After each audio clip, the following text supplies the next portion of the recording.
Good morning, everyone tuning into the CCT. My name is Atro, joining you guys out here for the first two best of threes of the day. It is EU20, the close qualifier, coming to an end, and us getting ready to see who's going to be moving into the main bracket, who's actually going to get out of these close qualifiers, and who is going to show us a great time around into our last iteration of the online series. With that being said, let's take a look on down to what we're working out here today, because there's a lot of fun games, there's a lot of fun things to see, and most importantly, we're starting off the day with two national derbies. It's going to be the Danes versus the Danes and Aurora versus Parivision. That is how we're going to start. Danish versus Danish, Russian versus Russian, and then we're jumping on into Alliance Siberian Soul, OG Favbet. But I won't be there for you there. I will be here though for Ecstatic versus Tricked. That's going to be very interesting. You guys know the whole joke about Heroic 1 versus Heroic 2? Well, here's Ecstatic 1 versus Ecstatic 2, basically. Jumping into this best of three, it is going to be the same core roster that formed the old Ecstatic, that managed to go over to Gaming Gladiators out here for Tricked. And then the current Ecstatic, who is always looking great, solid, but just not good enough to pass that litmus test over towards the playoffs a lot of the times. But maybe they will be able to do that now as we are jumping into this best of three. They'll first have to go through their countrymen and their ex-former teammates. Out here onto the Ecstatic roster, we do have Christo and Lele, Nut, Syra, and TMB. Syra, of course, being the newest addition, coming through from Mouse NXT, but he's been making quite the run out here on his own side on Ecstatic. He hasn't been looking bad at all, and he's really start to form around TMB's leadership. Christo as well still has been looking like himself a lot of the time, but it's really about the day with these guys. You either get to see a very strong, a very good looking Ecstatic, or I glaze them up and I always say they look amazing, they look great on the server, and then poof, they pull through like an 0-2 performance out of nowhere. Yes, I still do remember that. But with that being said, they have played a couple of games. They won against Favbet and Alaska. Now we're jumping into Tricked's roster, which has just won against NIP and ESC. I'd say those are quite different teams, a different caliber, I would say. And Tricked, jumping into this one, do also have a very good-looking prospects, a lot of experience, and Volde as the leader out here as the IGL. Of course, we have Roej, Salazar, Queenix, and Nodius being the core. Usually Salazar, Queenix, and Nodius being actually that core. Roej was also there as well during the Gaming Gladiator stunt. But it is always going to be Salazar that we're having to look forwards to out here as the main opper, who is going to be going up against Christo here to try to make a good run. Besides him, it's really going to be just Volde trying to show up his individual performance, because everybody else on the roster right now has been having quite a low period when it comes down to individuals, when it comes down to their form. They have been looking amazing, again, bar Salazar. He is on a 1.16 rating, he's been going insane, he's been killing everyone, and he's been looking like a really, really scary player. However, even with a 1.16 rating, his impact is still lower than Anlele's, so 1.12 on the impact, that's not low at all, but two of Hearts out here, two players of Ecstatic already have that impact rating as well. So it's going to be fun, it's going to be interesting. We'll see where actually it's going to take them away into this best of three as we're jumping into the map Veto. Let's not dilly-dally too much around, and let's see what we're going to be working with out here. Mirage instaband away makes sense out of Ecstatic. The only map they wouldn't like to face Tricked on is Mirage. And maybe Inferno. Everything else they do look better on. Train permaband away. Ecstatic have been picking in the train time and time again. So again, makes a lot of sense. But then we head on over Nuke Inferno. Again, kind of the only option for Tricked, but Nuke being picked up here by Ecstatic also makes the best Veto right now for them.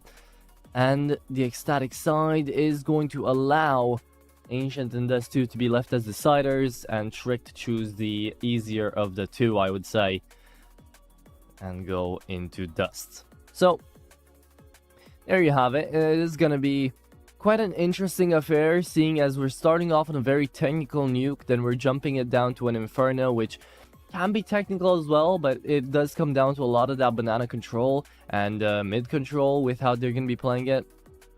And Dust 2 is just straight up guns blazing, right? If we need to get on over to Dust 2, I think we might. This is going to be a close game, a close series nonetheless. It is going to be the Danes going up against themselves, so maybe you guys look on over to the world rankings, and if you're not really familiar with these teams, you would say, okay, well, Ecstatic should take this one away, right? They're higher ranked.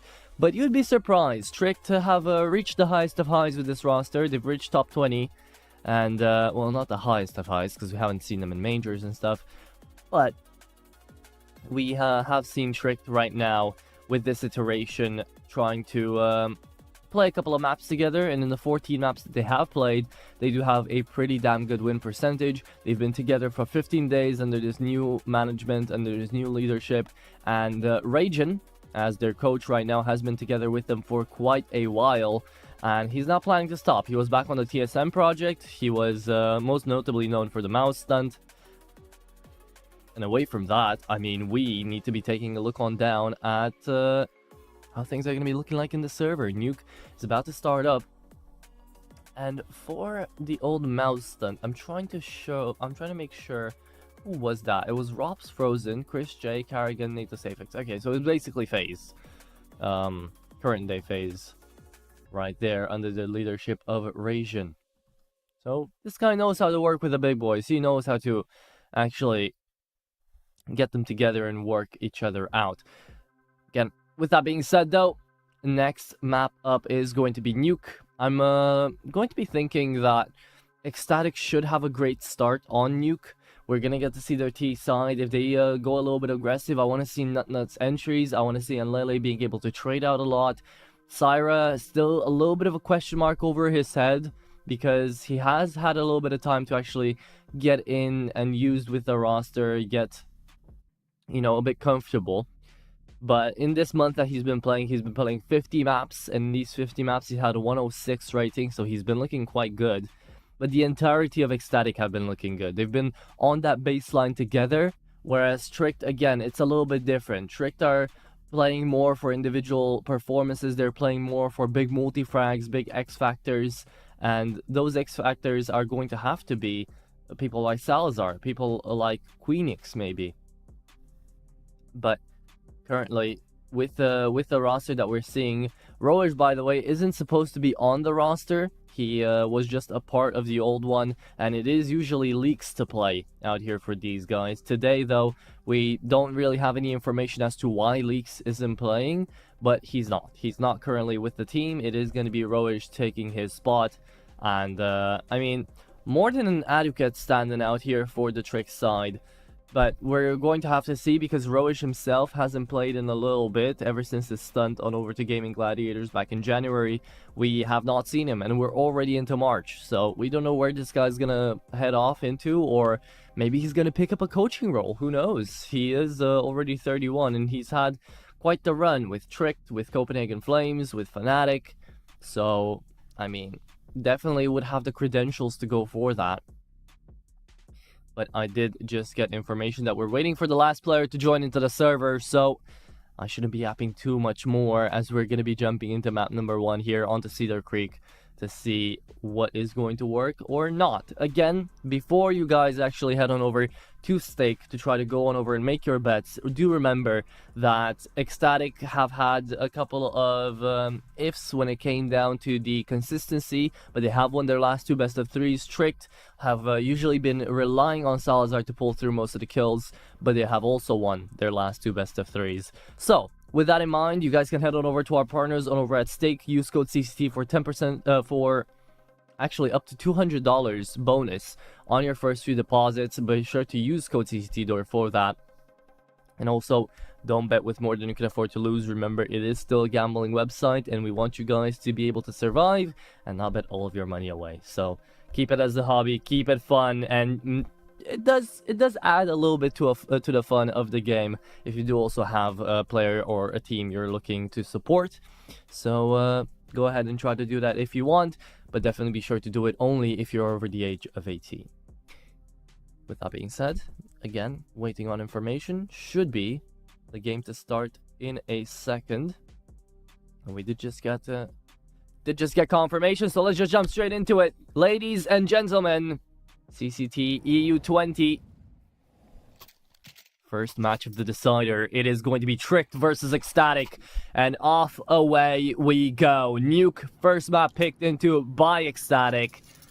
And it's Ecstatic 1 versus Ecstatic 2. I've made the joke once, I'll do it damn again. Here we go. Hopefully it's been a fine morning for all of you ladies and gents watching on over to the stream. Here we are. Static T side pushing into A. The Dooley's getting overrun. It is going to be a trade for trade. Nodius towards the back of the side is going to take down 2 heads. Cristo's still on the bomb, and Roej trying to get in there. Has pushed up through a smoke. Barrel spotted. Shoulder seen. And Nut and Cristo collide to take down the rest of Trick. Pistol round goes the way of Ecstatic. And it's a good start out here to the T side. There you have it. It will be a force buy from the CTs immediately. Not even thinking about it. Let's see it. Good start for the T side. Trick. Bit of a Fury buy. Well, it's not a Fury buy. It's just a force. 3 MP9s, 2 5.7s. Not bad. We'll see where they use them. As it is going to be a split outside, a bit of a fake out. As Syra pushes into secret. Could be an attempted drop down towards vents.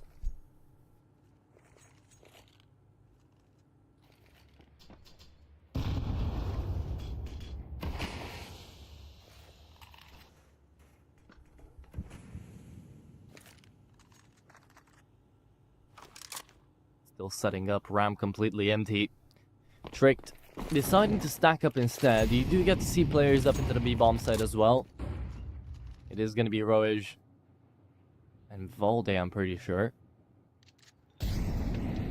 Salazar also ready to drop.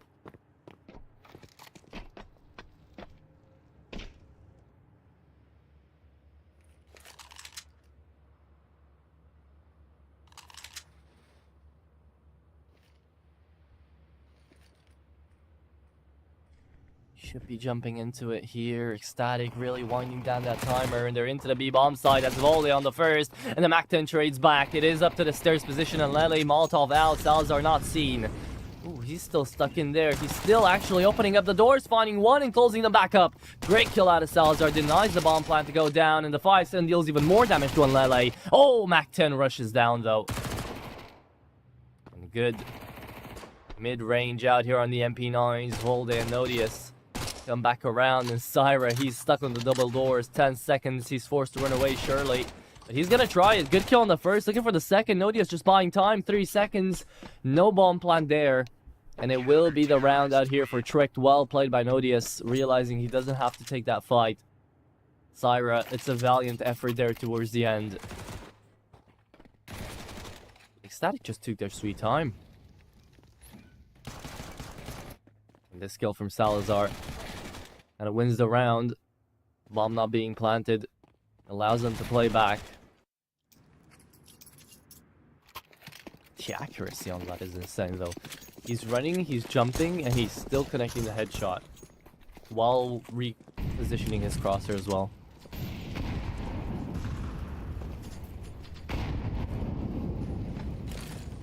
With that win in the bag. Just 2 MP9s saved away. It is going to be a full investment on the actual weaponry out here for the CTs. And the MP9 takes down 2. Roej. Oh, beautiful out of the MP9. He searches for something else, but he can't pick up the bomb, mate. Gotta fight back. Gotta reload. He's getting overrun, and TMB's found him. There you go. Still amazing out there for Roej. Takes down 3. Could have found even more. Salazar now left to try to peek with 10 HP. Has to be very careful. Nodius. We'll see TMB in a little second, the moment that smoke goes away. Has pushed through though. Salazar's a dead man. Or he's not! What? Wow.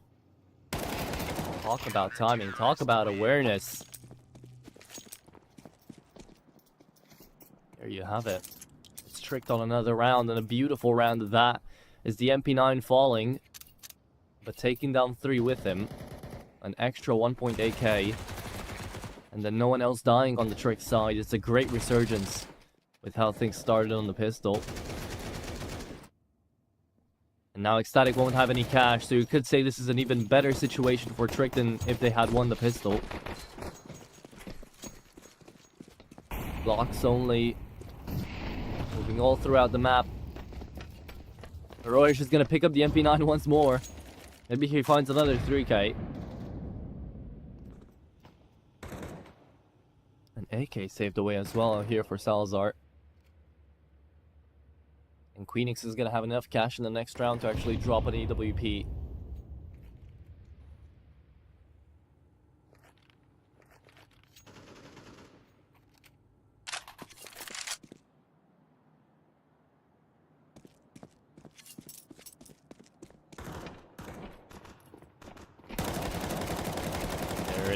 There it is. Shut down from Nodius and Volde.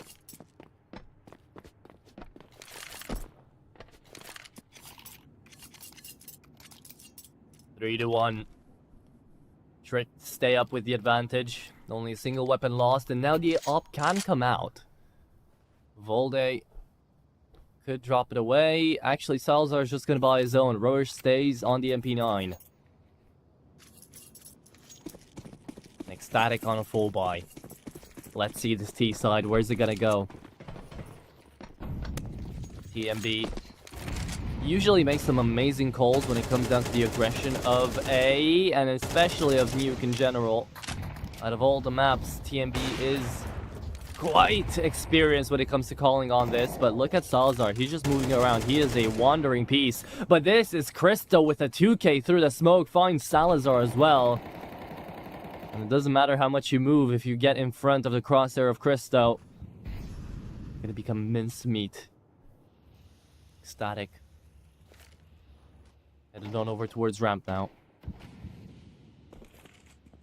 Checking behind, making sure this is a full 8 stack for Tricked from the CT side. Nodius has dropped though. Waiting for Secret. They're all pushing in through ramp. It's all about timing. He's out in the open. Nodius dead. Nut. Great on the 2k. On the 2 taps away there to the Galil. The spray does connect on 2 headshots. Queenix saves away the op. Desert Hydra in safe hands. But in safe hands, that lost a round. It's Cristo to be winning out this round just with the spams to the smoke.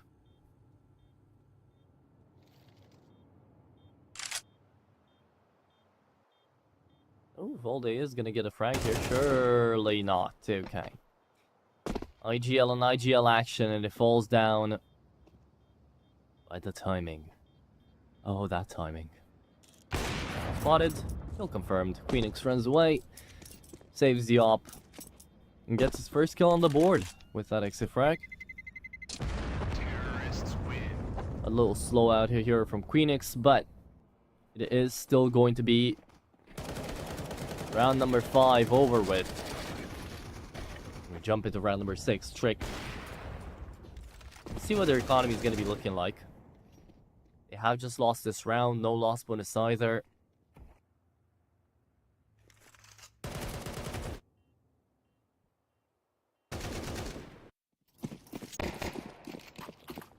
They will be fully investing. They had residual cash to work with.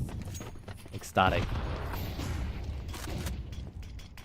Being kind of in the same boat. They lose this round. Only Nutnuts and, well, actually 3 of them. Nutnut, TMB, and Syra will have enough money to actually reinvest. But on Lele and Cristo, they're going to be looking a bit dry. Oh, again! Again, that single smoke on Squeaky. Destroying the side of Tricked. Roish down to 12 HP as well. But more importantly, Nodius not even allowed to fight back in this round. Oh my goodness, Syra, what is this? How'd you find yourself in this position? Takes down Salazar. Complete jump scare onto the Opper. Opens up B. Opens up ramp. It's just another amazing timing out of Ecstatic. To find themselves onto Hell. And they're moving up to Heaven. They're going A. Molly into the bomb side. TMB still holding the rotate for outside. Crystal already here. You can plant on top of the side, on top of the reactors. 1 HP on Queenix is forced to run away again.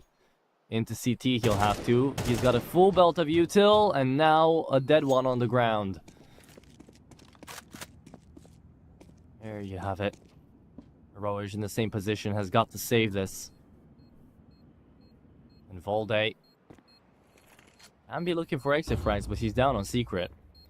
This is 3-3, Ecstatic, flawless round. They don't take an inkling of damage. Now they do. But Heroic only good for 1. It is going to be the round out here for the T side. Again, they equalize back 3-3.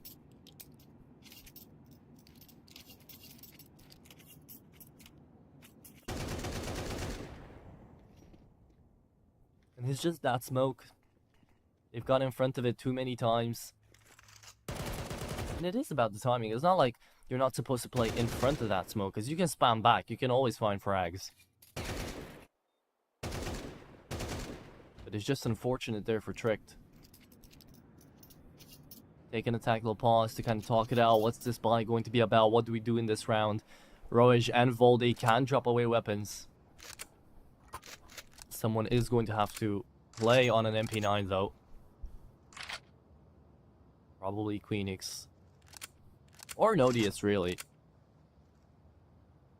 You're going to play on multiple MP9s, actually. Not overly investing into this round, keeping it as a half investment. Everyone besides Queenix. Queenix just says, you know what, no one's going to drop me anyway. I'm just going to use up all of my cash. F y'all. And let's see. Ooh. If that decision is going to be good or not. TMB. A bit ambitious. Goes up into silo and Heroic doesn't get taken down.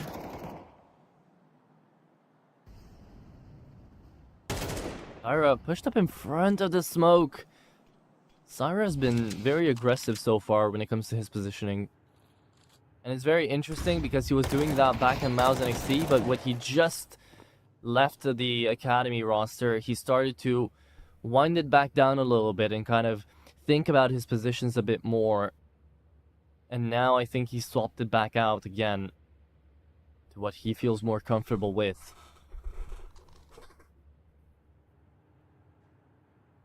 Nonetheless, SMGs into A, and A1S on B. And Ecstatic. You don't have to overcomplicate this. Just a clear A rush together is going to be the plan. It's not the best plan because, again, they don't have the information of how many players are here. But if Nodius falls, it's an easy round. And he will. Good ding onto Cristo, but it's not enough. There you go. Queenix is going to trade out 1. But that's the round. Volde forced to save again. It's a 1v3 with no defuse kit. So up to the red box he goes. And that is another round on the board for Ecstatic.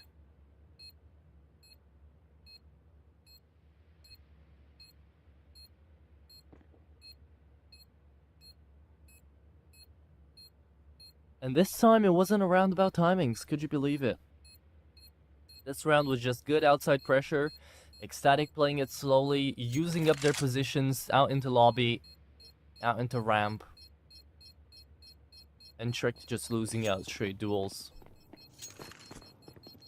So a great round out here for the T side. Lets them take the advantage.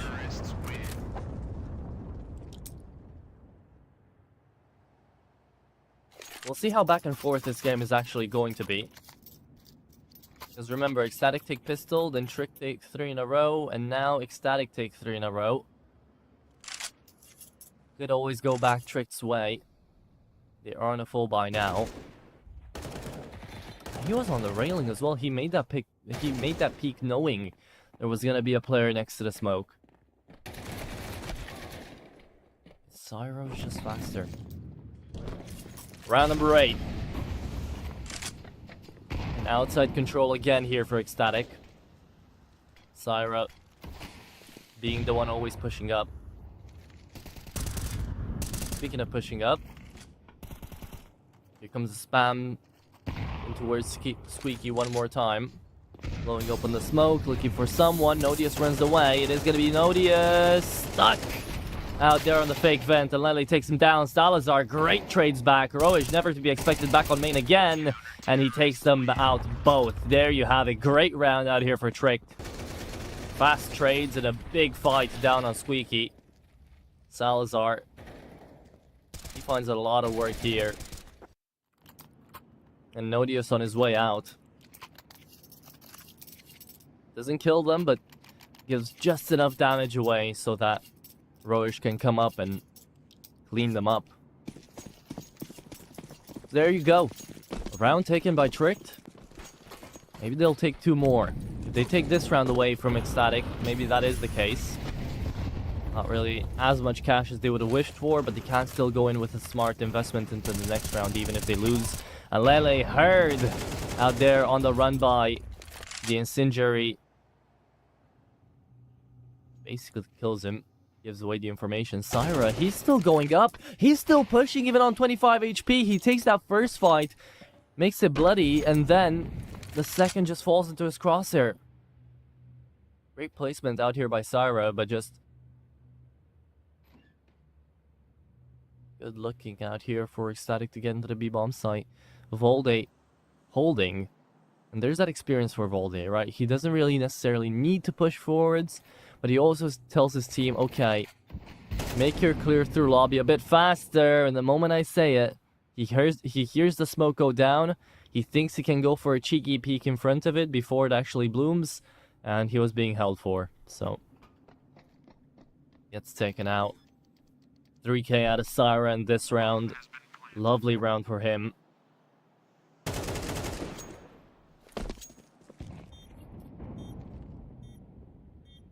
And exit frags right now are very important. I don't think Ecstatic have got any reason to actually go for that hunt. TMB playing a scary game, but for all they know, there's a player inside of T-spawn and maybe one in CT. We're Tricked. They just gotta hold on to their guns and they're fine. 5-4, Ecstatic. Take a round back. And it's back and forth so far.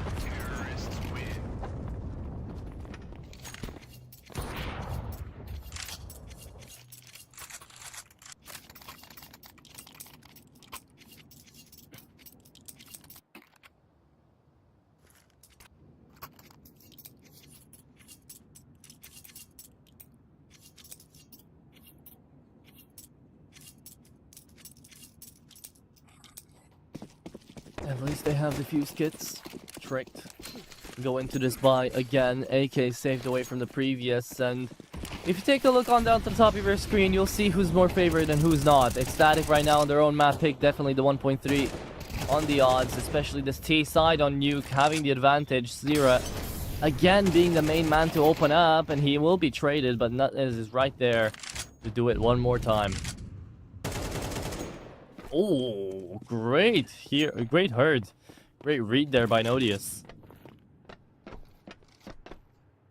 Bristow and Nut left to get into the B-bomb site, and Nodius, he's gonna peek this again. Nut surely a dead man, right? Spotted, not connected on.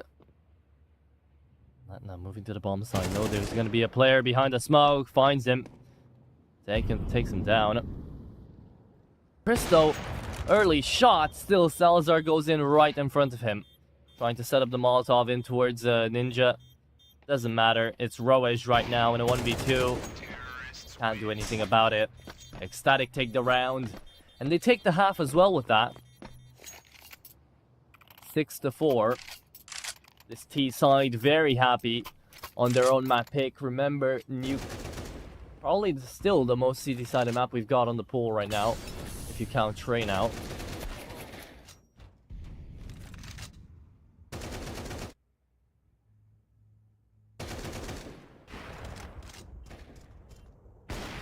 Even with this miss from Christo, the fact that Salazar peeks back in is not ideal. Tricked will eco for the last round of the first half. This will be a 7-4 at the very least for Ecstatic.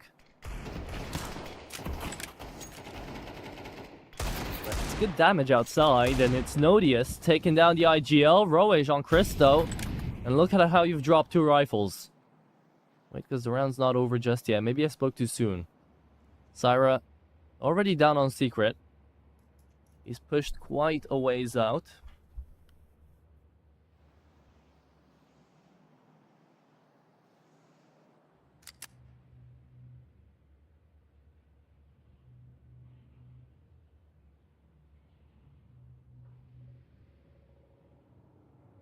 The pistols are having a great hold right now over Ecstatic. 55 seconds. And it doesn't look like they have any opening. Syra just trying to push through ahead a little bit.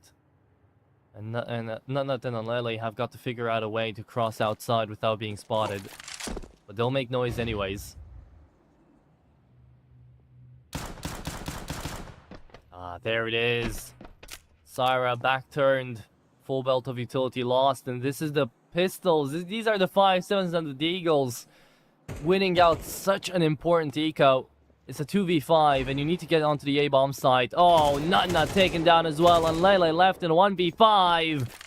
And he's taken down too, but it doesn't even matter. And Lele rushes towards Roage, and he's down to 31. 3k out of Roage on an eco round, and Trick somehow take this round away. And it all starts with the outside pressure. Where were the smokes? What were Ecstatic doing? They were just waiting for so long. And they figured out by the time it was a 3v5 that they were fighting pistols. So they don't even play together. I don't know why. Yeah, you've got to take a tactical timeout away from that. Not a good look at all. But for Tricked, it's amazing. Gets them ever so closer to that lineup. That 6-6 on the scoreline. That happens, well, at least they have a chance for that T side.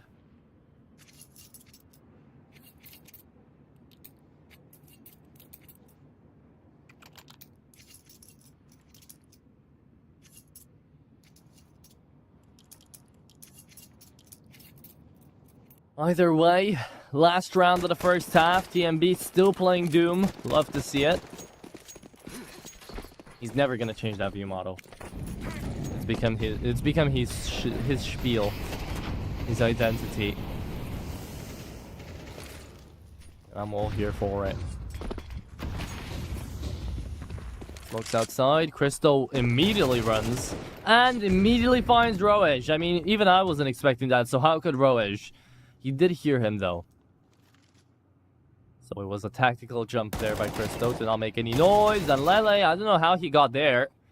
Valde trades back onto the Opper too. Speaking of Oppers, Salazar still on his scope. We'll be playing outside with it though. It's a 3-on-3. And Valde's pushing up. It's always Syra on these weird lurks. Somehow finds all these timings to just slither his way. On behind, Valde, timing. Oh, didn't play 4x3. There you go. 16x9 or 16x10, saving lives out here, ladies and gents. Queenix. Doesn't matter what resolution he was, because he saw that in full HD how he felt. TMB, last man standing. They think he's dropped on B, because they saw the first player actually trying to go there. So TMB has got a good smoke screen, but the bomb picked up. He has been hurt on the drop down, and Valde currently wrapping back around on main. Incendiary there. And yeah, Salazar should know by now it's going to be a bomb planted and they hit. TMB, the IGL, left to fight the other team captain.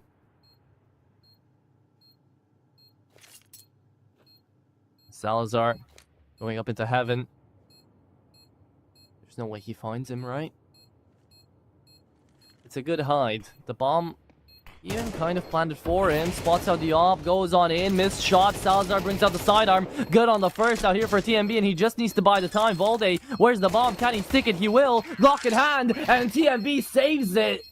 There we have it. Ecstatic will still be taking away the 7th round out here into this half.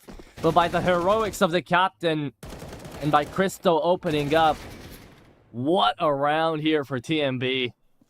He plays that 1v2 beautifully. And Salazar just goes in a little bit too early. Could have waited out there before bringing out the pistol. Waited out there for Volde to help him out. There was a defuse kit on him. Just a tiny miscommunication. And TMB is allowed to get away with it. There you go.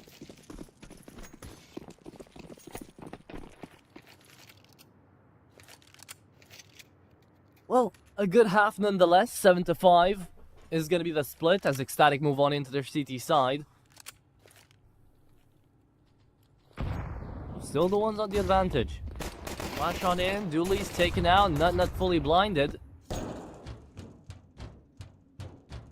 And TMB ran away, chose to preserve his life over another kill on Lele. Great tap on the first. Surely doesn't expect Roish to be here though. And as the bomb is gonna go down, Syra takes too long to deny it. Even though no one was holding on the single door. Oh, Roish, she is on a roll right now. Oh, Roish, my goodness, that's a 4K. Looking for the ace. Almost found it. He's 15-9. And he is crisp on that aim.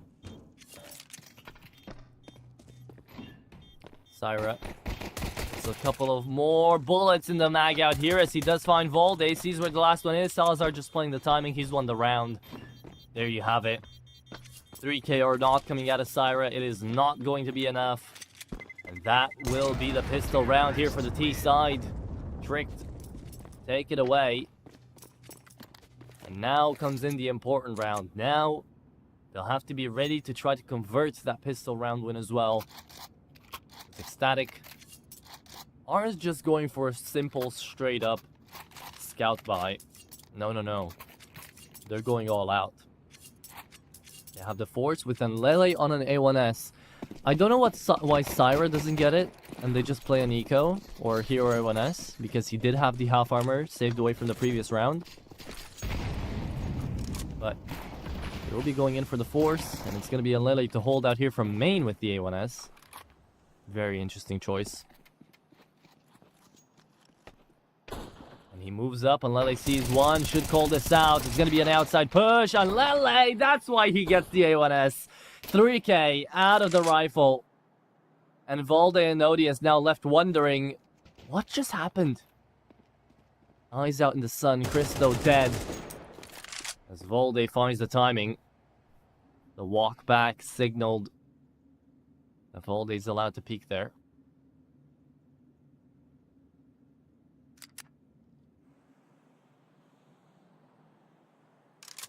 And it's Volde and Odious trying to head on over to Secret, it looks like. And it's a Deagle, a 5.7 and an MP9 to try to shut them down. After Lele's heroics, Ecstatic, you're not really allowed to lose this round, are you? It's a force buy as well, so if they do lose this round, then it's Trick taking away the advantage. Can't really afford to do that. I think that was Nut spamming away. Syra has got an idea.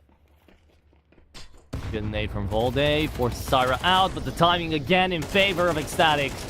1v2, Volde, what a spray transfer. And it is the Doom Man himself. It is TMB on a 5-7 in an attempt to win. Spams away on the little cubby here, and he is gonna get flagged. Volde, what a ace! What a clutch! What a man! Domination is a small word out here for Volde in this round. Saves the day for Tricked. And he redeems himself from the previous 1v2 after Lele pulls a 3K.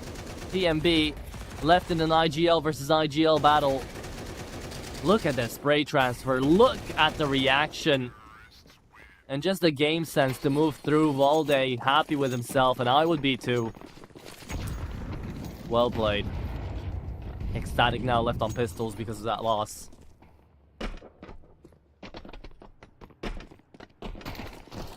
And it's Trick getting immediately into B because they do realize this is a pistol round. There was never going to be a stack on B to begin with. You never do that on Nuke. And there you go.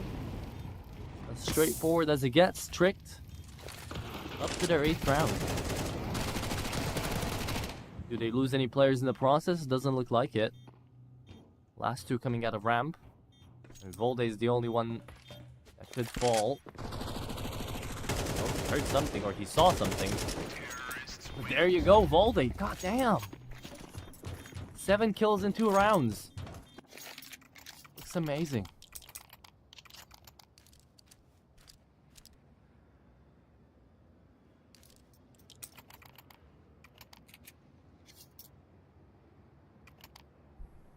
Maxed out loss bonus for the CT side here as well.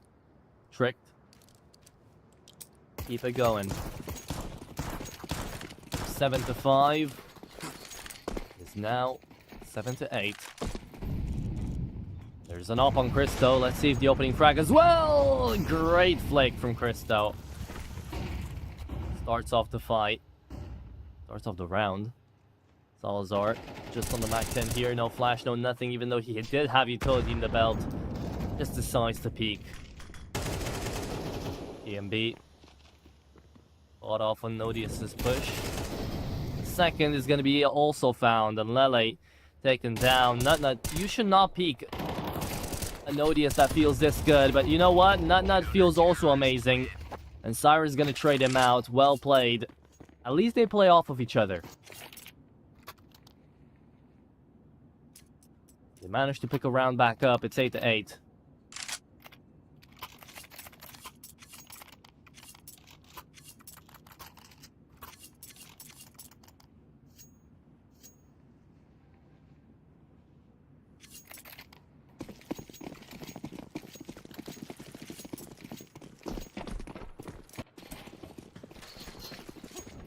Real buy versus a real buy now. TMB goes aggressive into Squeaky, finds one. I don't know why people didn't try to go in and trade him out, but now they do.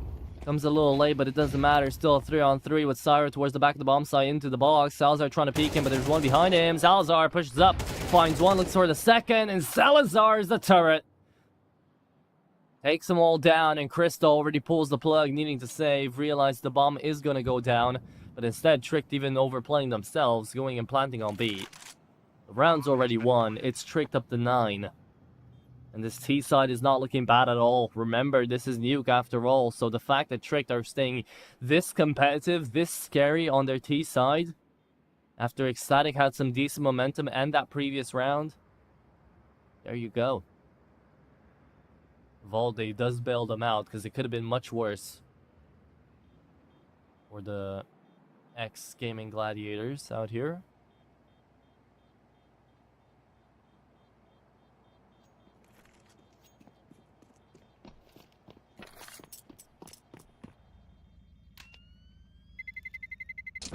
Terrorists win.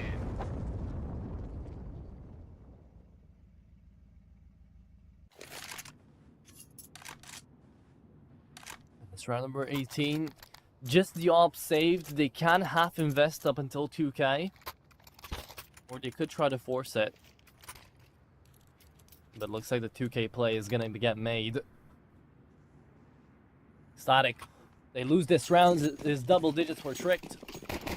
And after that, things get really scary. You're allowed really only one mistake. You're playing CT side economy. Triple nades on main. Lele doesn't get taken down. And Christo, so aggressive with the only rifle. Pushes up outside, realizes there's no one there. Ecstatic should realize this is either a straight up lobby hit through hut into A, or just playing a slow round. This ramp is being covered for by 3 players here. That's the game plan anyways.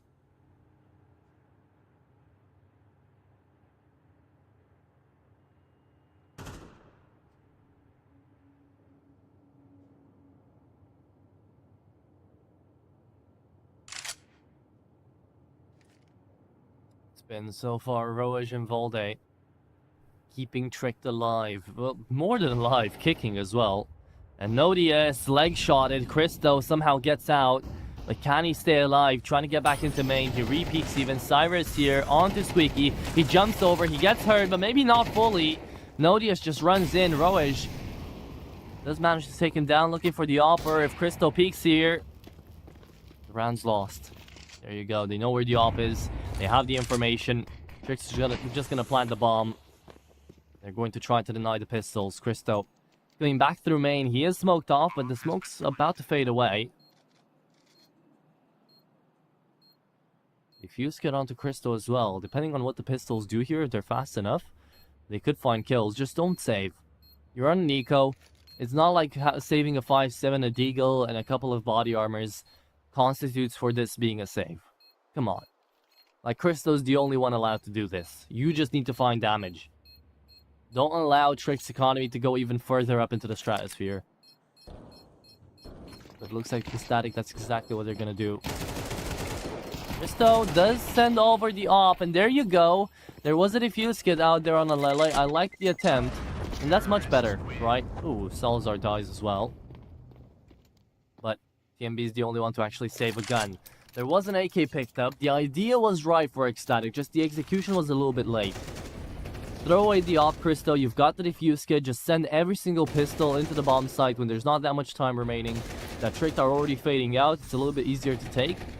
And you still do have the opportunity to take the round. And, I mean, Alene did get a kill here. Could have taken away the AK had he stayed alive. So it's not bad. Tricked gonna take a tactical pause away from that. Trying to say, okay, that was scary. We still won the round by just the skin of our teeth. And now they'll have a full buy. So, lads, what are we doing? And, well, let's see what Rajin has got to come up with here. Again, remember, since this is Ecstatic 1 versus Ecstatic 2, basically, they've kind of been trained on the same positions. They've kind of been trained on the same tactics. It is different management, however. So perhaps not the exact same thing. Different coaches as well. So different game plans, of course. They're all from the same scene. They all know how each other play. I think right now Ecstatic doesn't even have a coach. No. It's mainly TMB, maybe Christo, giving a lot of the calls here. Surely Christo is second calling out here for Ecstatic. Pretty certain of that.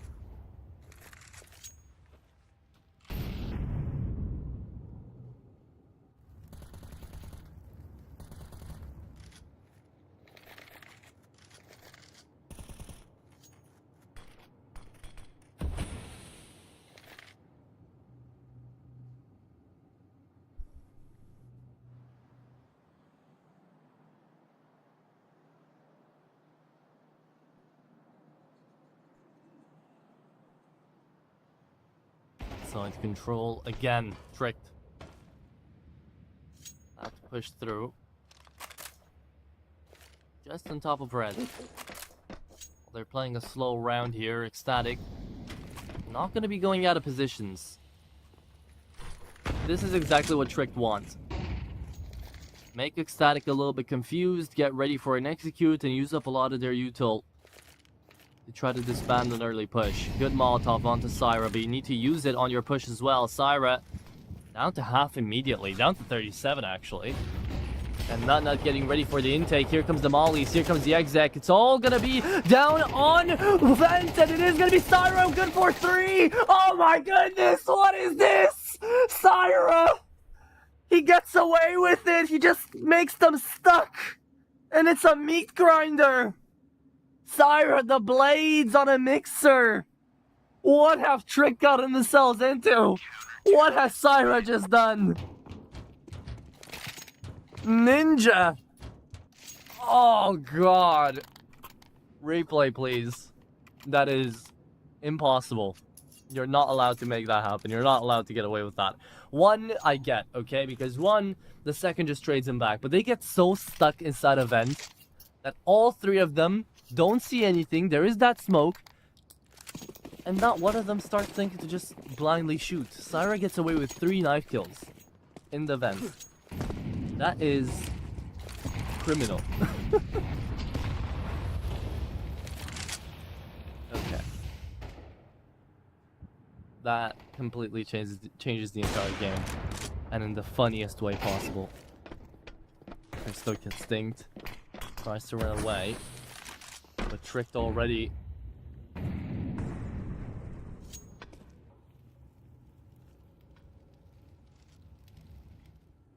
think they've lost a lot of their vigor.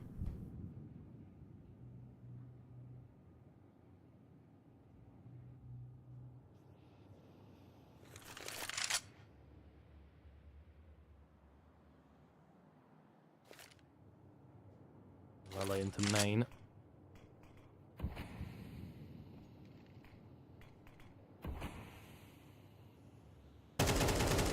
And first player spotted. Roish down secret. Re-peeks into that fight and actually wins it. Okay. Perhaps shouldn't have been the case, but it was there.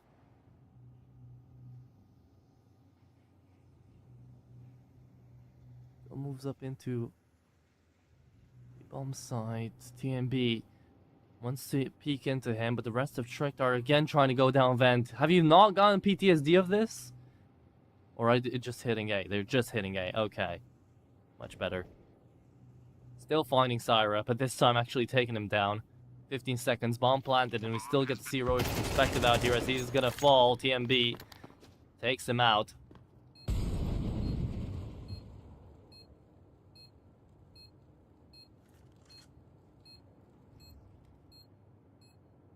The round's gonna be won. Ecstatic.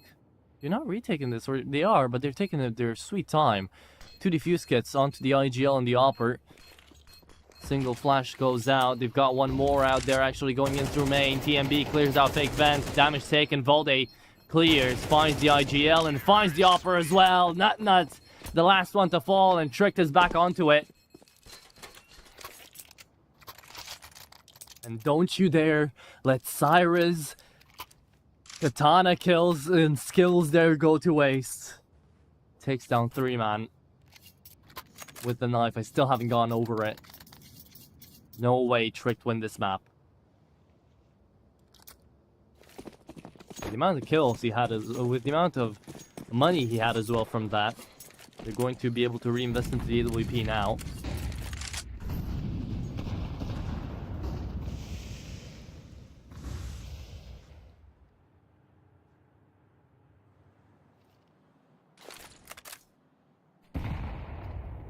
Great nade.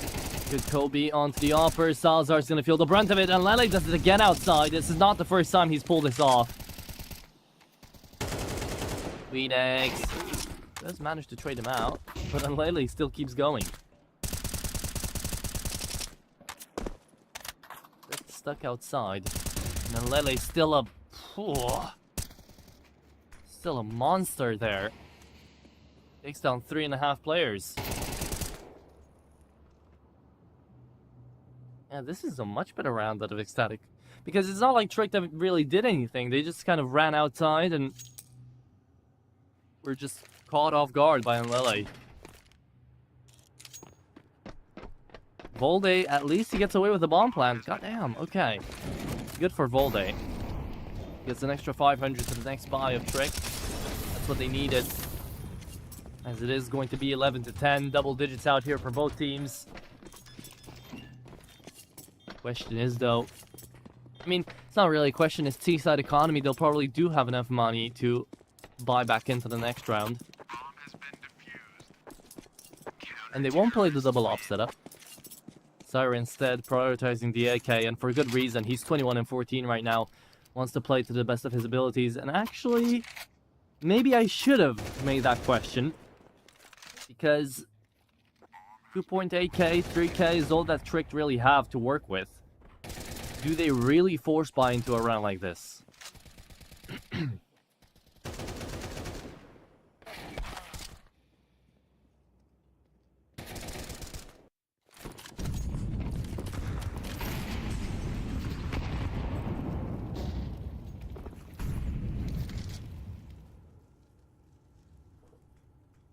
I guess they will. Nodius on a Tech 9, Roage on a Deke. Everybody else on rifles. Trick can still get away with this. But they need one hell of a round, and they need a little bit of aggression. We haven't seen anything like that still. Oh, there's Christo.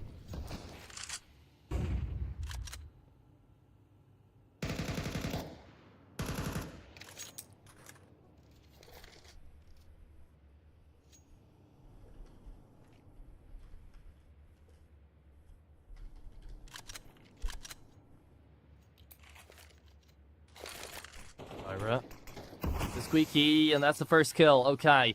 Tricked now, you're stuck into the push. You have to go in. The Tech 9 needs to check. Syra, surely he finds one here. Oh, running and gunning. Actually, doesn't go that well that time, but Syra denies them all again. Oh, Syra, how do you find that fourth as well? He's got plot armor. He is the anime protagonist. He's done it once with the knives, and he's gonna do it again to get ecstatic up to 11. Oh, my lord. Tricked, have you kind of... I want to say something, but I'm not going to say it on stream. Those bed sheets are not looking white anymore. Let's just say that. Tricked. They went to the force buy in the last round. Now it's going to be 12 on the board for Ecstatic. They bring it back. It was 11-9. But it's Cyrus Heroics that pull Ecstatic ahead. The newest addition making so much work. Huge nade and nut ace! This is just cinema. This is what we get time and time again. Sure, he's just an eco. Sure, he's just Glocks. But man, he makes it out of one magazine. He denies them all on the entry. And he makes it look clean. That's everything that Ecstatic need.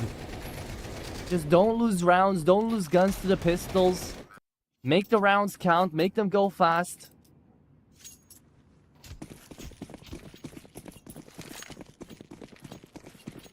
There you go. It is map point on the board. Tricked, it's overtime or demise on Nuke. It's lovely to see so far. Highlight over highlight. And Roage is going to start it off with a kill on Lele. Takes down the main outside player. And you know, at least that's going to be safe for a little bit now. But where are Tricked? Why are they not pushing this? They're still setting up utility towards outside. The Salazar's already pushed through. So with that advantageous flank already coming through from Salazar, why is everybody else just not aiming up for A right now? Trying to go down the vents. I guess that's why Salazar falls. And Tricked still playing back. Nodius waiting for a flank to come around. Tricked are having a very weird round. Back to secret we go. After Salazar already dies there. They're being sneaky about it. If Trick don't know what they're doing, Ecstatic aren't going to know what Trick are doing, so I guess that is that is an option. Christo, though, is going to find the flanker. Nodi's taken out, and now a 3v5. Make that a 3v4. Roage still knows how to connect. He's down to 17, though. Queenix. Oh, another headshot. Okay. Somehow this round still worked out. It was so weird. A 3v5, and the kills just get made. Roage, I guess he can also shoot really damn well. Syra, last man standing, 1v3 and low HP out here. Onto Roage and Queenix. Overtime is on the hands of Syra. Does he take it or does he fall against the pressure? He will. Valde sends him out and is Tricked, sending us to OT in map number 1. We go for more.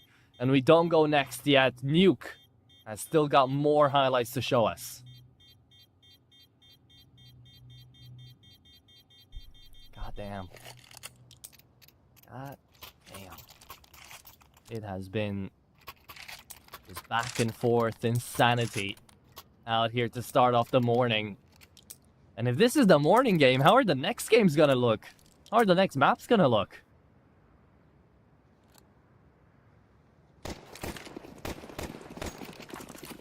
Very close overall.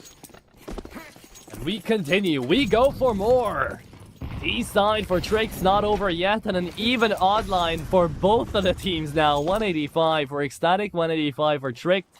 I get it. It's overtime. It's 12-12, and you don't know who's gonna bring through the next big moment.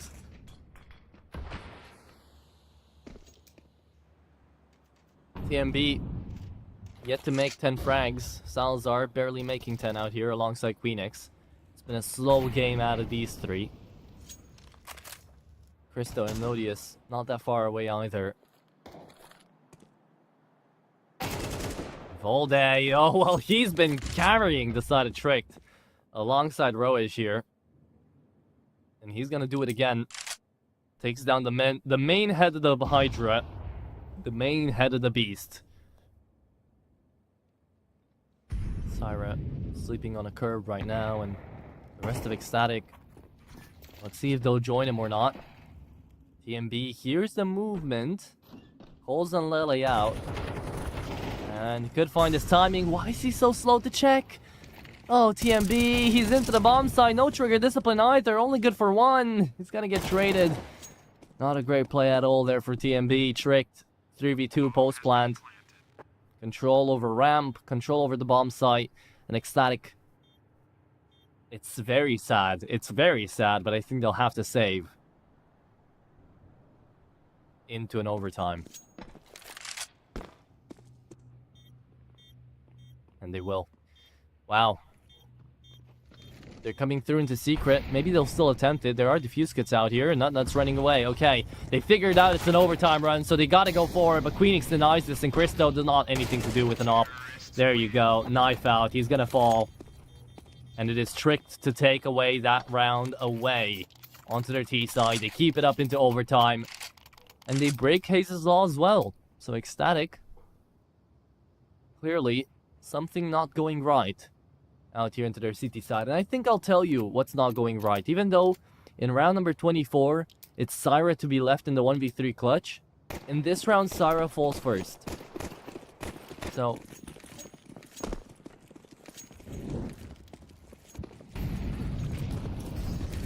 we shall see.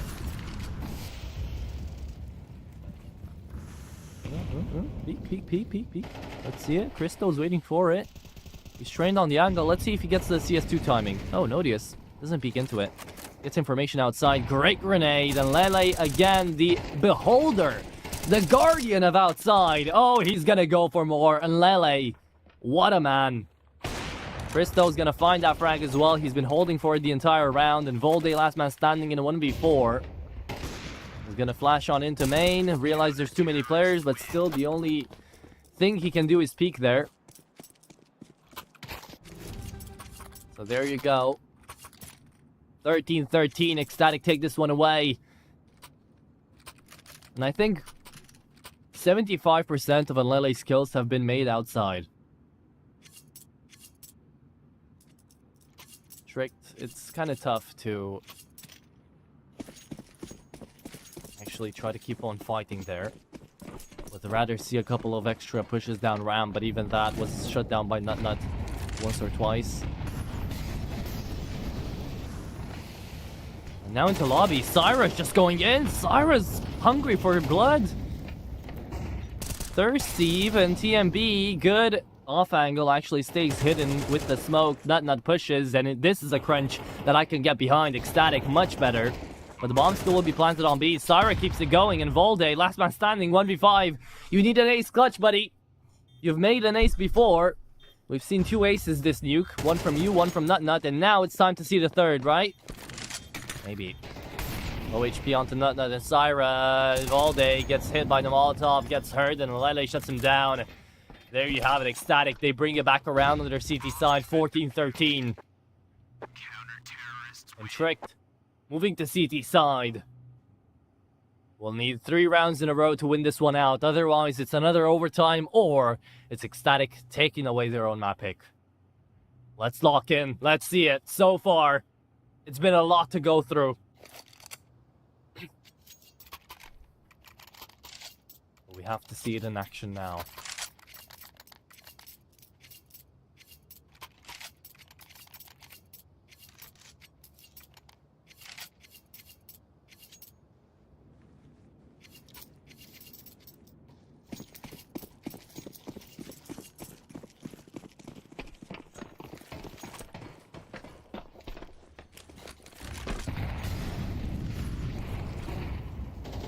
Ecstatic in a much better spot. Salazar outside. Christo, look at this combat hopping that he's trying to pull off. Is he going to be able to find Phoenix here? Not yet.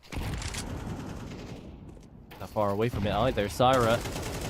Gotta get in there, and it's Syra finding the second! He doesn't even know how he got that! Roish just walking on by, trying to double peek. And it's Syra hitting the 30 bomb. Making this one hell of a map for him. Volde's right there behind him. He's on 28, but goddamn. Tricked. He still somehow got a chance in this. Wait a moment. Thought it was over to the 2K. Because Ecstatic found themselves into the B-bomb site, but it's an even Stevens 3v3. Could find a retake out here. It's Volde and Queenix trying to push out through double door. Lele sees a headshot, finds it, and connects on it. And why is Nodius taking so much time? At this point, they're still holding for ramp. You can expect they're holding for ramp. Volde's trying to play with you. You already ran out of time. There's too many to get through. There it is. It's Ecstatic on that point. Very well played in the 3v3. No matter the heroics of a Syra and a Lele, it appears that it's not enough. Tricked. It appears that it is enough, actually. I don't know what I'm talking about. Despite the heroics of Volde and Roish, that's better said. It appears that's not enough.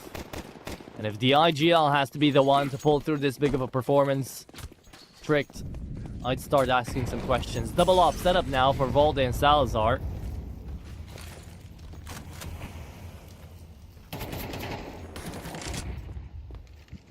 No, these spams. And Lele just holding.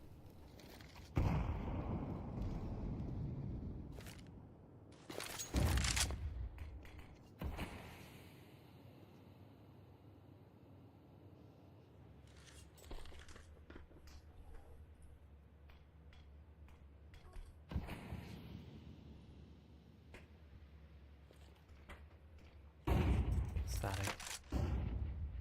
Slow around here. Gotta make sure this is gonna work. Salazar just slowly peeking into Christo. Somehow gets caught sleeping at the wheel.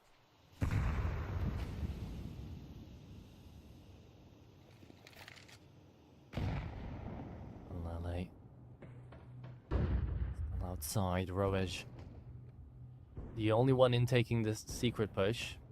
There is gonna be no real secret push, it's just Syra moving through.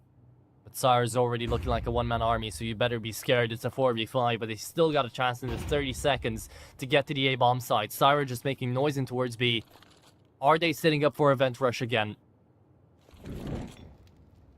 Don't think they are. Not with that Molotov. Doesn't land on main. Instead, I think it was aimed for fake vent. And 15 seconds now, come on! Ecstatic! Timer! They've gotten themselves on B. Okay, they're running, and Lele holding to rotate, and Lele takes one down. They get to the bomb site. 4 seconds. Where's the bomb? Where's the bomb? Oh my goodness, Ecstatic! They actually would have won that had they gone 5 seconds before. They rushed into the vent, they get in there, and now it's 15-14. 1 round left to go for Tricked to take us into another overtime. Ecstatic. Lads, what was this? After so many amazing rounds, just had to give us one like that. Okay. Well, it's time to howl. Nodius. Got it ready. Blows open the smoke, and Lele right behind it.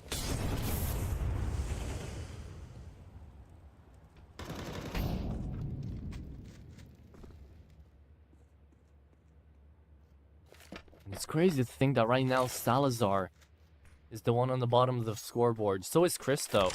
These are 2 names you're not expecting to be at the bottom of the scoreboard.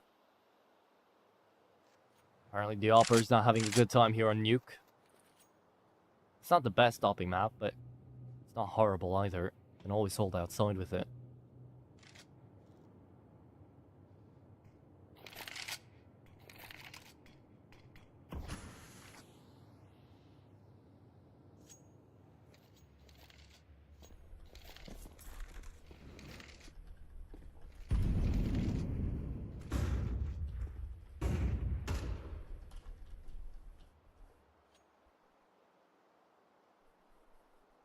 Is it just a hold again? Ecstatic, don't fall into the same trap you did in the last round. Come on. 30 seconds now, and surely this is going to be an A hit. It's up to Queenix and Odious to try to deny this. One from Heaven as well coming through. Queenix denies one. We look for the second. Syra traces. Of course he is. It's Syra after all. Jumping on in. The flash is going to be decent, but still checking towards the back of the bomb site. It comes in late, but it still connects. That is Ecstatic on the bomb site, on a plant, and on a win. 16-14. They take their own map pick away. It got very close. We needed all 30 rounds. We dialed it back up to CSGO. But hey, you know what? It was entertaining. It was exciting. We got highlights out of it. And they got a map out of it. 16-14. What a way to end it. And what a map indeed. Tricked fought for their lives. But Roy saves the day out there alongside Volde. And still wasn't enough. Ecstatic take it away. And Syra is just insane. And that's how we end off map number 1. Map number 2 is going to be Inferno. We're going to be back after a 10-minute break. And once we're there, we'll see if we can still see the amount of craziness we got out here on Nuke on Inferno as well. We'll be right back.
I'm sure you guys are reinvigorated after we just seen a overtime affair to start off the morning with a insane 3-kill on the knife there from Syra, with a 30 bomb from him as well, with Volde going insane as well, managing to bring about almost a 30 bomb to save the Trick team, with a lot of timings being missed away, with a lot of unfortunate instances there for Trick, and with a lot of bad timings from Ecstatic when it came down to that clock timer on the T side as well. We move into Inferno, which is going to turn us into a bit of a gambling game, bit of a questioning game, as how are Ecstatic gonna perform on this game, on this map, right? It is Trick picking into Inferno, it is Italy now being shown out here on the screen, and it will be Trick trying to take this one away on a reverse sweep. Inferno and Dust 2 are as basic as they get, but Inferno does still have its moments, I would say, when it comes down to a lot of fake holes, a lot of mid-fast plays, and a lot of bracket control and banana control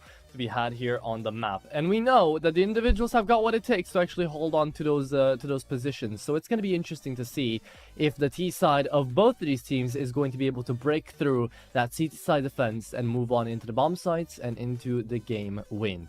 With that being said, we don't really know how things are going to start. We don't really know how things are going to end. And we don't know who's going to take away this best of 3 either. So we're going to have to stand by, watch, get ready, and see who is going to be coming up on the server as the victors. As they're all 10 on the server right now, we should be getting in a moment. And we should be getting ready for more exciting Counter-Strike. Next game after this as well is going to be Aurora versus Parivision. So if you thought this one was exciting, oh, just you wait for that one. Because, goddamn, are we getting treats out here for the morning games. Still, though, Ecstatic and Tricked, I don't know if they're going to be sending it to an overtime affair on the second map. Maybe out here from the first it was enough, and we're going to get to see like a 13-10, 13-9. But you guys know exactly what I'm doing right now. I am jinxing it. I am jinxing it so that we maybe either get a fast map 2 and we get on over to map 3, or we get another overtime affair to see where it's going to take us. Because genuinely, I have absolutely enjoyed the first map. And I want to see more cinema like that. I want to see more games like that. So why not give it to us out here? Tricked, Ecstatic, you should be able to. You should be ready to. And, well, we do have an emergency break out here for one of the teams. But that's not going to stop us from going live. So let's move straight into it. We're back at it. It's map number 2. Ladies and gents, get ready and excited. It is the CCT on the close qualifiers on the 20th series coming to a close. Let's see who's moving on in to the Swiss stage. Also, talking about the Swiss stage, also talking about the 20th series, we did get a little bit of a bit of a leak, a bit of a spoiler out there onto the Twitter servers here for the CCT, so definitely be sure to check out that while we check out Ecstatic pressing W into TMB. He is in the smoke. He's let them all pass. And where is he? You heard something move. Surely realized he's in the smoke by now, but he's still clearing out indoors banana. TMB somehow gets alive out of that one. There we go.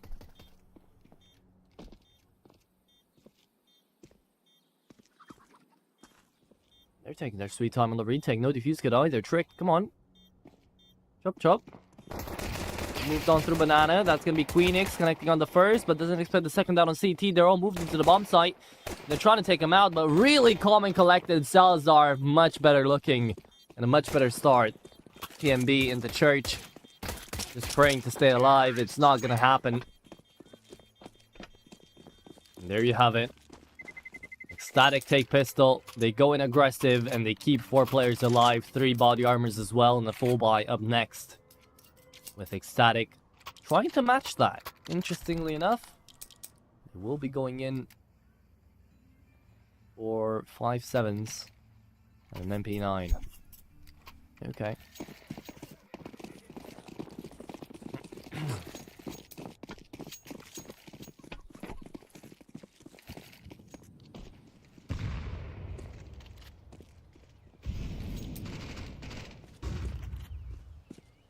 Push down B could be another choice. Trick. Now Now they've won 2 out of 3 pistol rounds. Again, question is, will the conversion come through? Last time it didn't. This time, let's figure it out.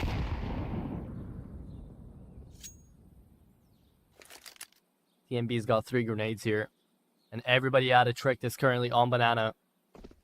He could deal so much damage. Has heard the drop down, has seen Roy. Then getting ready, and one nade getting sent out. TMB looking for the others. Look at the damage! Oh, it's artillery strikes over artillery strikes! Again, even more. They're all down to low. TMB taken out before he can send the last one in. And then Lele on 3 HP, not looking too healthy either, but can't really say that anybody out of Trick is looking healthy right now. Third nade finally sent out. Doesn't deal as much damage as the CTs would have hoped for, but Nut starts taking down flying birds, and Christo trades out 1 for 1. Salazar and an AK, 11 HP, and Nodius is the only one. Could win out this round. 2v2, 20 seconds to plant. And Nut's gonna take his time through church. Syra, too far away, but he's got a shift walk ahead, and he's found Salazar. 1v2. Nodius down to 40. 2 bullets are enough on the 5-7, and 2 bullets are found. There you have it. Nut excited. And who wouldn't be? Because the pistol round doesn't get converted, AKs get picked up. And Ecstatic take the first round very early on.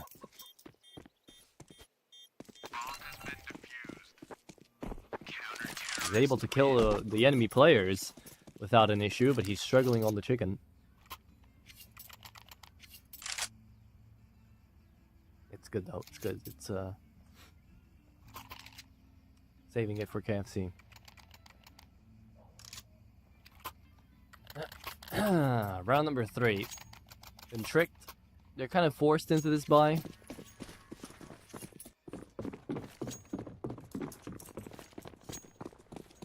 They have to go for it. 2 Galils, 2 Tech 9s, a Deeg. Not horrible, actually. Seeing as what happened in the previous round.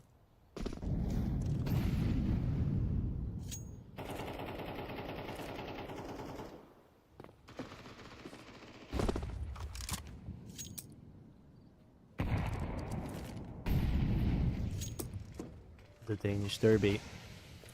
Still ongoing. And Lele, he was a force to be reckoned with outside. Now he's going to be the B anchor.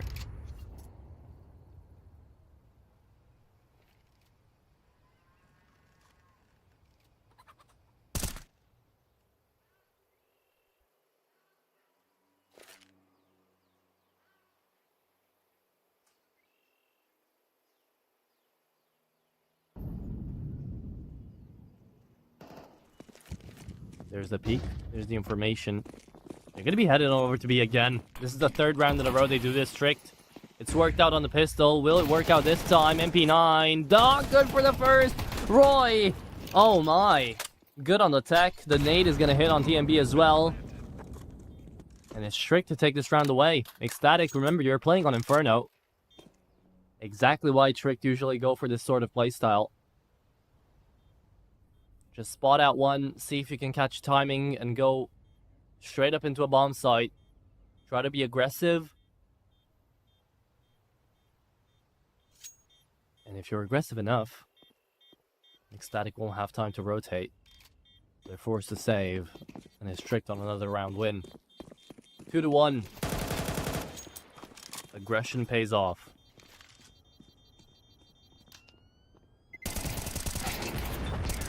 Syra pays dividends.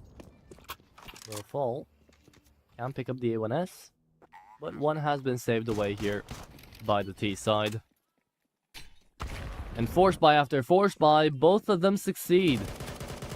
Do Ecstatic match and go for another force buy? That's the question. And of course they do. That saves away the AK.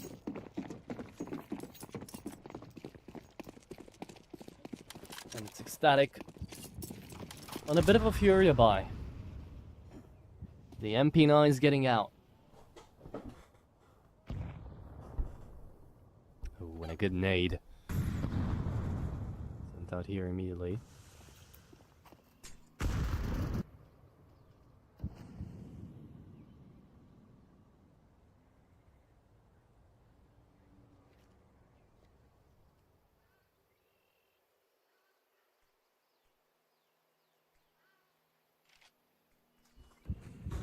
Hold over banana. This time you've got 3 players here. Ecstatic have learned their lesson apparently, but the one time they have, quick start here to match. Oh, beautiful flash. Still doesn't deny not the first entry. I say entry, but it's not to kill it.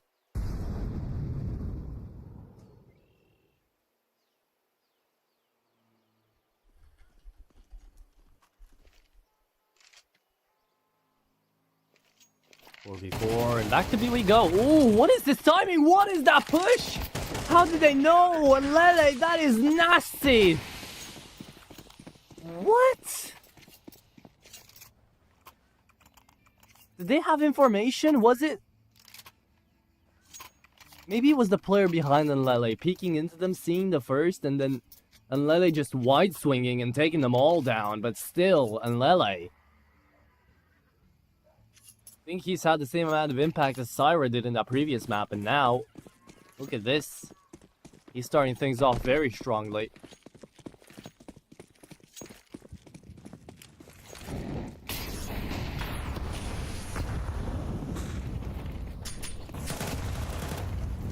Oh, and it's Roy again. This time they open up B. It's so back and forth, man. So back and forth. This is the 3rd force buy we got to see win, and now it might be the 4th. It's all AKs, sure, this time. A Galil onto Queenix that he's picked up from the ground. But a force buy nonetheless. It's a 3v4 on the retake. Ecstatic are genuinely thinking about pulling the plug. Look at Nut. He's fading out, and so is Crystal running away with the knife out.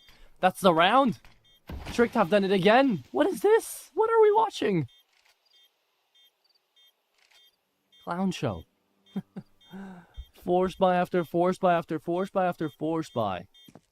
Do I get to continue on that sentence after this? It's 4 force buys in a row working out. Volde, he's in a great spot to try to find a couple of these exit frags. Much needed. Christo, let's take him down though. Wasn't holding for nothing.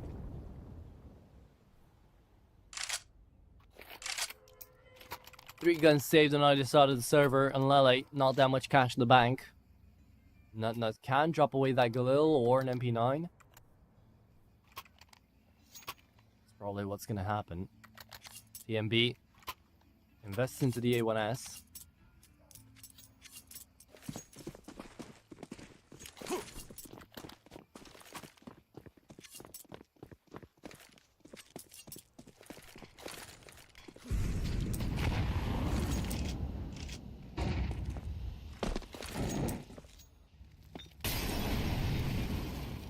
Molly down to the entrance. And it is going to be tricked. Finally moving up to A. First round we get to see this, and maybe the last as TMB takes down 2. Nodius. He does open up long, but I don't think he'll push through archways. Instead, Crystal on the timing takes Nodius down. And Salazar and Volde moving up through the short are going to have to clear out Pit and Mini Pit now. Nut slowly inching his way forward out of the truck. Sees him, takes him down. IGL not expecting the off angle, the off position, and the second player. Ecstatic.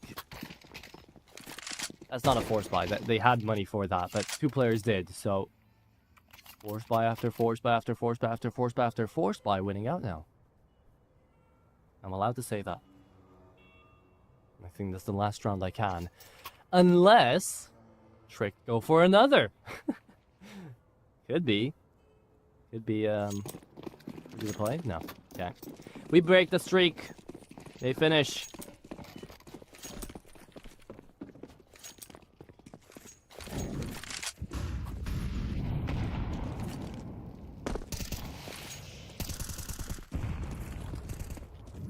It is only a Nico out of the T side.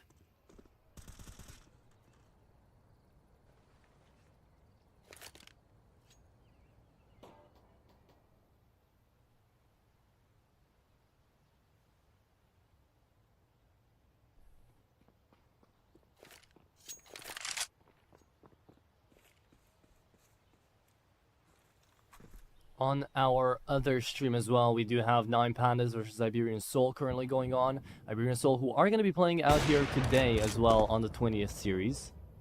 Currently fighting for their lives in the 19th.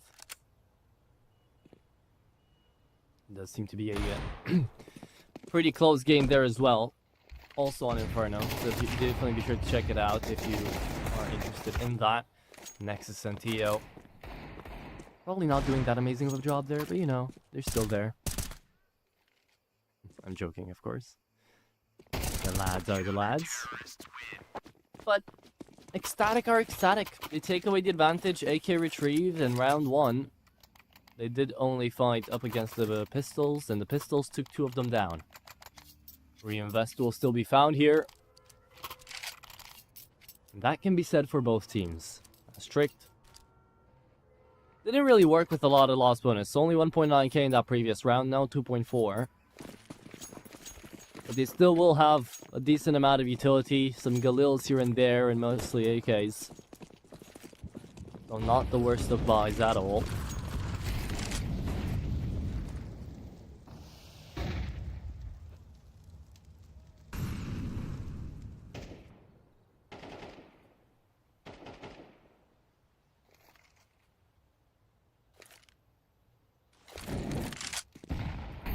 Another slow round. This time they try to take a little bit mid control.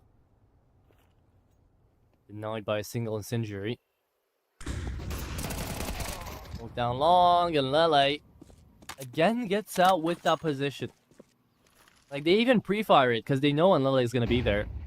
It doesn't even matter. Ecstatic are denying. TMB is insane. And Syra trades him back. Syra good for 2 as well. And the coordination right now for Ecstatic, the way they aim, everything is looking crisp. It's 5-3 on their CT side. And if they can pick just 2 more rounds, they've won the half.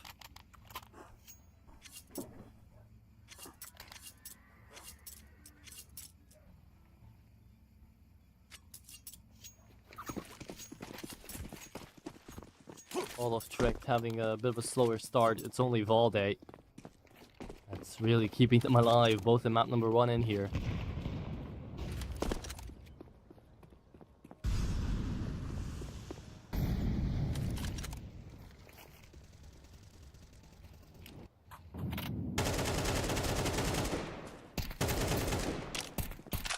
They hear the spray down from Banana. They probably know there's 2 here. Being on Tech 9s, they'll take their chances and probably waterfall out of balcony, out of apartments. 4 through boiler. Okay, we're going short, and it's gonna be the triple nade down into pit. Nut gets overwhelmed, and Queenix takes down 2. Beautiful here for Trick. It appears that the pistols always work better than the actual full buy. So far on this Inferno, that's been the case. An Ecstatic save. They run away. No way. Tricked. Flawless round into pistols only. They save an A1S and an AK. And I was just praising Ecstatic for having a really good defense together.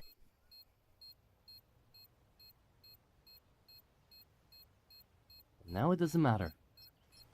It does not matter. 5-4, Tricked, keep it close.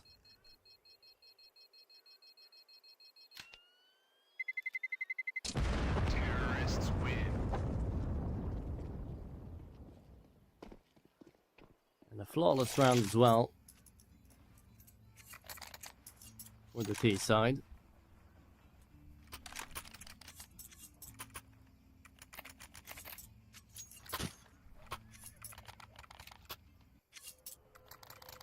Sends us into round number 10 here. Still no op onto the T side. Salazar has not touched it once this game.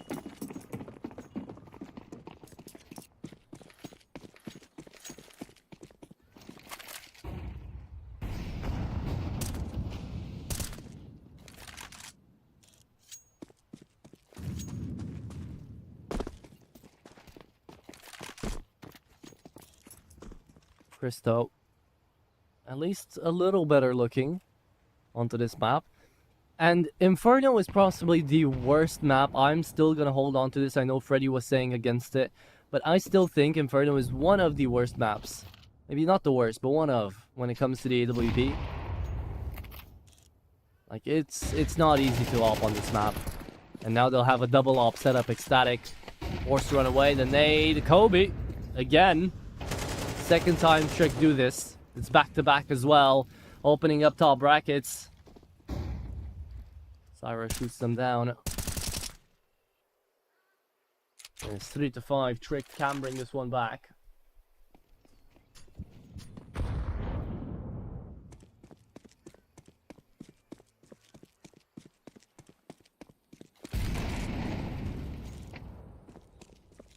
They're still trying to peel. It's a double op setup into B. TMB's on 2 HP. There is still an incendiary onto Nodius, but everybody's on A, because look at the flanker. He's found all this information. All this space.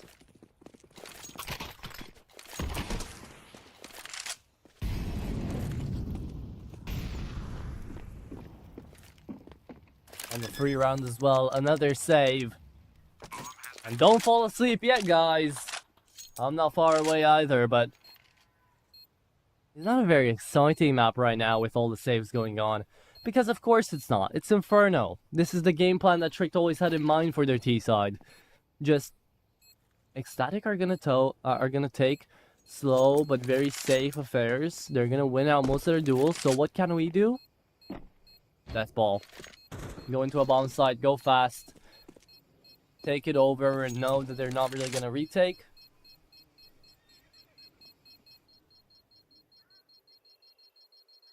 And that's worked out half the times. The other half it hasn't. 5-5. We're moving to round number 11.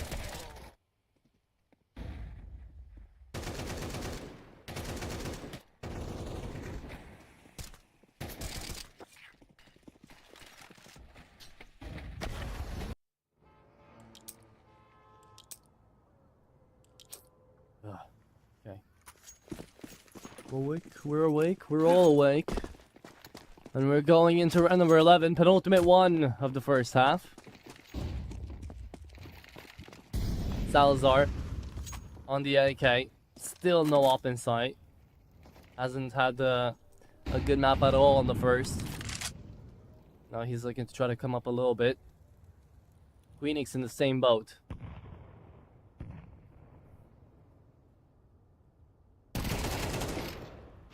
And there's the first. Odious opens up. Cristo next one on chopping block. Much better outcome here for Tricked.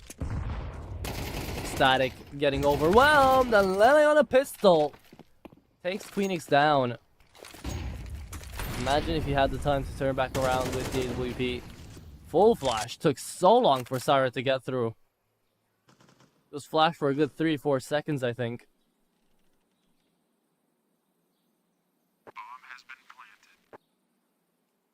And it's a post plant with 1v4. TMB forced to save again as he's on the other side of the map. And let's see if Roy finds him.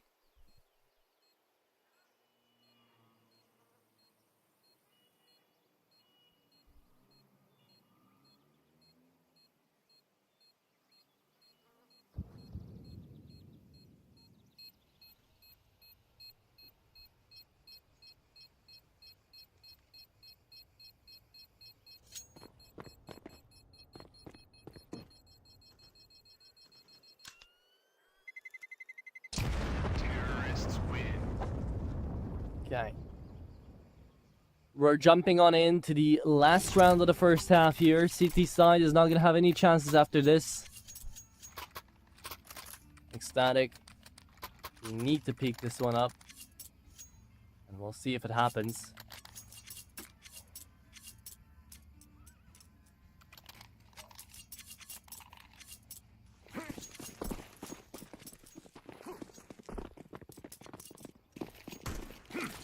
See that the Syra clip is already going on Twitter. Good to know. Good to know.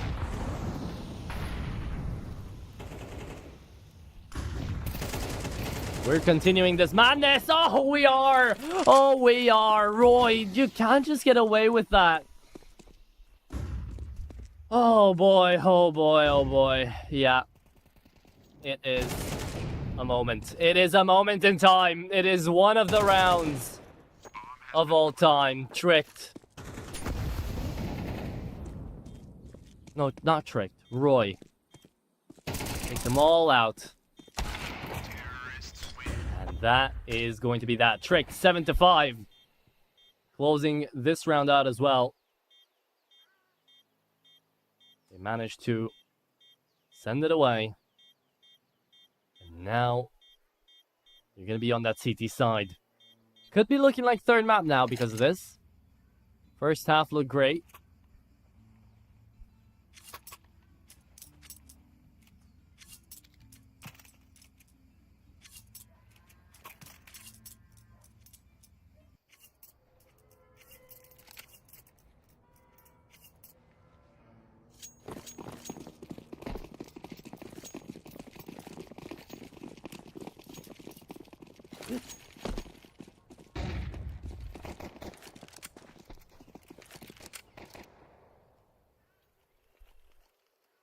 Another pistol to be seen. Queen X, oh, he's close to the danger. Trick, they have a tremor sense for this. They know where they're at, and Roy keeps going. Syra does trade it back. It's Syra after all, but no one checks on Sandbag. Salazar up to another. Salazar good for 2. And where's his POV? It's going to be on the 3rd kill. Looking for it. Last bullet in the mag. Salazar. Welcome back, Salazar. And welcome in Tricked. Pistol round taken. 3 out of 4 pistols here for Tricked. But 2 pistol round conversions lost by Tricked as well. Will the Force by Wars rejoin? Will they continue? For now, it's looking likely. Ecstatic, not a bomb plant, but still a Force buy. Hero AK.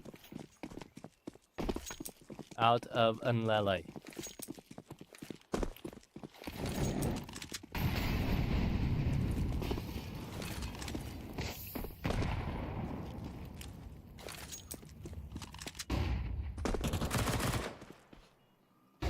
MP9 spams away.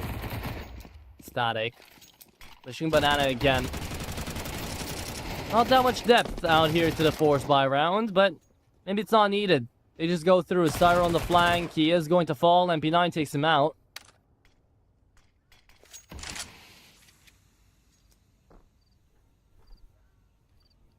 And Tricked left on the man advantage. Ecstatic. What you gonna do? What you gonna do?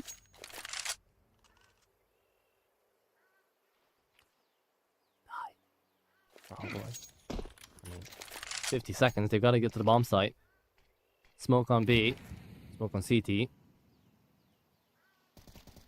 do have 3 more smokes. I'm surprised you don't get to see an execute here. Maybe they just want to fake it. But there it is. Here comes the coffin smoke. Here comes the flash to the bomb site. And looking for the boost. It is going to be spotted. And Lele doesn't take it out though. Now he does. Knows there's a stool there. Volde is going to get overwhelmed. Crystal denies them. Nothing to smoke. What? How?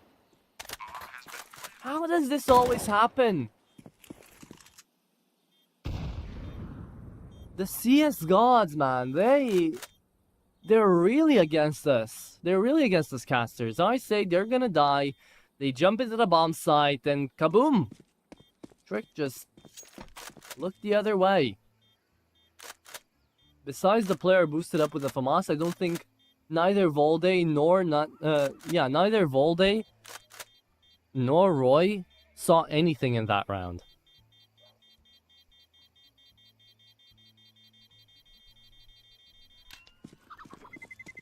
Terrorists win.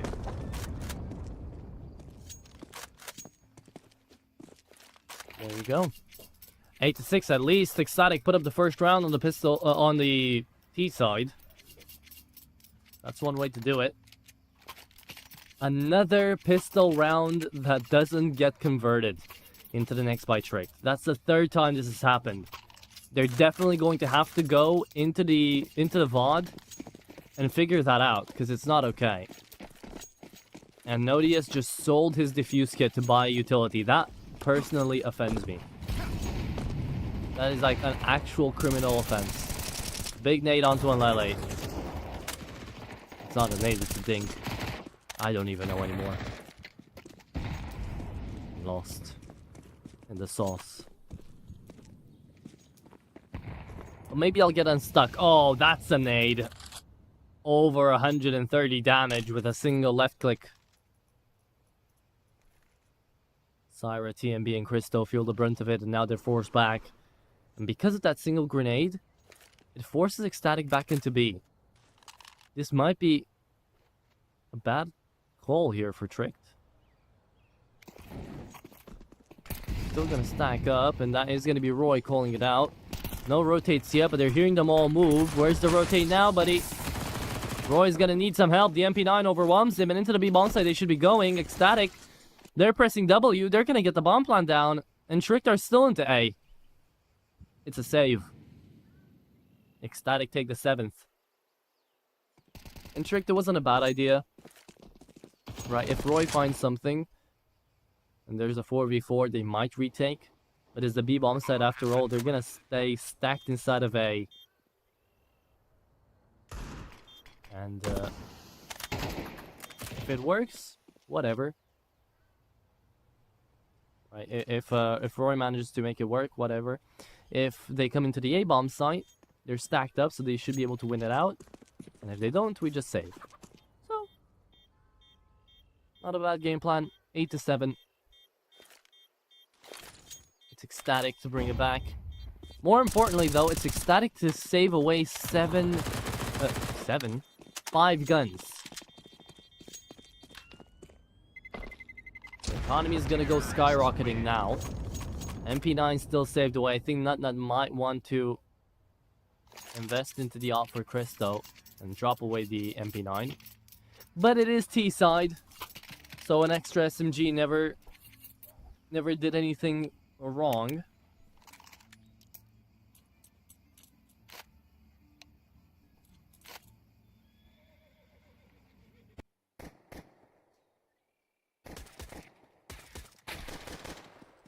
This pistol round was something. Remember, Roy is technically a stand-in.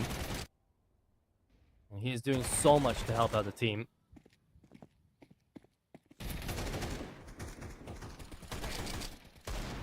And the wonder child Syra, he was a prospect of a lot of pros and a lot of people jumping on into the last year. Now he's showing why. But he has to keep showing us why, because his internet just went down. We do get a match medic. Is he back on the server? Is he fine? Is he with us? Yes, he is. Syra back online. We should be getting back into the game very, very shortly.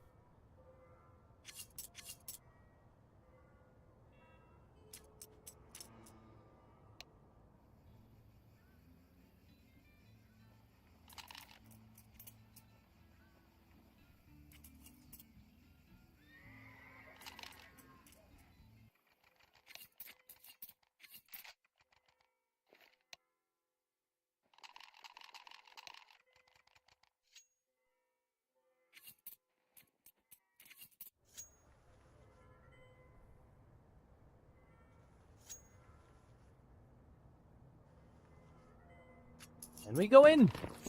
Here it is.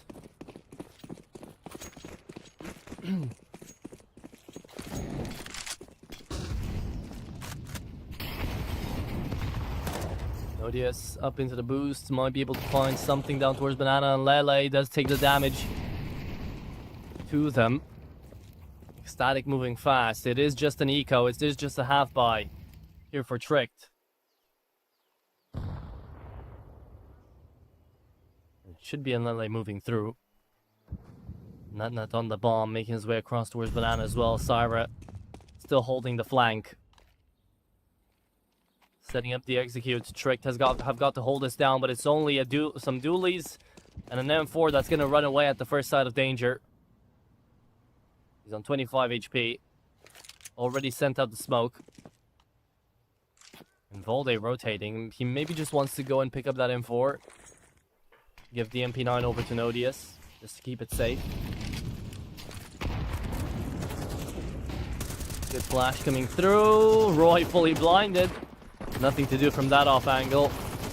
Now they're running away, but they're not saving away the M4. Not just yet. Salazar picked it up and ran away with it. There it is. Howl will stay alive, but Ecstatic will be brought back to life into this game. 8-8. It looks like the T side of Inferno can do a lot of work as well. Volde into church. He's praying. But he prayed so hard he died. The nut came for him. Damn.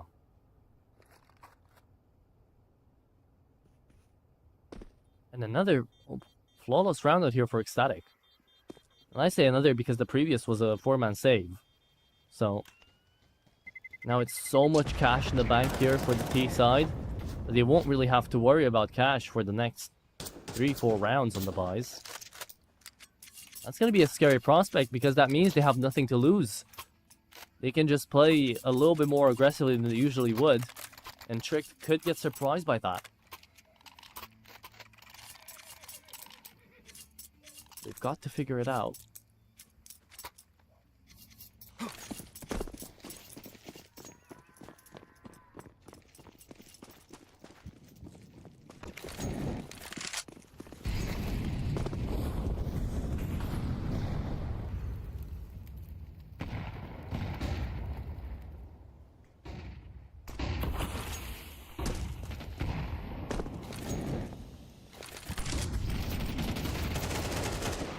Oh, and there's the Lele through the flash.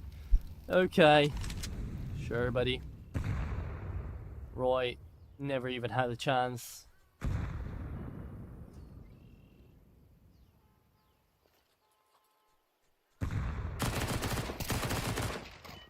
Volde clearing them all out. What?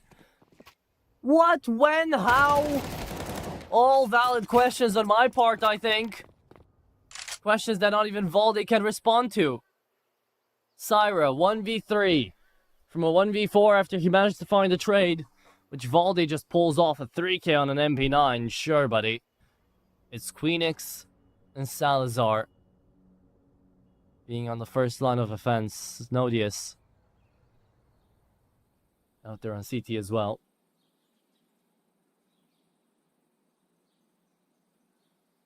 And Sarah's just holding into the bomb site. He's waiting for someone to push. Shrek realizing that they've got every single position on lockdown, so there's just no way that Sarah's gonna get out here. He taps the bomb, and that's the round. Ooh, okay. They don't peek into him. It's not the round yet. Spotted into dark. They all know about him, and Sarah's dead. There it is.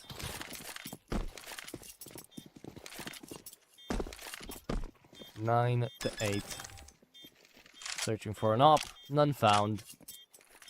3 AK still to be saved though. Volde can invest into the AWP here for Salazar. And Tricked are happy to take away the advantage, but remember what I said before this. Still so much cash for Ecstatic's side.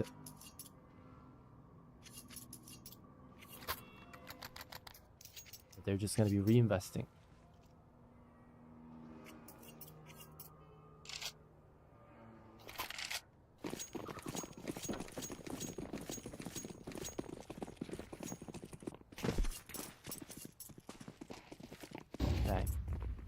AWP indeed onto Salazar. He's going to be left down towards short, and it's going to be TMB trying to open up in towards Banana. Sees one, shoots him down. Roy, why you peek that? Why would you peek that? Volley does the same thing. And they just lost the B-bomb site. Like, it's pushes like that. I don't get it for Roy. He stays so wide out in the open. He tries to make those crazy plays like on Lele and Volde. And he has fallen almost every single time. The B-bomb site currently an issue for Tricked. And Volde plays too passively for Roy's aggressive positions.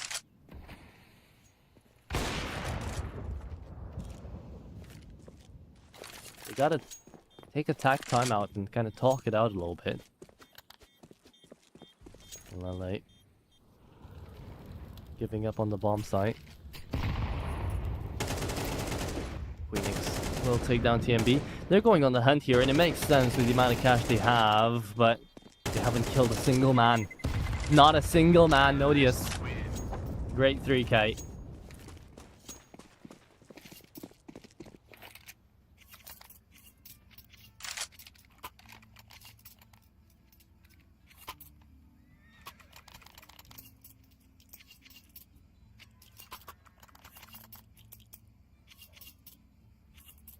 And it is 9-9, round number 19.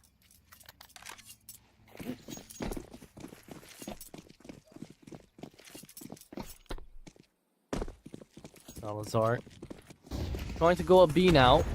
Let's see if that changes anything. It's him and Roy. But Ecstatic this time. Oh, they're pushing fast into brackets. The one time they change up, Valde's here to respond. And Valde takes down 2 more. The master of multi-kills out here as the IGL. He's shut them down. And it's Cristo and Nut to push through short into a CT-infested bomb site. There's 2 here and more to come. It's Roy. Sidestepping and connecting 10-9 as Trick take this round away as well.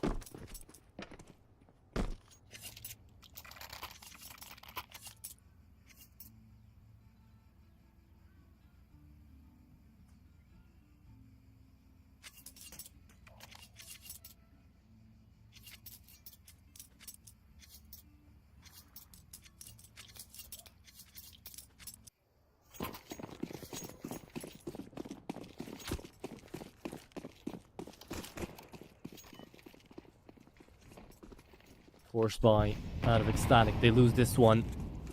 Sure, the loss bonus is there, but Trick to get up to map point most likely.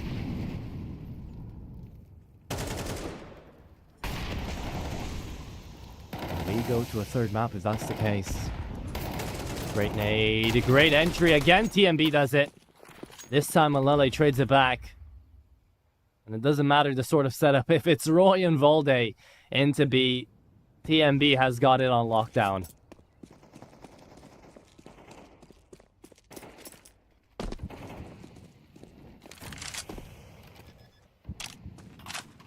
Planted, round lost, save coming through. I feel like we've seen this round at least 3 times by now, in the same exact manner. TMB opens up in banana, Roy in an off-angle position, Valde right behind him. They missed the timing, and yeah. Ecstatic take the round on a save from Tricked Spart. Well,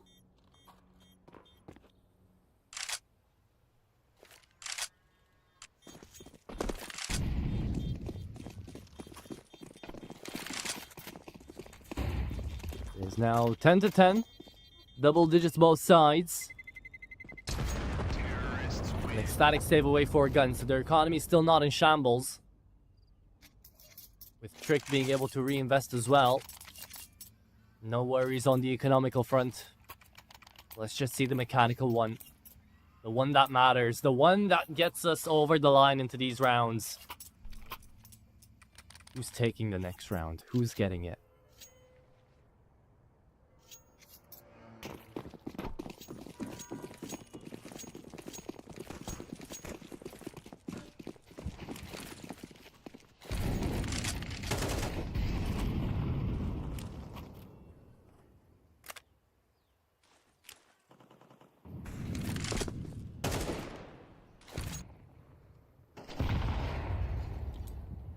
Three-man setup now on B. They really are trying to change it around.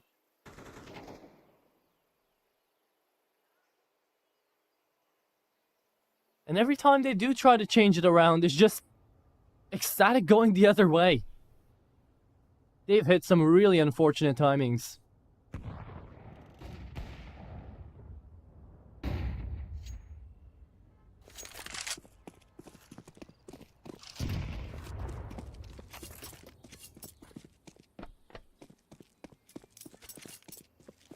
Right now rotating. Sending in Salazar. Does have the scope, so it does work out. Ecstatic getting ready. 50 seconds on the clock. Smokes deployed. Library and archways. Flash coming through. The waterfall is here. Where are the players? Where are the kills? There they are. Not good for one. And Syra trying to find a second. Does indeed so. Another bomb site completely empty. And a retake attempt from Roy and Volde.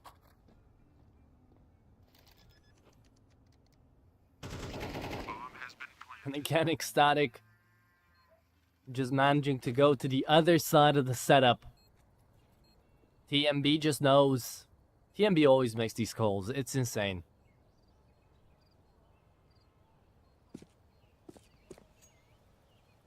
The sheer read he's got now on Tricked as well. And Volde out of all people. It's crazy to think about, but it's 11 on the board out here for Ecstatic up first.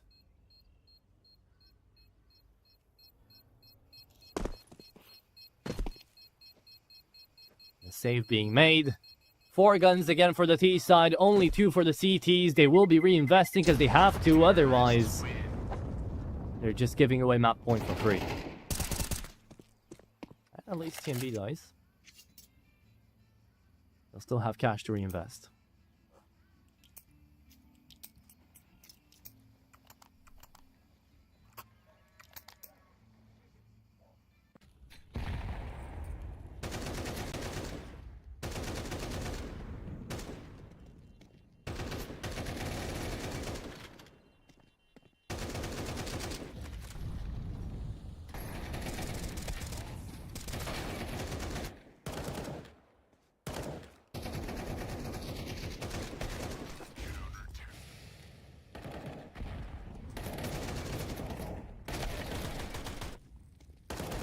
So many entries down towards just clear W pushes. The flashes have been connecting really well from Ecstatic as well on the entries, you have to mention, but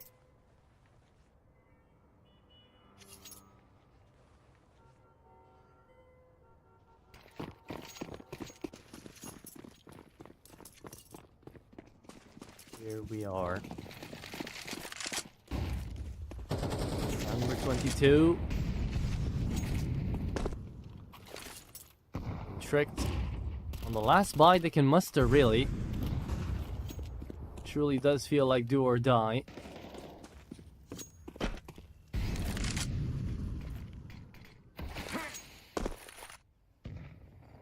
And it would be such a tough loss to find here for Trick.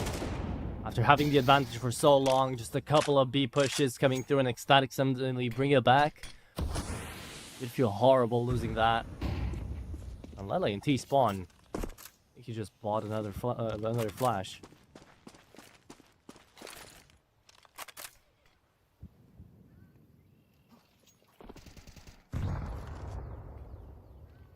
And back up to Roy and Volde we go. He actually, the smoke bounces off his head.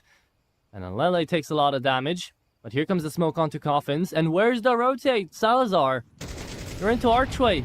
You're seeing all the smoke, so the flashes go in. You haven't seen the bomb, sure, but now you're going in. And now Roy has just lost his life again due to the flash. Again, Volde falls. And once more, Saria entries. And now you're forced to save. This has happened 5 times in a row. Bomb has been planted.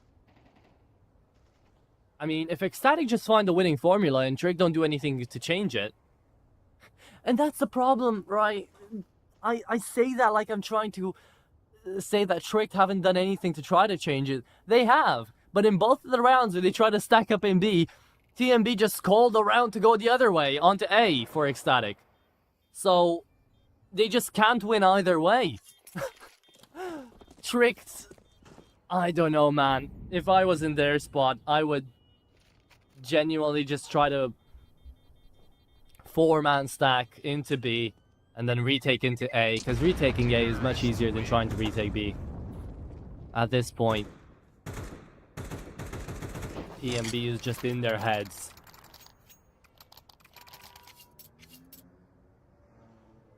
And this time you don't need a master performance out of Syra. By this point in the game, in the previous map, he already had like 24 kills. Now he's only got 15, still the top of the leaderboard in general, in the entire server. But it's not like they needed that many kills, that many rounds, because there's just been so many saves. And the fact that Trick peeked into Inferno, knowing this would be fully a possibility. Great nades, great grenades, and Lele still gets out with 1. But Volde and Roy finally connecting on what was needed to be found. 3v4, low HP onto Roy. Another nade hitting the mark. There you go. Not Syra. They still entry. It's still a 2v2, and the A bomb site's still empty. Going to be a post plant, and Roy is low on HP, remember, so this is up to Nodius. Can he use Roy as a bait? Can he trade him out at least? Syra down to 30 HP as well, but he's the one holding. Oh, and he's out in the open. Syra, what are you doing? He doesn't want to get naded probably, but there's no nades remaining. Syra has moved back towards pit. Not checking short. They gotta push in together. Roy and Nodius. Not. Oh my goodness, that's the nastiest way to go. 2 taps to close it off. Ecstatic ended in 2. And they take away their enemy's map pick as well. There's so many mistakes onto the side of Tricked. It's a tough loss. It's a tough pill to swallow here for Tricked. But it is going to be Ecstatic. The original core, the original organization. Even if you try to run away from it, they'll still haunt your dreams. As they take away the 2-0 victory. And they will be the ones moving on into the Swiss stage of CCT Series 20, as Tricked have now been taken out. They won't have another chance to the second season of the CCT anymore officially. And that will be Ecstatic. Closing off the first best of 3 of the day early. Goddamn, we saw moments, we saw a clip that we're always going to remember with that 3K on the knife kills for Syra, and a monster performance out of the young gun himself. Hats off to Syra, hats off to Ecstatic. TMB played a great T-side out here onto Inferno as well. And just in general, Tricked, they're going to be going back to the VODs and making sure they tune out a couple of positions on the maps that they pick.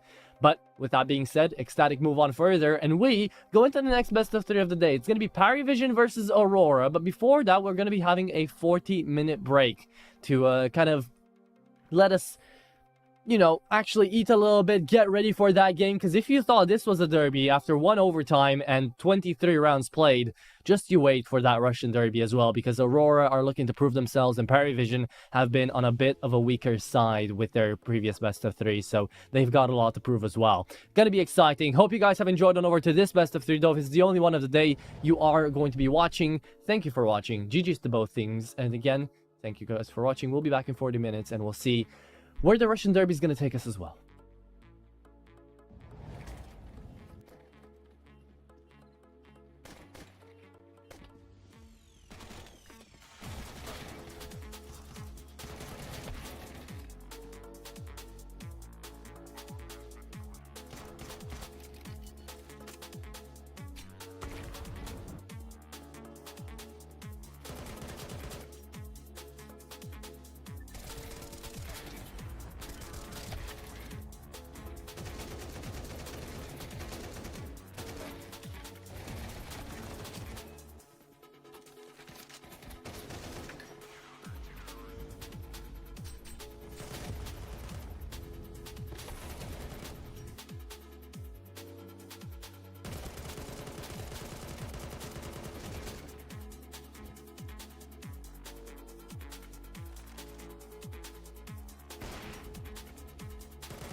And welcome back, everybody. Here it's the second best of 3 of the day. Aurora versus Paravision up next after we got to see the Danish debut. The derby out there in between Tricked and Ecstatic, and they off in a 2-0 with Ecstatic taking it away from an overtime affair in towards a 13-10. Now we move on over to the Russian one. We go on over to Aurora versus Paravision to see who is going to take this one away. And the blue teams are going to be going up against each other. I can never tell if that's a green or like a dark shade of green or like blue out there on the Paravision logo, but I know Aurora's blue, so we'll start off with them as the Aurora young squad out here has gotten some new additions, but we can't really say new anymore. It's been 2 months ever since Grix and Patsy have joined up into the fray here, with Kenzie, Norway, and Klax being the core, and they've been looking quite damn good, right? I mean, at the very least, Grix is 1.17 on the rating, and Patsy himself is 1.10. Everybody else is well above the 1 threshold out here for the rating. Everybody's a beast. Everybody's a monster. Everybody is a threat out here on the Aurora squad. But we don't know if they're as much of a threat usually as the other side of the team would be, as Paravision would be, because we've got James, we've got Belchinok, we've got Kickert, who's been going insane, we've got Nota, who's always been looking great, and here's the problem about Paravision, right? They were on a huge winning streak. James's rounds alongside the Kickerts were looking really good for a while there, and ever since the Navi Junior game where they got 13-0'd, they've just been on a loss streak. They did manage to beat BC Game into this close qualifiers to actually find themselves to this position to have a chance on over to the EU20 Swiss stage. But that was against BC Game, and that was actually a quite great performance from James himself. So if James wasn't stepping up as per usual, well, not as per usual, as he should be, then BC Game would have been here instead of Paravision. But with that being said, I mean, every single individual needs to have his days, needs to have his time to shine, and for yesterday, it was for James. Today, we won't know for who it's going to be. Usually it's Nota, but maybe it's going to be Kickert again. Maybe Belchidok is finally going to be back online and active on the server, because it's been a while, and we're still waiting on him to show up. So with 3 players, actually, with an above 1.12 rating out here on Paravision, it's going to be a very exciting game. I'm expecting to see a Dust 2 because it is going to be all guns blazing. And, well, we're just going to be taking a look on that map Veto to figure out where we're going and to see where we're headed off to. Paravision, great map pool that they have. Aurora, same. They're going to be banning away Dust 2 though, so we're not going to get that Dust 2. I forgot Aurora don't play Dust. And much better, because I wasn't really in the mood to see the Dust, but I thought it would happen, and it doesn't. Ancient and Train, woohoo! Good maps, hell yeah. And if there's Ancient, of course there's going to be Anubis, right? That's usually how it goes. I'm happy for the Train pick. Aurora actually pick into it. Paravision have played it 4 times, not that much, but they have won 3 out of 4 times. So, not about that look at all, and indeed Anubis is going to be that decider, so we are very happy lads here, at least I am. The only map which doesn't really bode too well out here with Aurora is going to be that first starting map, Ancient. They've played it 17 times. It's their most played map, but it's also the map they've got the least win percentage on. 35 win percentage. Out here against Paravision's 57. 14 maps played for Paravision on the first map on Ancient here. And then Train, I'm going to be very interested. I can't wait to get there.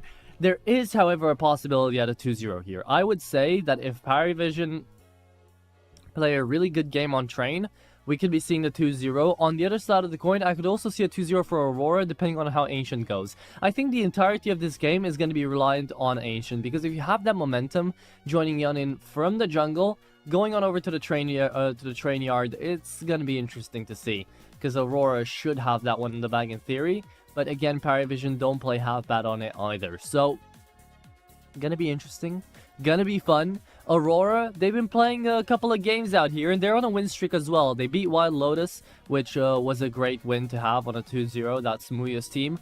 They beat Iberian Soul 2-1 and Rebels 2-1. So, have been a couple of good teams, and they've only really lost against BC Game, OG, and Alaska. And that Alaska win was a little bit weird. It was like 3 weeks ago anyways. We won't really talk about it. But yeah, away from that, it's been quite smooth sailing out here for Aurora. On the other side, Paravision as well. I did just mention they came off the back of a huge win streak a couple of weeks ago. They had only lost against Astralis. Besides that, they went all out. And they beat BC Game twice in this past week. So, We'll see. Maybe the Navi Junior game, the Alliance and Partisan game, they were just a bad spree out there for Paravision, and they're going to be right on back to their usual game. With that being said, the server's still being set up. We've got 2 minutes left to go, probably. So, I believe, we're going to be sending into a break. And once we're back, we'll be going straight into Ancients, straight into the game. Or no, we're not going to go into a break. We just got information. Should just be a couple of extra minutes to wait. And then we're going to be jumping straight into it. So, yeah, with that being said, I'm looking forward to Patsy. I'm hoping his performance is going to do great. Grix usually is an absolute god player. So him against James is also going to be a head-to-head that I'm looking very much forward to see. Thing about the Paravision roster as well is the fact that every single individual, besides Travis a lot of the times, because he does actually play in a lot of trading out rounds, they have impact. Everybody's got impact. Over 1.10 actually. Only Kickard on 103, but he's the IGL. He should definitely get more credit. Whereas on Aurora, that's also the case. 1.17 impact out there on Patsy. Kenzie, 103 as well. And 116 for Grix. So he's got higher rating than he does impact. You don't usually get to see that. That just tells you how good this guy is. And that's the case with Patsy as well. So, yeah. Still, Ancient into Trained into Anubis. All of these maps are better off percentage-wise for Paravision. They've won more times.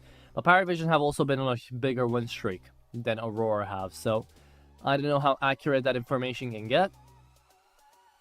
Usually, both Aurora and Paravision have sort of the same competition when it comes down to their actual opponents and the people they scrim and the people they play against. So, will be interesting in that regard. But we should be getting ready, starting any second, just an extra minute, and we'll be back into the server. Okay, predictions. I said 2-0, and I'm going to stick by that. I don't know who's going to have the 2-0, but I will let you guys know after we get to see the first map. Maybe the first half only out here. We're jumping into the game, though. We're getting ready. Let's see Ancient. Let's see the second best of 3, and let's see the Russian Derby.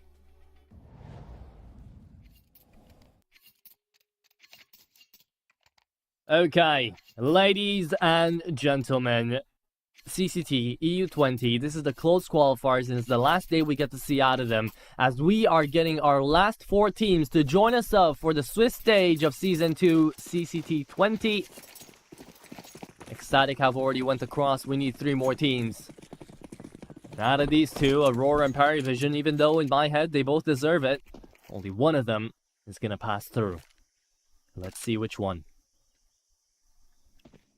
E side for Paravision. CT side Aurora.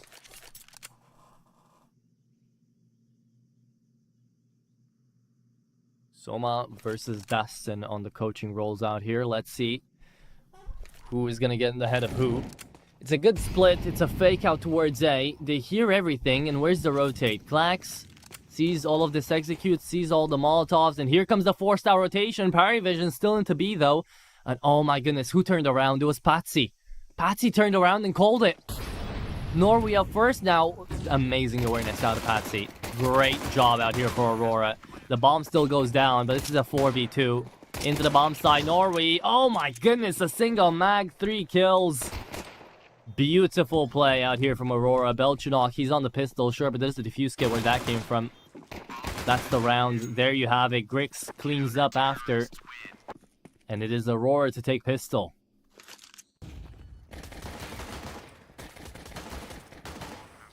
God damn. What a turnaround there from Aurora. The fake out was nicely called out. You don't really expect it in the pistol round especially to be faked out. So Paravision took the bait with Rory for only for like a second. Paravision on the force buy, of course, after the bomb planted. We are expecting this.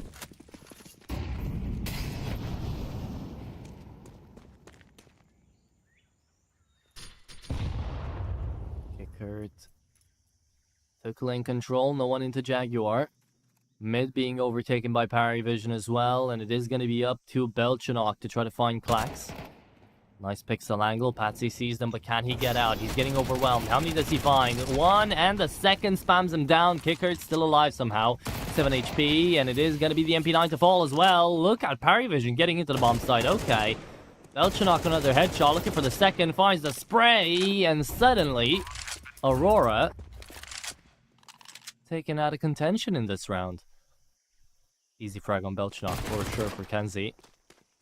Will pick up the AK. But now they know where the last man is. Round secured. No defuse kit out here for Kenzie, even if he wanted to. And he'll save the AK, as the rest of Parry Vision are going to be saving their guns. And an overall happy outcome here for the T side as they connect on the force by Aurora. Overwhelmed. Those were just misses on the duels that lost in that round.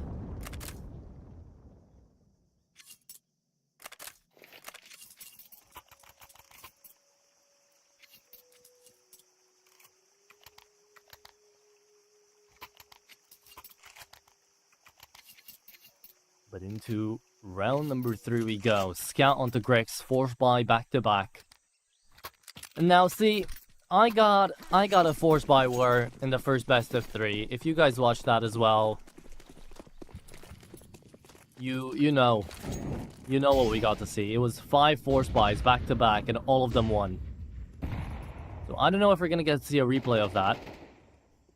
But if we are, strap yourselves in, because it's about to get wild. Travis down to 23. That's Kenzie's spray actually connecting.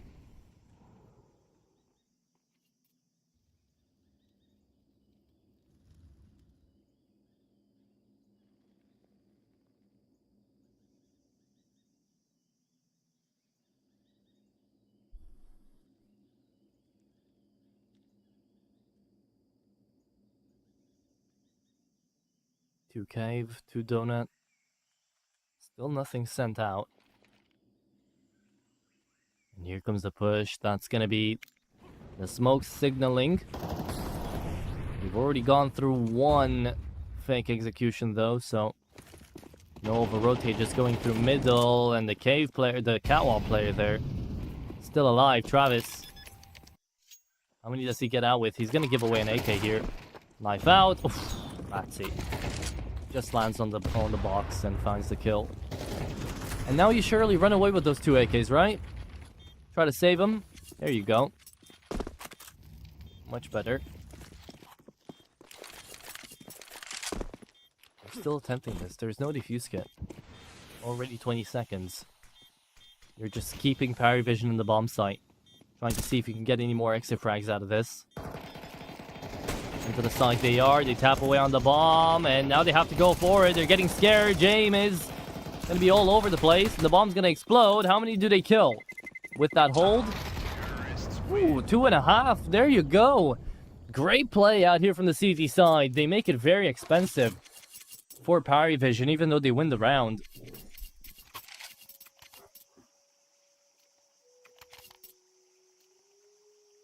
Good choice. Actually go for that. And they even save away one of the AKs, so it's not like everything was lost. We go into round number 4 now with a complete save, complete eco. Just what they had to work with the previous round, and just a scout invested Belchanok. Oh, W, he was locked in. He knew what he wanted. He found Kenzie. The A site is empty now. Completely. Parry Vision don't know that, but that's the round. If the bomb goes there, but Travis. Hello, Travis. Why are you going back, buddy? You got no information. He's looking quite empty. Parry Vision, do they overcomplicate this and not go A? Lane control being taken. Because he killed him so fast, he doesn't know that was an AK, but they can see it on the ground, so they should know that this is an eco. There's the push, there's the exit, and there's the round. Parry Vision bomb down. It is 3-1. Parry Vision taking that one away on their T side.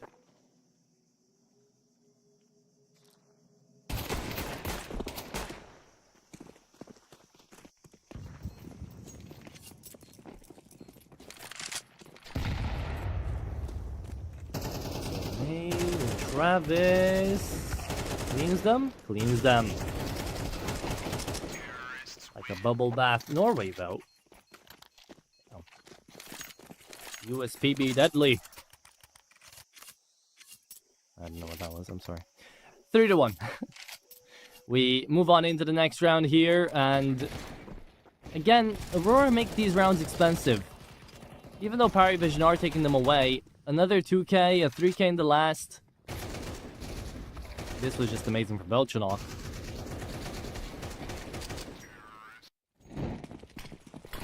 And Kicker at least does get some kills with the Mac 10. Jame on the op, and Clax pushing up. Nota spotted and denied. Belchanok was ready on Ninja, and there's the kill from Kicker too. 2 for 1 in middle, they'll take that. No one in A again. Parry Vision. One more time, they won't know that. Still going in through Donut though. Rotate for mid. Bricks. I think he might just want to pull the plug. They're all together. They're playing the... not even the buddy system, the squad unit. And they are running away. Bomb's gonna get planted. It is 4-1, and Parry Vision are surprised themselves how well the rounds play out if they're just a little fast. Who would have thought? If you let Belchanok play how he wants to play, things go good. And things went good indeed.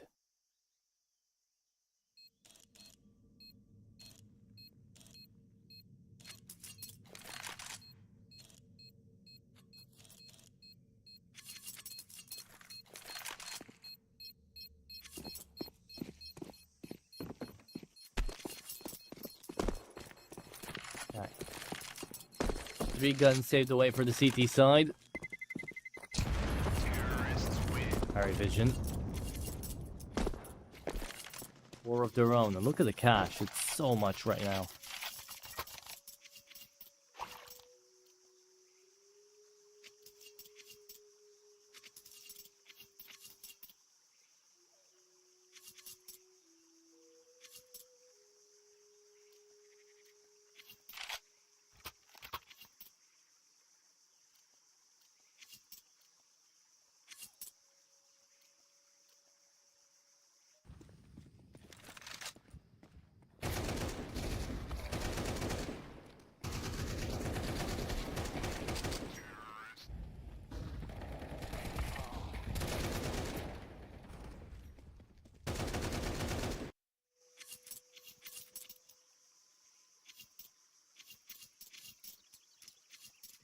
There we go. We move into another round.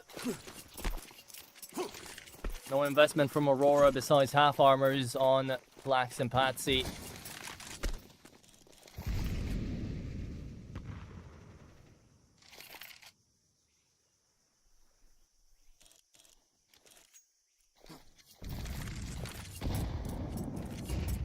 Flash on in towards A. Having gone down from lane. One rifle was heard, but you were going straight into the pistols.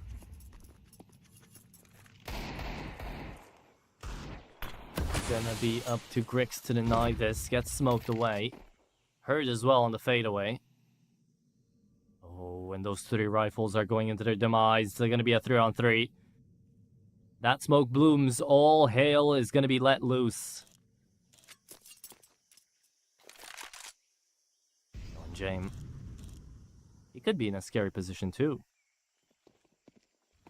But Aurora decided to go back towards Red Room, cleared it out. And James still left to his own devices. Bomb planted. Into A. He's still behind them. Nota. Oh, he's got the AK. He's got the aim. The flicks connect and the nades do as well. Norway forced to run back, and Aurora on another save. It is 5-1. Parry Vision running away with this one so far. The roadmap pick is going good. At least for the early game.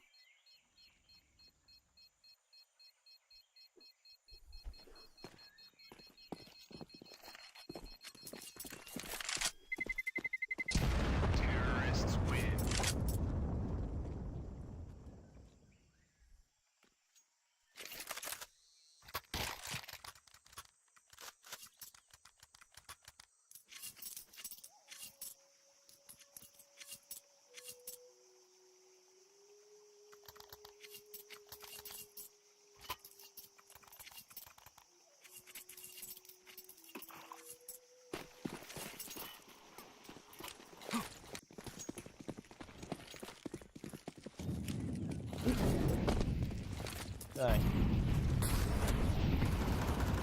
Vision to a slower round this time in towards A main. Still did take a lot of space, and it's going to be up to Grix to anchor once more.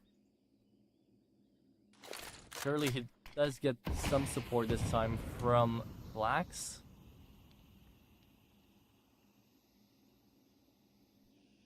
But for now,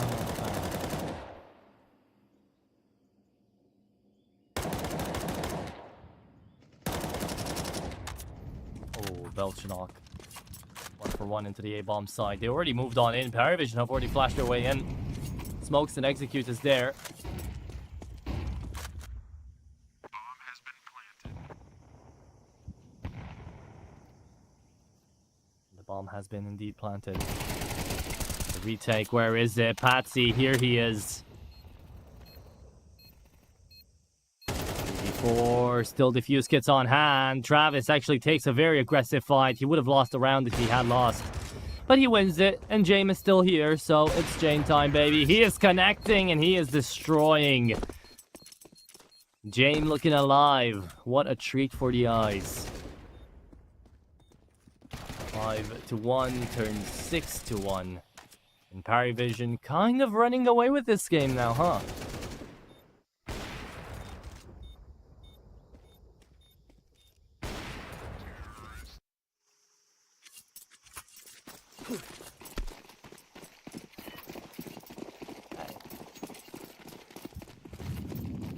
Will this be a rollover? I very much doubt it. Aurora, when or how do they come back? That's a good start. That's an even better follow-up. Kenzie. Let's deny them. James holding up into lane, into catwalk, and a shutdown on ramp forces Paravision back. Look at the HP for Belchinok and Nota. Not too good, but James isn't an upper that would drop his AWP for the Bogdan's Law, but now he will. So much trust in Nota, wow. Okay. And now Nota sends it to Belchinok. Good. James usually doesn't drop away the op in that instance. So it's very nice to see that he does. We'll try to clear out into cave. Let's see if he'll find Clax. He hasn't. Clax instead. Has to have the wrap around. With the back turned away, James is going to fall. Into A they go. And Grix. Up in hand. Denies the first. Then should find the second as well. Note that no way does he find a bomb plant. Or if he does it in the smoke. Everybody here now. 30 seconds. Not even enough to run away. So it's Jane time, baby. It is a save from Nota. And the second round of the board for Aurora. Thanks to Kenzie. Great 2K to win it out. And Nota doesn't even save. So there you go. Would have been dead anyways. 20 seconds left on the timer and you had a flanker coming through main. Nothing to do in that instance.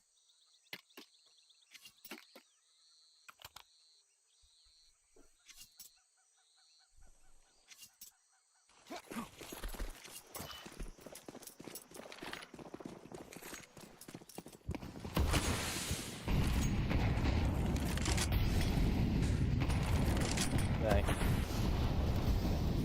Here they go. The op dropped away to James again, and because of that, he gets Kenzie this time. Opening frag made, and entry into the bomb site found as well. Norway forced back after his anchor just fell. Molotov starts gaining sentience and going after James.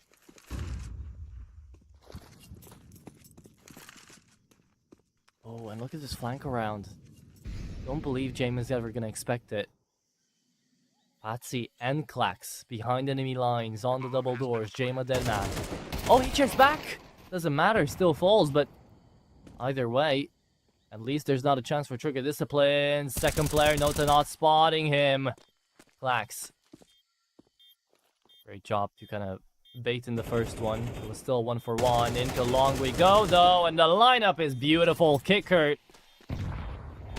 We got to see what the IGL of Aurora could do. Now take a look at Kicker. Oh, and what a kill from Belchanok as well. 1 HP on Klax, and he still took that fight.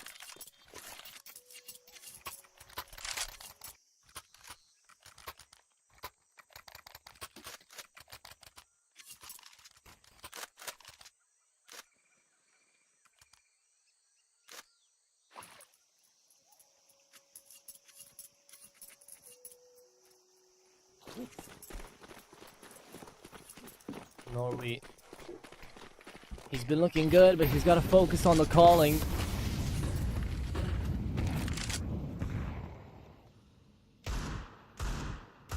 Bricks on an AWP. There is the force buy here. Everybody went a little bit individual. 2 M4s, MP9 Deagle, and an AWP. Here for the CTs.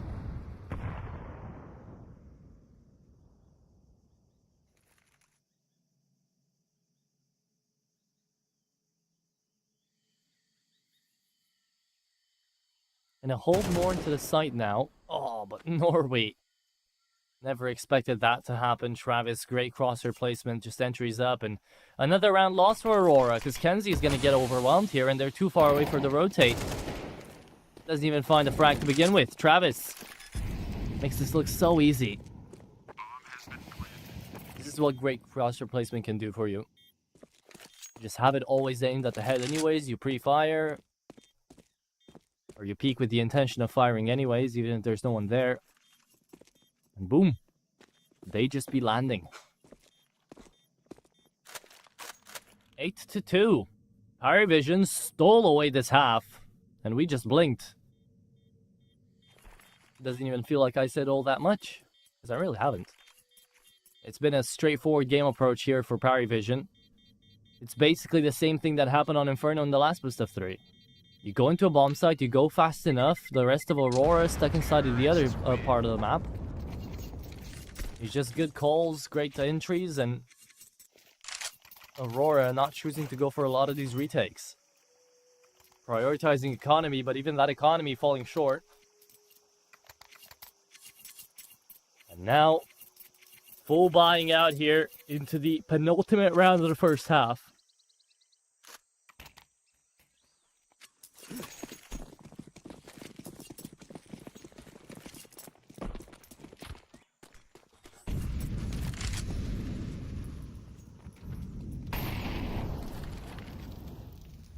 Freaky Chair Chronicles continuing.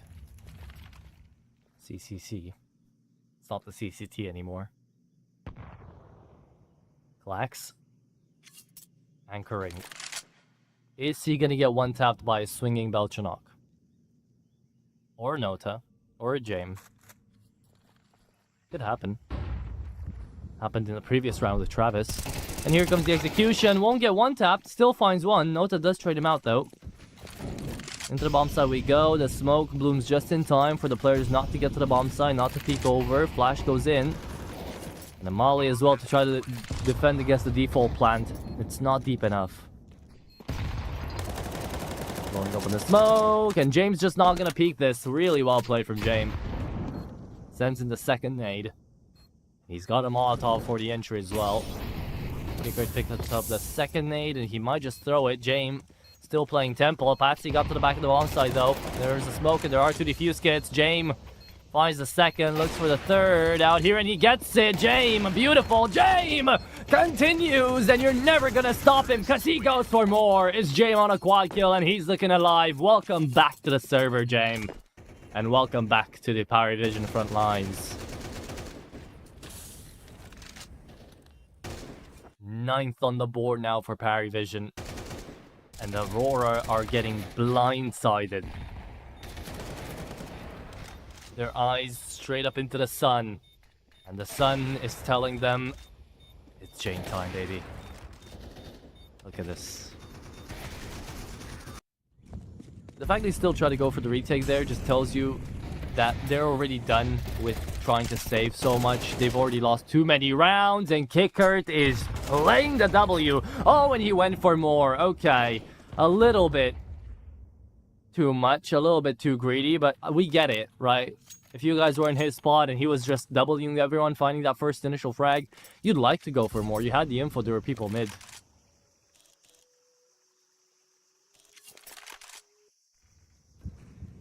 XM on the IGL.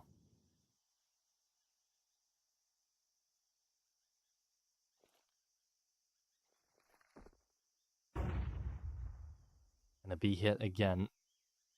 Catwalk covered. The smoke will fade down. Nota checks for it though. Into mid. Checking behind as well for a potential flank. Norri just gonna hold the line with this XM. And Parry Vision making noise towards lane. Will Klax get caught off guard by the mid rotate holder? Oh, Norway's pushing out as well now. They're out of A. 35 seconds. They're not fully safe yet. Norway, he could find Nota here. It's an easy frag for sure. Travis gets that. Norway, there you go. Picks up the AK. Takes Nota out. Grix has got to hold on. The bomb needs to be planted. Velchanok falls, but it's 2v3. Jame peeks, and he peeks out with the sidearm. Oh no, Jame! Didn't want to play into ramp. Thought there was going to be that second player coming right behind him, and Norway was going to get there. But he could have still played inside of ramp. Either way, we can't talk anything about it anymore because it's past, it's over, it's overdue. 9-3. At the very least, Aurora will pick up a round here at the very end. But I don't know, man. 3 rounds going into your T side. Don't believe that's going to be enough.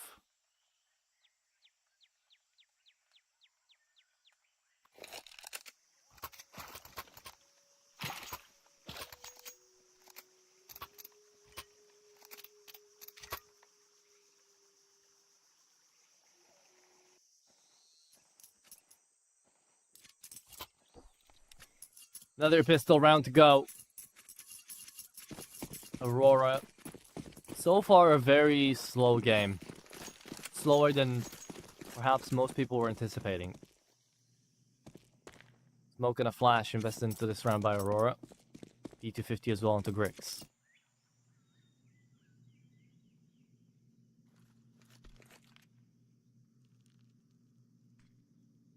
Into A we go. Smoke for Donut and Jame to hold in from CT as Norway takes a little bit of damage. There is a smoke out here onto Kickert indeed. A smoke as well, smoke and a defuse kit. So they can't retake this and they will be going for it. 3 players inside a temple though. And Klax on a big lurk mid. Rix, first man spotted. Not connected upon. Instead Patsy goes into the meat grinder. Just drop the smoke and hold the defuse out here, Kicker. Let's see. Klax right behind them. There's the smoke, and where is Kicker? What a turnaround from Velchanok. Looking on in for the stick right now. Velchanok checks into main, and it is going to be Kicker winning out the round. Ninja defuse right under their noses, and they're still going to get all those kills. There you have it. Kicker even finds the last. Well played, Parry Vision. Double digits in the map win, surely. Out with that now. And of course, because I said it, I just jinxed it. Look at Aurora, they're going to come back in. Will be the force buy though from them. They did get the bomb plan down, right? So Macton on Norway, Macton on Patsy, Tech 9 Kenzie. They're still like thinking, are we sure we're doing this? Yeah, you're sure. Because if you don't win this one, it's game over anyway. Okay, maybe that's why I'm not on IGL. Maybe that's why I'm not coaching these guys, because you shouldn't be thinking anything's over until the bell has rung. Because look, that's a great shot coming out of Norway. Stays alive. Takes down Kickert. They have great utility as well. Something which Parry Vision are definitely lacking. And you know what else Parry Vision are lacking? I'll say it. I'll say it every single time you need me to. A defuse kit. Buy a defuse kit. Don't be a loser. Buy a diffuser, please. We've been saying this for years. And still there's so many teams not going for it.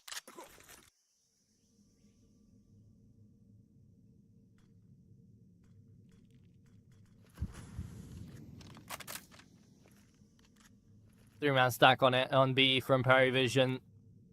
Round should be falling apart anyways. Velchanok, let's see if he at least attempts to hold this. Here's all the smokes, the mollies, the flashes into the A-bomb site. Knows this is an execute. Do parry vision go for this? Probably they do, thinking they've got the gun advantage. Here comes the bomb plant down, and here comes a kill from Travis. Just more Norway taken out. Patsy having to hold on. Again, 3 players Temple. Parry vision. Because they don't have a defuse kit, round should be over. If they did though, this would be a bunch more approachable. Travis taking damage. Look at the kills. Where's the defuse coming through? If only you had a kit, right? If only you had a kit. But the round is lost. And Aurora taken in a 2v4. Parry vision. Maybe you buy a kit now. Terrorists win. Ay, ay, ay. There we go. Even James dies to the Mac 10. Grix doesn't get to pick anything up from the ground. But still will be investing into the AK nonetheless. Aurora. They do manage to convert against the pistol round conversion.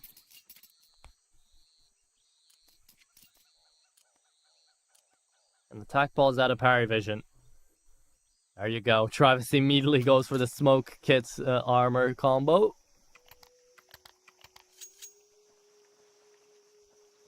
And what did they decide to do? The buy's not amazing. Travis could buy... Travis could force buy. Nota has got the A1S. Yeah, this could be a force buy.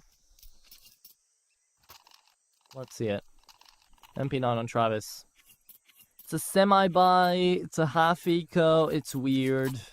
It's a hero A1S on Nota, primarily, and everyone else just holding down until 1k. There's not that much loss bonus either, so I don't know why they're saving this. At least, like, for Jame I get because he wants to hold on for the op. But next round, either way, is going to be a save round. So, could have invested a little bit more. At least into half armor for Belchanok. But I guess that won't be the case.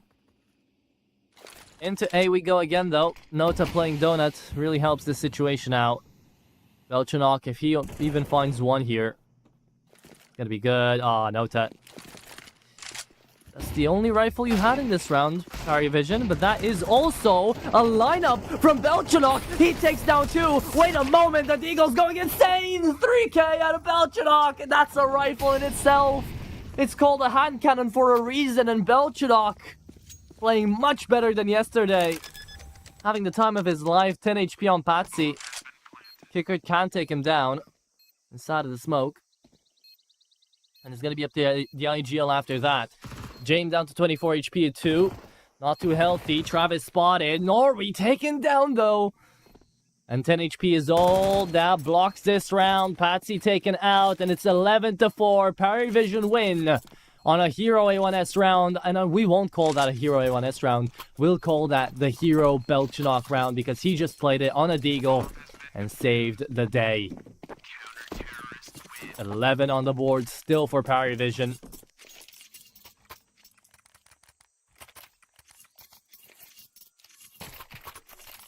Now they just need 2 more to close it on their own map pick.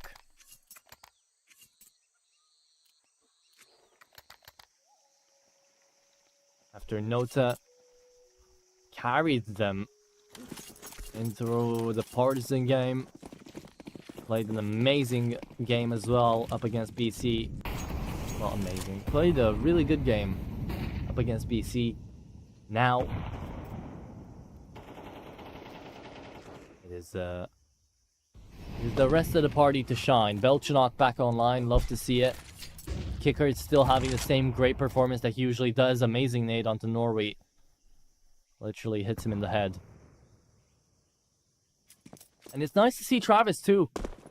Travis is always the one question mark in Parry Vision on consistency, on whether or not he can be that benefactor to the team. And that's why you have him around. For his impact, for his time when he does pop off. And he can be that pillar for everybody else to just play around him. Travis overall, he's a great support player.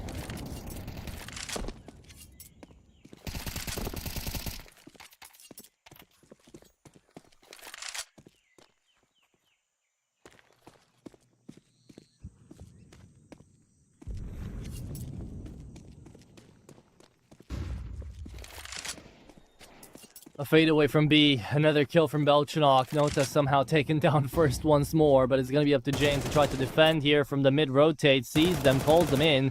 Yeah, Belchanok can't really defend against it. In from CT. Patsy's still alive. It's a 3v4 post-plan scenario again, but this time Travis did buy into the defuse kit. There is a chance of the retake. Travis makes it work. Another kill and another time for James to be alive and for Travis to follow next. 10 seconds. And that is map point for Parivision. Oh, and they play for the shoulder peek as well. Travis, that's just nasty. What a map here from Parivision.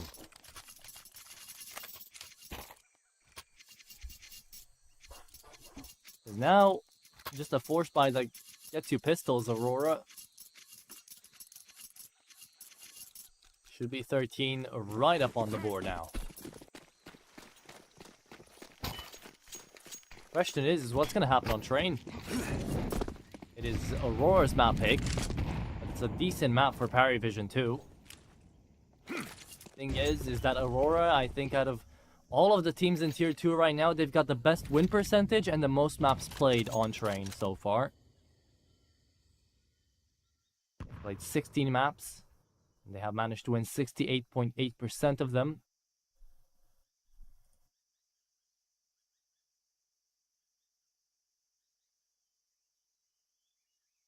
So it's going to be a very interesting affair on that second map. We have to get there first. Aurora, very weak showing out here from their star riflers, especially Kenzie. But Patsy and Grix didn't do a whole lot either. Just been 17 rounds though. So of course there's not really going to be that high numbers. And it is going to be Travis taking out his own teammate thinking he found the enemy. Norway drops the bomb so they know it's the B hit anyways. That is unfortunate as Travis falls next. Kenzie trades him. And a 3v3, surely you go for this, right? You do have the cash on Kickert and Travis and Nota as well. Jane finds another kill, may lose the op but doesn't care. Clax spotted in the smoke as well, and Nota moves up. That's Clax on a great headshot. 10 HP for Nota, 15 for Jame. AK picked up and they're running away. Oh, don't pull a Jame time now, come on. Had defuse kits, had the whole shebang, could have tried it.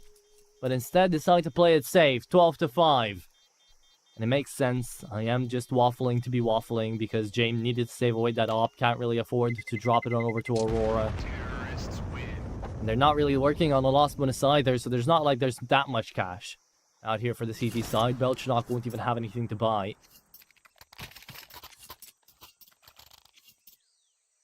So Travis is going to stay on an MP9 or from us. Yep. And Parivision will still have a good buy. So Jame time works out really well here, but it was still a 2v2. We could have tried.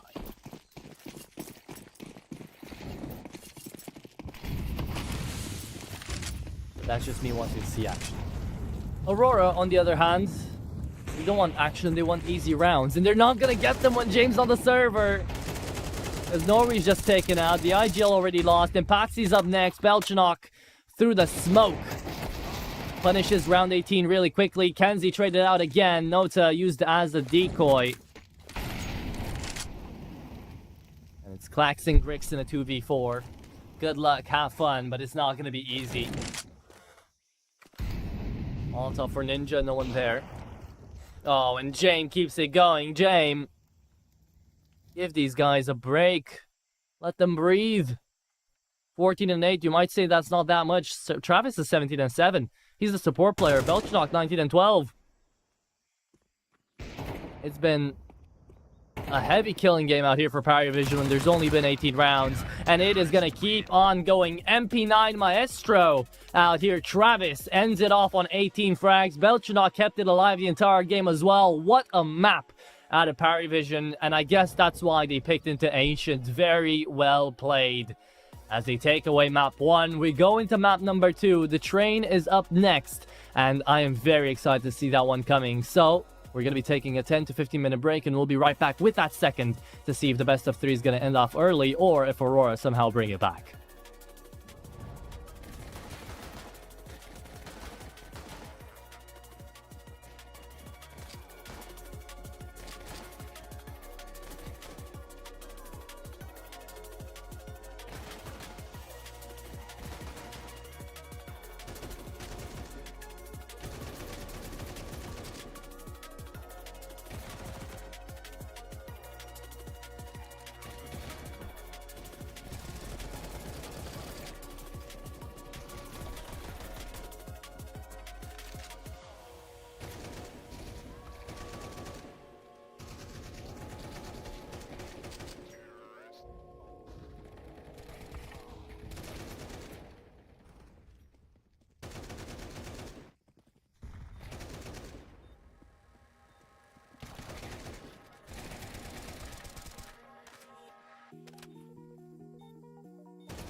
And welcome back, everybody, here to the second map of the best of 3. We took a look on down to see what map number 1 had in store for us, and let me tell you what, it didn't have a lot. I mean, not from the Aurora side. Vision just absolutely wiped, and that was something that I wasn't necessarily expecting. So it's a great way to start off your decider game out here, Vision, but can you continue on that? Next map up is going to be Train, and it is going to be a tough affair out here for the Aurora boys to actually try to make their comeback into it. But if there is any map in which they can make their comeback and find a reverse sweep to actually secure themselves the Swiss stage for the CCT into the 20th series, it is going to be here on Train, and now against Vision. So we're looking forward to it. I think they're looking forward to it. Train is about to go hard, I hope, because everybody out of Vision was absolutely popping off. The fact that Travis gets away with 17 to 18 frags there towards the end is also insane. That is a performance you usually never get to see out of him. Noto was quiet, Kickert was quiet, but that was fine, because Belchanok was still very much alive on the server. James was right there behind him on 14 kills on the op. It's that impact that they constantly need. They really put on the pressure, especially on that T side, ending things off on a 9-3 half. And then, you know, CT side was just a breeze after they win out pistol round. So we hopefully get to see more of that out of Vision on this iteration of the roster.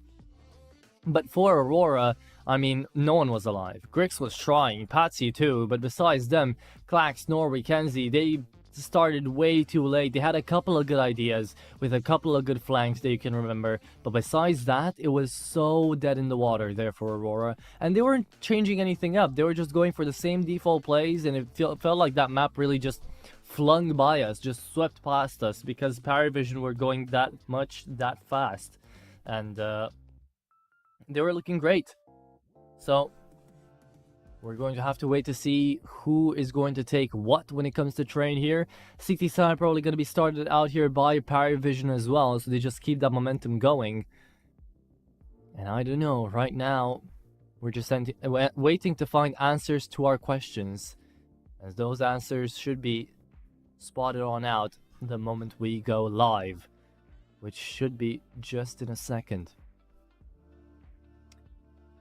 So, I think I'm not going to keep you guys waiting any longer. Let's just jump straight into the map and figure it out. Okay. It's Train. We talked about it. Dastan had a couple of minutes to actually talk to the team as well, hype them up continuously, that they've been doing a good job. For Aurora, Zoma hopefully has managed to tell his team that they need to reset. They need to think this is the start of the best of 3. It's entirely new. Don't think back to what just happened. Just play your own game and try to play it well. And of course, it's the CT side of Vision to start. It is Aurora to be seen, and Clax to move up. Great flash. A counter flash, though, is beautiful from James there to save Travis. And a nade as well is going to take Clax out. So such a well-played round here for Vision already. But it's Patsy coming into Pop Dog. Denies on one. Grix already into Olaf. Looks for Nota, and that peek was not necessary, Nota, but he still went for it. And now 3v2. Bomb's going to be going up to B. Kickert wants to deny this. And James is behind them. Oh, this might turn scary. Did James see anything? That's going to be the kill on Grix. Makes it back to a 2-on-2. And Kickert. Oh, he's staying alive. He's won his duel. It's all up to Patsy. 1v2. Patsy had a decent game in the first map. And now he's got to take down James and go through A. Can do it. The timing is in his favor. The crosshair there, but James is playing these angles so nicely. Again, it's the only playstyle that would have worked in that instance. James is the type of player who sees the enemy, and instead of thinking to take the duel, he thinks to move back and actually get the timing that he wants, get the angle that he wants. And because of that passiveness, Vision managed to win out this round. Great round from James. And there we go. That is going to be pistol taken for Parry. Tomas's and MP9's in play, as Aurora will not be going for a wild force invest. No bomb plant after all.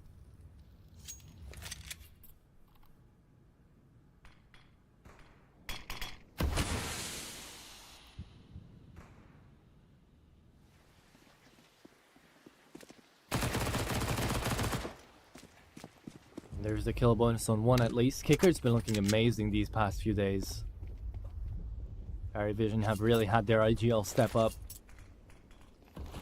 And we always knew Kicker could fight. We always knew Kicker could have a really good run. When it came down to his individuality. But we're seeing it time and time again, so having consistent IGL frags is always nice. Aurora playing a slow game on the pistol here. The main objective, after all, is going to be to get that bomb planted. So they're just setting up for an outside rush in towards B. Just needing that waterfall in from heaven.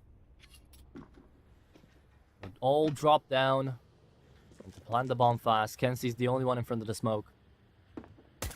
Here they go, peek. The USP still on James, who does connect on the frags. Bomb's not going to go down. And Aurora, well, they'll have their usual bye into the next round. Crix was aiming for James and he finds Belchenok. Great. Thank you, CS2. That's how that works.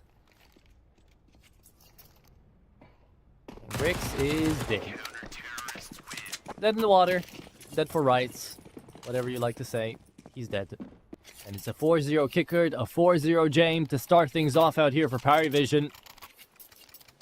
That's what you like to see. An AWP out of the J-Man himself.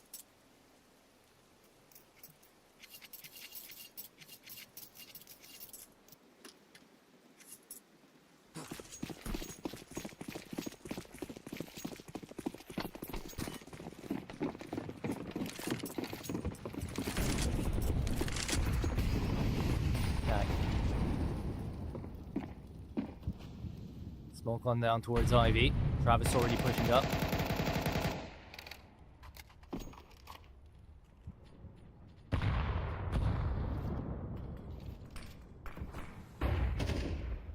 Most of the smoke's already used up out here. For all 10 of the players. We've only got 4 remaining. One on Nota, one on James, one on Kenzie, and one on Grix out here. Trying to set up towards B. Hatsy, there's no way he peeks at a pop dog here. Aurora still have got to set up. Oh, and James, he pushes up so aggressively, even though Grix was holding for him. James is just lightning quick. Norway on the same vein though. Takes down Nota and Sindri forces him back. And he makes steps. Kicker, is he ready for this? This is a bonus buy for Parry Vision 2. They're not working with all just A1Ss and AWPs. There's some FAMASs in the mix. There's an MP9 here for Kicker.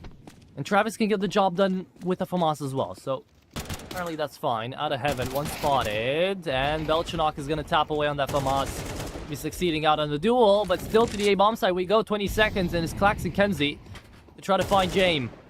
James spotted and found. Okay, not that tough of a hide-and-seek game apparently. From 14 seconds, we go back up to 40. And a 2v2, Belchenok and Kicker have got nothing to lose, only to gain. That's exactly what they'll be attempting to do. Clax, the back turned away. Kicker just needs to not make any steps, and he has. Clax heard. Barrel spotted on Kenzie. They know where both of them are, and Kicker finds another. Clax known. And a tap on the bomb. Kicker, no defuse kit. Clax, is he going to fall here? The MP9 rushes him down, indeed! Kicker finds it, but there's no defuse kit, so that's going to be the round. Oh, defuse kit found, but way too late, way too far away. Unfortunate here for Kicker. He plays the 1v2 really well. He's going to pick up an AWP as well. Here from James. Drop it into the next. But Aurora still managed to win the round. 2v4 out here for Aurora. So, not bad at all. But that 2v2 man, Kicker plays it really nicely. Too bad he wasn't the one on the defuse kit. But good for Aurora, because if he was, that would have been 3-0. However, still, even with that bomb plant, Aurora left without any cash. They win the round. But that means their last bonus gets reset as well. And all 5 of them died anyways.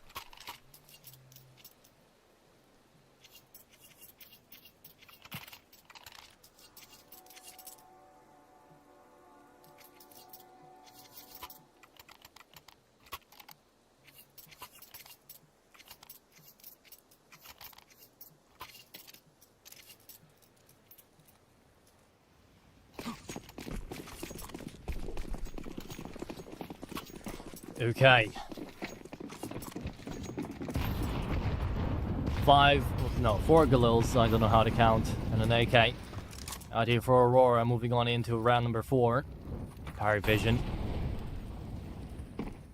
Still on an interesting buy. Haven't gotten rid of the MP9s and FAMASs, but definitely better than the previous bonus.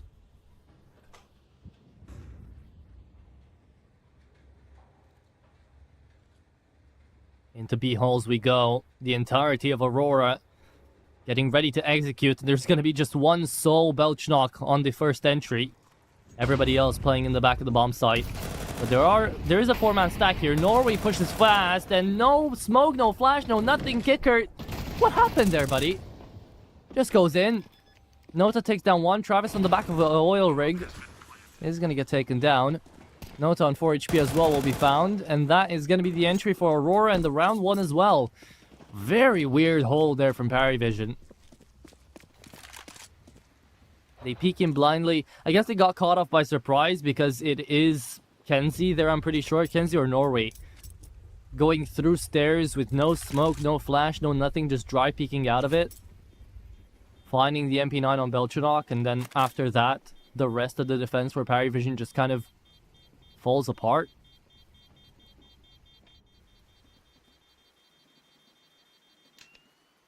But Jame time is Jame time, whether he likes it or not.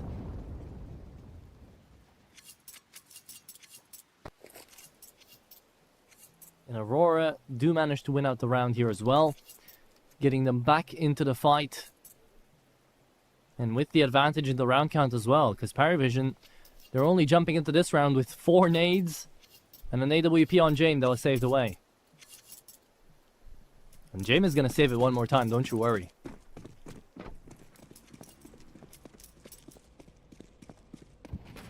So where will those grenades be sent? Of course, up to main. All 3 of them at the same time. You can only hear one.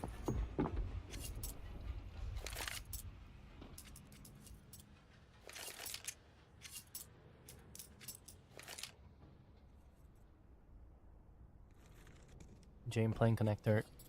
Realizes it's going to be a B-head. It's taking way too long. Nothing found inside of Ivy either.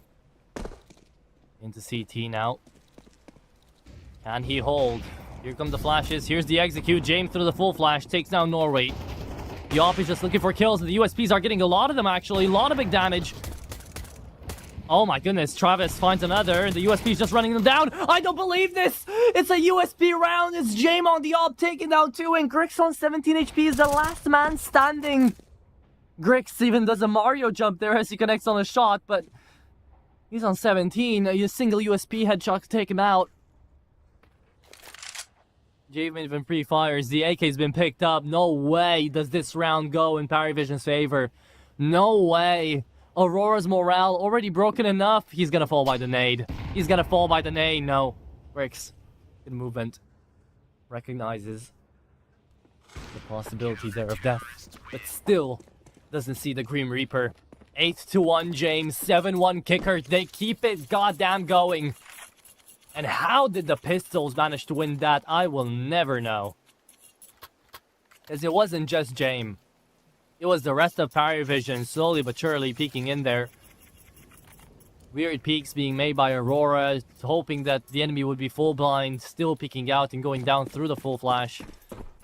Doesn't matter. Parry Vision take the third here very early. And Aurora stuck inside the limbo one more time. Another force buy. Full flash there. Ivy player spotted. Jame forced to run away. Tech 9 will take down Kicker. He's inside of the smoke. And he takes himself out.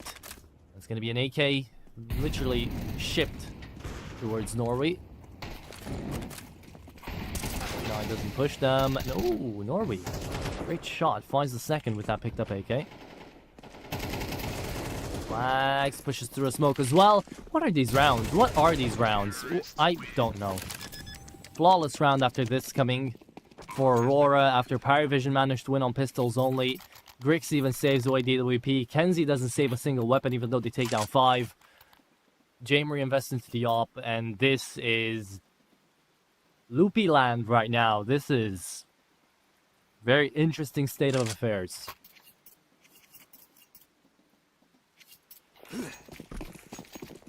Grix versus James is still online. As Travis is the only one not fully investing into this round. It's another force buy. The wars continue.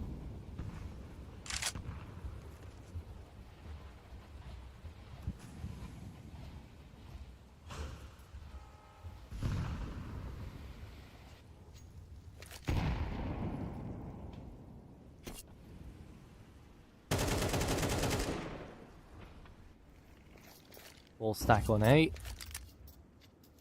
Parry Vision by this point, they should be realizing that Aurora, whenever they hadn't had the insta entry in towards main or someone down on Ivy, it's been a B hit.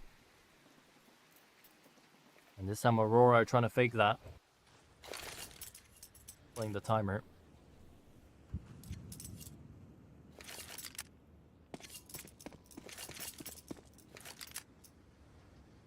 Checking to B, still no one here. Where could they be? James trying to pull through another one of these rounds. He could, like he did in the not previous one, but the 1-2 rounds ago.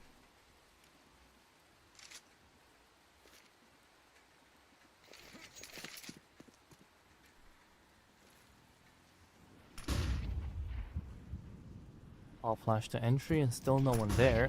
Another smoke to replenish, and Jane finds another. Is it Jane time again? I think it might be.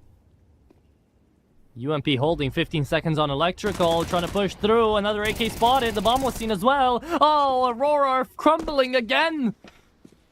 Parry Vision don't even need weapons. Just don't give them to them anymore. Just hold on to the pistols, and you're doing a mighty fine job. Clack staying alive. Will he die after time is the question. Grix will stay alive. Apparently, when Parry Vision have got a full buy, Aurora are able to flawlessly beat them onto the A-bomb site. Whenever Parry Vision have just an AWP and an A1S and a UMP, fair game. Easy, James says. Yeah. Attack pause after that. But not from the team I would have expected attack pause from. That's Parry Vision. Taking a breather.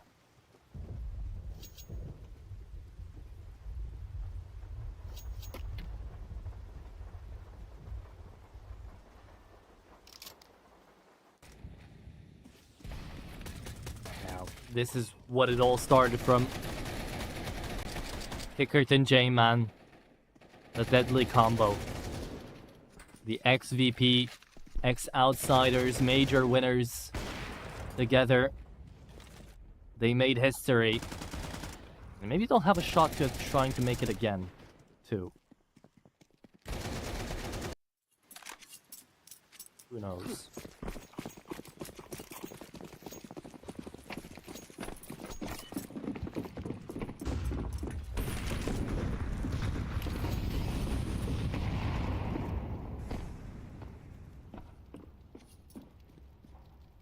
Okay. Reinvest from Aurora, not half bad. But if they lose this round, they're not going to be too happy with the economics. Nota into Pop Dog, sees the flash come through. No way he peeks this again. Nota, come on. Had the info, could have sent out the smoke if he wanted to, and if he's going to back away anyways. He dropped it on over to his teammate. Kickert behind him, setting it up. James right behind them. It's a 4-man stack on A again. As it is the correct play, Belchanok can just hold B-bomb site on his own. Nota trying to play from the off angle on electrical. Kickert doing the same. But look on Ivy. All of them pushing. The smoke is laid out. And a drop from Nota gets heard, so the peek from Pop Dog might still be made. But Kickert's holding it down, and all of Ivy is currently pushed. 40 seconds. And James not checking behind. James surely dead here, right? Surely dead. Checks behind now. Oh, this timing. Oh, this timing. James, what is this? 20 seconds. Nota spotted. But Kenzie goes bigger. And James finally falls. So weird. Bomb has been James looks behind, finds the first. Nota looks back, loses the duel. Okay, it happens, whatever. Nota's not having a great game right now. But Kicker's staying inside of the smoke, doesn't check back in towards CT, instead keeps looking on electrical towards Pop Dog.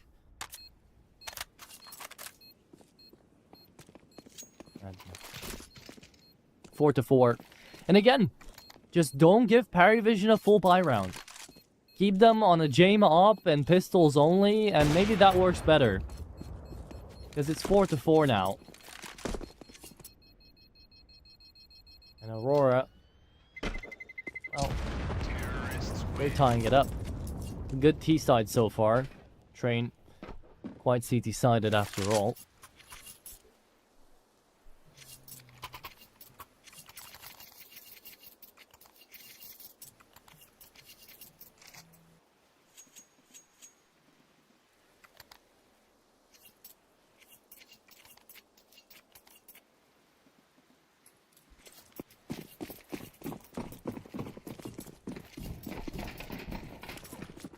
Okay.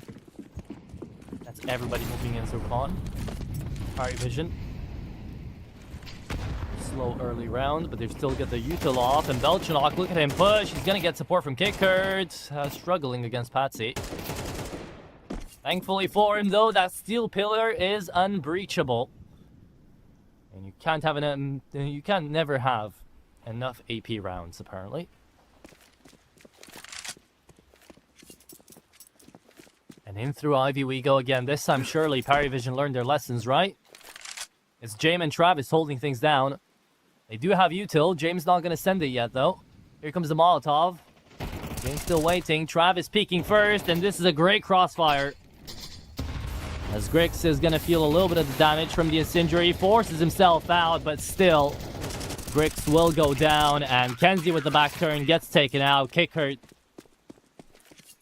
Great push. Great crossfire from James and Travis to win out the round. And it is 5-4. It's just a back and forth. Just a back and forth. Another tactical pause coming through from Aurora now. To try to discuss what will you do this round.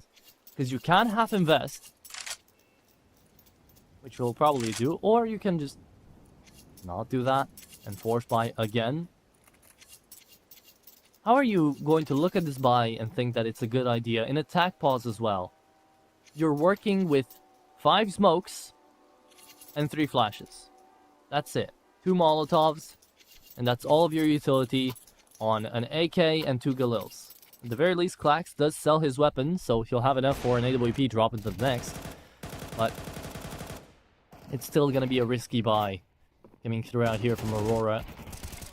And Parry Vision. Well, they're not going to do half bad themselves.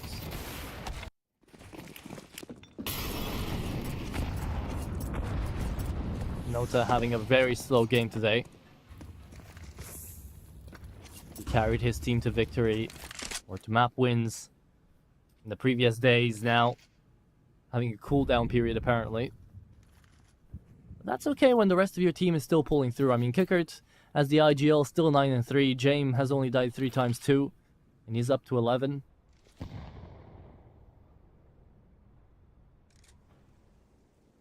Whereas look, another IGL out here on the server. Norway just takes half the damage and falls to Travis. James keeps it going. And the Parry Vision snowball keeps rolling.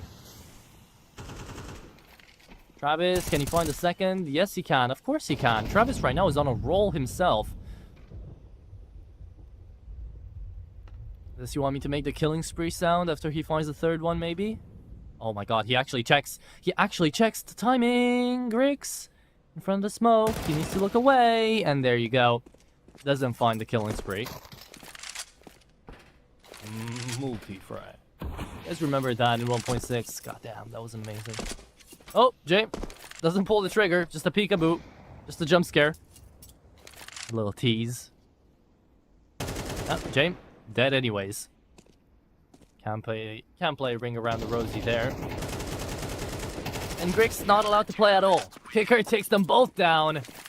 And man, Kickert and James right now, they are in sync. They are decimating Aurora, 6-4. And look at the buy now, Aurora. They realized this was going to be a possibility, but they don't like it either way. Penultimate round, they're going to save. And they'll have a 2.4k loss bonus going into the last round of the first half, which isn't going to be even netting them an actual full buy. I mean, it will be netting them a full buy. But utility might be looking a bit scarce. You might have to bring out the Galil there for Klax. We'll see.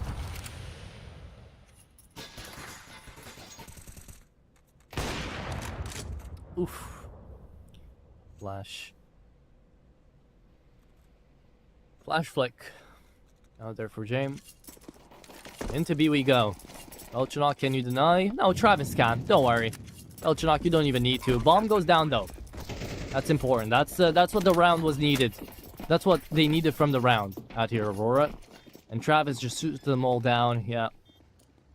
Doesn't even need the keyboard anymore. Just knows how good he is. 10-6 after the previous map for a guy that is often seen at the bottom of the scoreboard here for Parry Vision just because his teammates are so good looking. Now, maybe Nota's playing from his PC. Who knows? It's still very well played from Travis. Gotta give it up to the man. Really stepped it up, and Kickert and Jame are just doing their thing. They're on a different plane of existence entirely. Like, this is how you'd usually be expecting Parry Vision to play.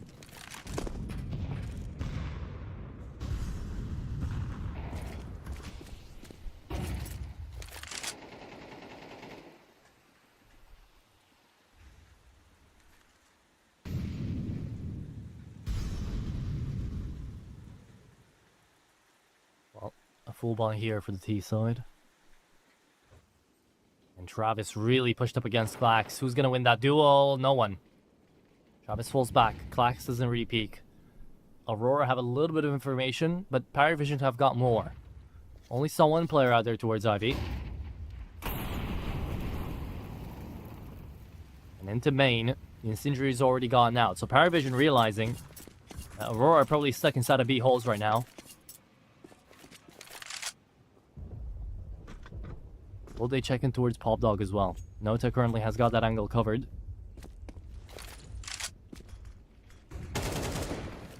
And here's the exit. Out of Pop Dog. He's sending them straight into the graveyard. It's a fast ticket. And they punch it in. Nota triples his KD. Would you believe it? Parry Vision looking amazing so far in this first half.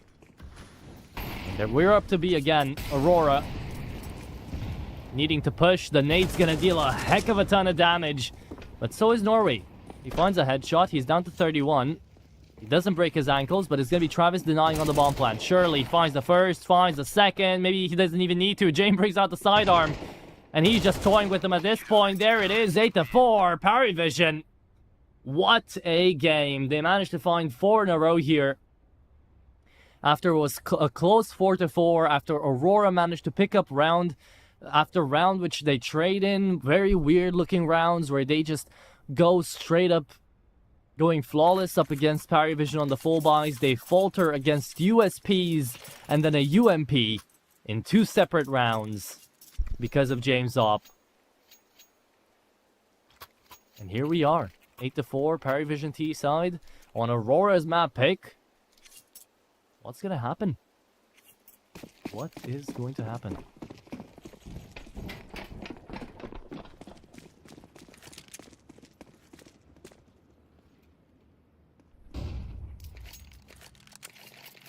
Calling the line of doom. Coming through B holes. From kitchen we go further, and Norway's the one that has to defend this. Patsy is also close to him. Oh, he's getting the itch. He wants to peek this. And he has been spotted. Patsy on the dualies. Does he pre-fire this? Does he connect on any of them? Belchanok not taken down just yet. Nota, the only one to fall. And Parry Vision pull the plug. Okay, Aurora don't peek over that. Surprised Norway doesn't. Neither does Patsy. What's Klax doing right now? What are the rest of Aurora doing right now? They're just waiting on Patsy to die. Patsy is unkillable so far. Patsy and Kenzie saved a round. There's Belchanok left in the 1v5. Flawless pistol out of Aurora. What can I say? Very interesting. Our vision just gets stuck at the stairs. And instead of trying to run down those pistols when they're on Glocks in short range, they saw that the dualies were on the stairs. They just wait for the dualies to peek into them. They even knew about Patsy down on connector. Either way, not on connector, on top dog. Either way, will be pistols again for Parry Vision, 8-6. Aurora will stay on their bonus after this round. Parry Vision, that's what they're aiming for. So let's see if they get any kills into this one. This is going to be a French timeout. Parry Vision going to take their sweet time talking about what's coming next, what are they to do. Maybe cracking open a cold one, who knows. They wouldn't be the first, the CCT, just lighting a ciggy or... I don't think we've seen anyone drink. Because it's kind of against the rules, I'm pretty sure. But, you know. Popping a snooze.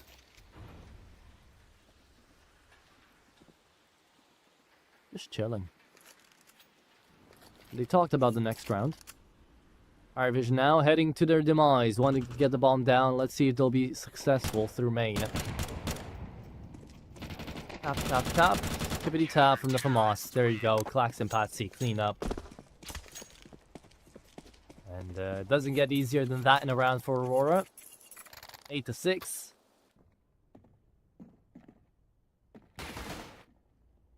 And now it's time for the real game to begin. Full buy for Parry Vision, Aurora on the bonus.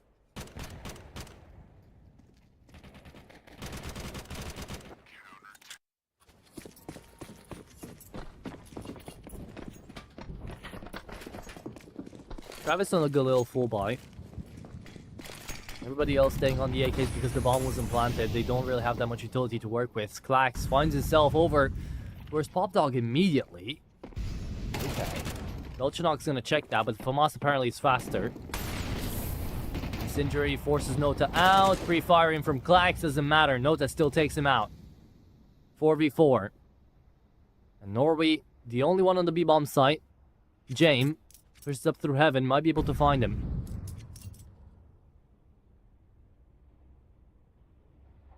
Call it in. James needs to check connector. He does, taps away, finds one, looking on in towards the ladder, doesn't see him. Norway gets out with the kill and a trade out from Grix 2, 2v2. Very well played out here from Aurora. Nade lands on top of Travis's head. Planted for default after all. Patsy trying to go up in towards the rafters. It is going to be Grix to fall. Now, no idea about Patsy. They have no clue. Travis spotted, no trigger discipline. And Kicker takes him out. Came down to a 1v1, came down to XIGL versus Current. And Kickert finds Patsy. Wins out the duel and pushes Parry Vision up to 9. Very important round there. Crucial even, you might say, for both of the teams. But Kickert gets it out of the line, above the line.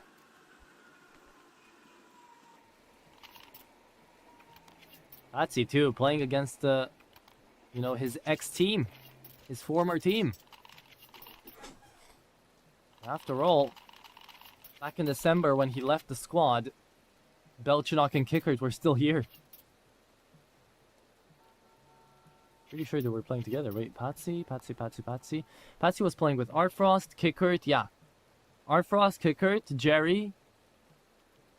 And he caught Zegev as well. And Belchanok. So he's fighting 2 of his former teammates right now. The rest in the bench of Parry Vision. And he's not having that fun of a time, huh?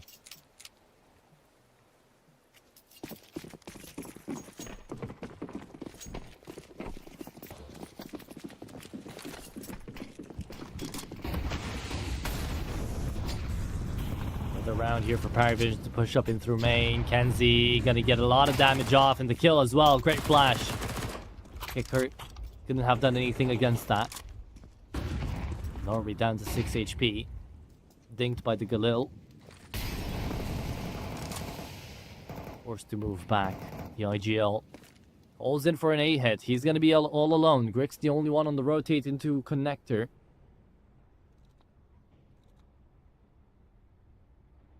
Belchenok and Nota trying to get out of heaven. It's got to be James to move first, though. He's with the bomb. He's on a Galil. He's trying to find Grix. Here comes the timing. Smoke laid out in front of him. Norrie spotted. Great headshot. Oh, Belchenok connects on them both. Wish we could have seen that from his perspective. Great gunplay. Wins out the 10th round here for Parivision. Pushes them up to double digits. And all it takes is 2 kills. All it takes is just a really angry Belchenok, who couldn't connect on any kills so far in this map, to just find some amazing entries and to push Parivision up to 10. Can he dial it up to 11, though? Like, literally, can he dial it up for Parivision to round number 11 on the board? Because if he does, Aurora not going to be looking great on the cash front. We'll have another buy after this because they're still working on a loss bonus. They saved away 3 guns as well. They'll be fine. Question is, do they force buy here? Surely not. You are working with 3 rifles. You could work with 2 MP9s as well. But surely not. Surely you just save for the next round. Yeah. Not investing into anything. Gotta be saving this one away. Not bad at all. Good choice, I think, here for Aurora. As Parivision are not fully clear just yet. They could always lose this round if they're not careful. Patsy, so much damage from his injury. He pushes through it on Pop Dog. And because of that, the first bullet of Belchenok entries on up. Looking for the second kill. Belchenok still hungry. Still bloodthirsty. And he's not going to stop, man. That's all the rifles taken care of in that round. And Grix and Norway only on USPs will falter. So that's 11 on the board for Parivision, about as fast as it gets. As Belchenok is back online too. You might be looking at this game and thinking Nota is a bad player. Nota is not a bad player. Just everyone in Parivision right now is a beast. And he's having a tough day as well, but still. Aurora, perhaps the last buy we get to see out of them. They're working on a 2.9k loss bonus, and if they lose this round, they'll have no cash to work with. Parivision, they can put the final nail in the coffin here and now. Will they be sending Aurora home and out of the CCT for Season 2 once and for all? We're about to find that out in this very round. Let's see it. Great blown open nade. Okay. That flash almost saved Kickert.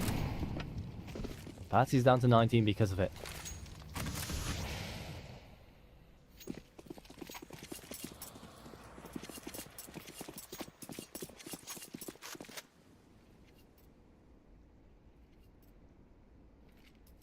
Smoke on down to main. Trying to fake it out. No, James is going to give up his op to Nota. He wants the entry. This is different. Different is scary. Parivision. Holding up. They're still going to go B.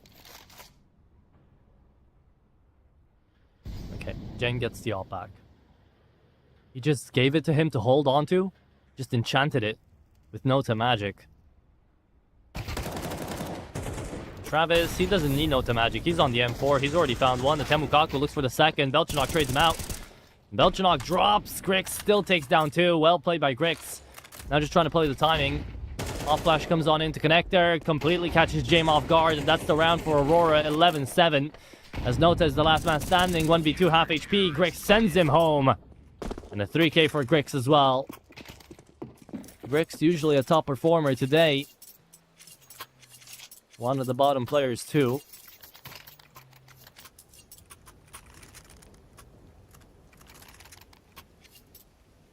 But it is 11-7. And the worst hasn't come yet for Aurora. They still got an actually decent chance of trying to make the comeback. They're just 4 rounds down. They'll need 5 to hit overtime. But Parry Vision need only 2 more. Can they pick those up? Would be great for Parry Vision to not look at the scoreboard, to think, okay, we just need to get 2 rounds. We don't care what the scoreline is. Just block the entire top of your screen off. Put duct tape on it. If you're Daston right now, that's what you should be doing, because the pressure of it being 12 and the enemy team gaining back up onto you is tough.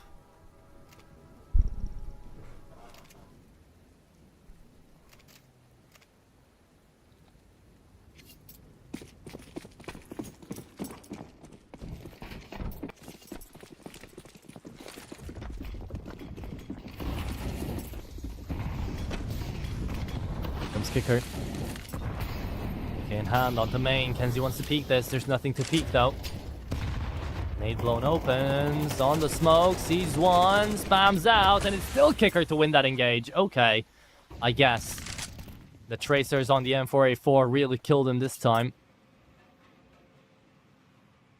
And Kenzie's gonna probably swap it over to A1S from nowadays. Belchnok, 11 HP, still alive. Good entry out of James. Gets himself up to Thomas, and that's it. That's the round.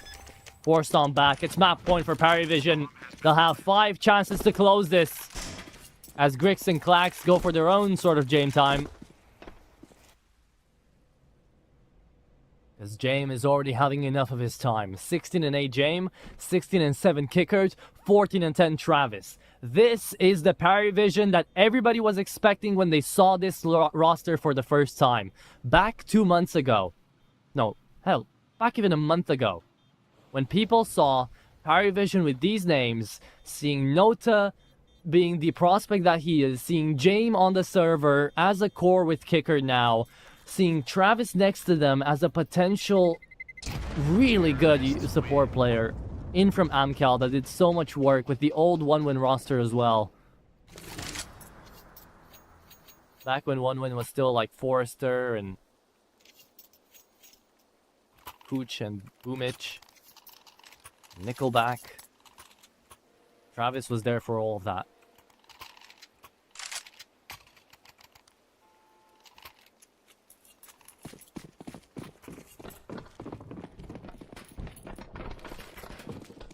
Here it is. Possible last round here for Aurora. Oh, and Clax is not going to start it off well. I think alarm bells are ringing here. Aurora, what are you doing? It's 3 MP9s and an AWP. Grix trying to put on his James cosplay right now.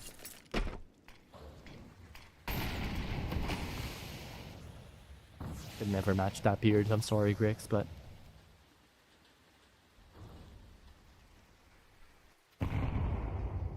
here we are. Parry Vision playing a very slow round now. Trying to get in the minds of Aurora. They're even on the man advantage. All they need to do is just push Ivy. And they've won this. Oh, and they just wait for Patsy to do the same mistake Clax just did. What's going on, Aurora? What's wrong? You're on the CT side. I get you're on MP9s. But if Parry Vision are playing this slow of a round, it only means 2 things. Either they're setting up for an execute, or they're just waiting for you to push. And Belchnok just takes down 2 on the same exact angle. And it's just Grix and Kenzie. Left in a 2v4. Left in a 1v4. Grix, good luck. Have fun. I'm sure you'd like to save if you could, but you can't. And this is how Parry Vision send Aurora out of the CCT. 13-7 is how they close it. And they look amazing on their own map pick, but it felt like they were looking even better on their enemies. 13-5, 13-7. It's like 2 punches to the face there to Aurora, as Parry Vision, Kickert, and James get them across the line in a chariot fashion. Romans unite, because Parry Vision just took it over the line. Very well played. GG's out here to Parry Vision as they end off the day very early on. The best of 3 to a halt, closed off, and off no limits. as we are very early to end off this second best of 3 of the day. Hope you guys have truly enjoyed. Next up is going to be Alliance and Iberian Soul and OG versus Favbet to decide who is going to still move up into the Swiss stage of the CCT Season 2 Europe Series 20 out here for us. First up was Ecstatic in a great 2-0 that was way closer than the one we just seen because Parry Vision just cleared. So I hope you guys have truly enjoyed. GG's to both teams. GG's to all the teams that took part today. Thank you to production for keeping up with us as well. It is going to be myself jumping out of the casting desk here, but you guys are going to be in safe hands with Pop, as he is going to be taking the last 2 best of 3s of the day instead. So with that being mentioned, again, hope you guys have enjoyed. Thank you for watching most of all, and I'm going to see you later down the line here at the CCT tomorrow and all the days after that. So until then, catch you later. Bye-bye.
Welcome back. We got 2 more best of 3s to go through, and I'm alone. Hey, I thought for a second there, I thought I had a buddy, but no, for today, it's gonna be just me. But it is the last day that is gonna be only a single caster, because it is the last day of play-ins. We are in the play-in decider stage. Already went through a couple of those games today.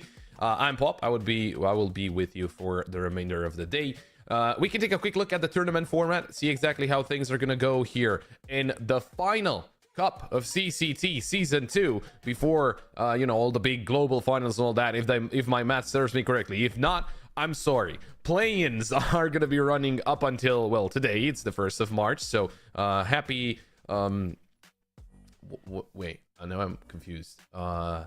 Spring, that's the word I'm looking for. Happy spring, everyone. Hope everyone is doing just great.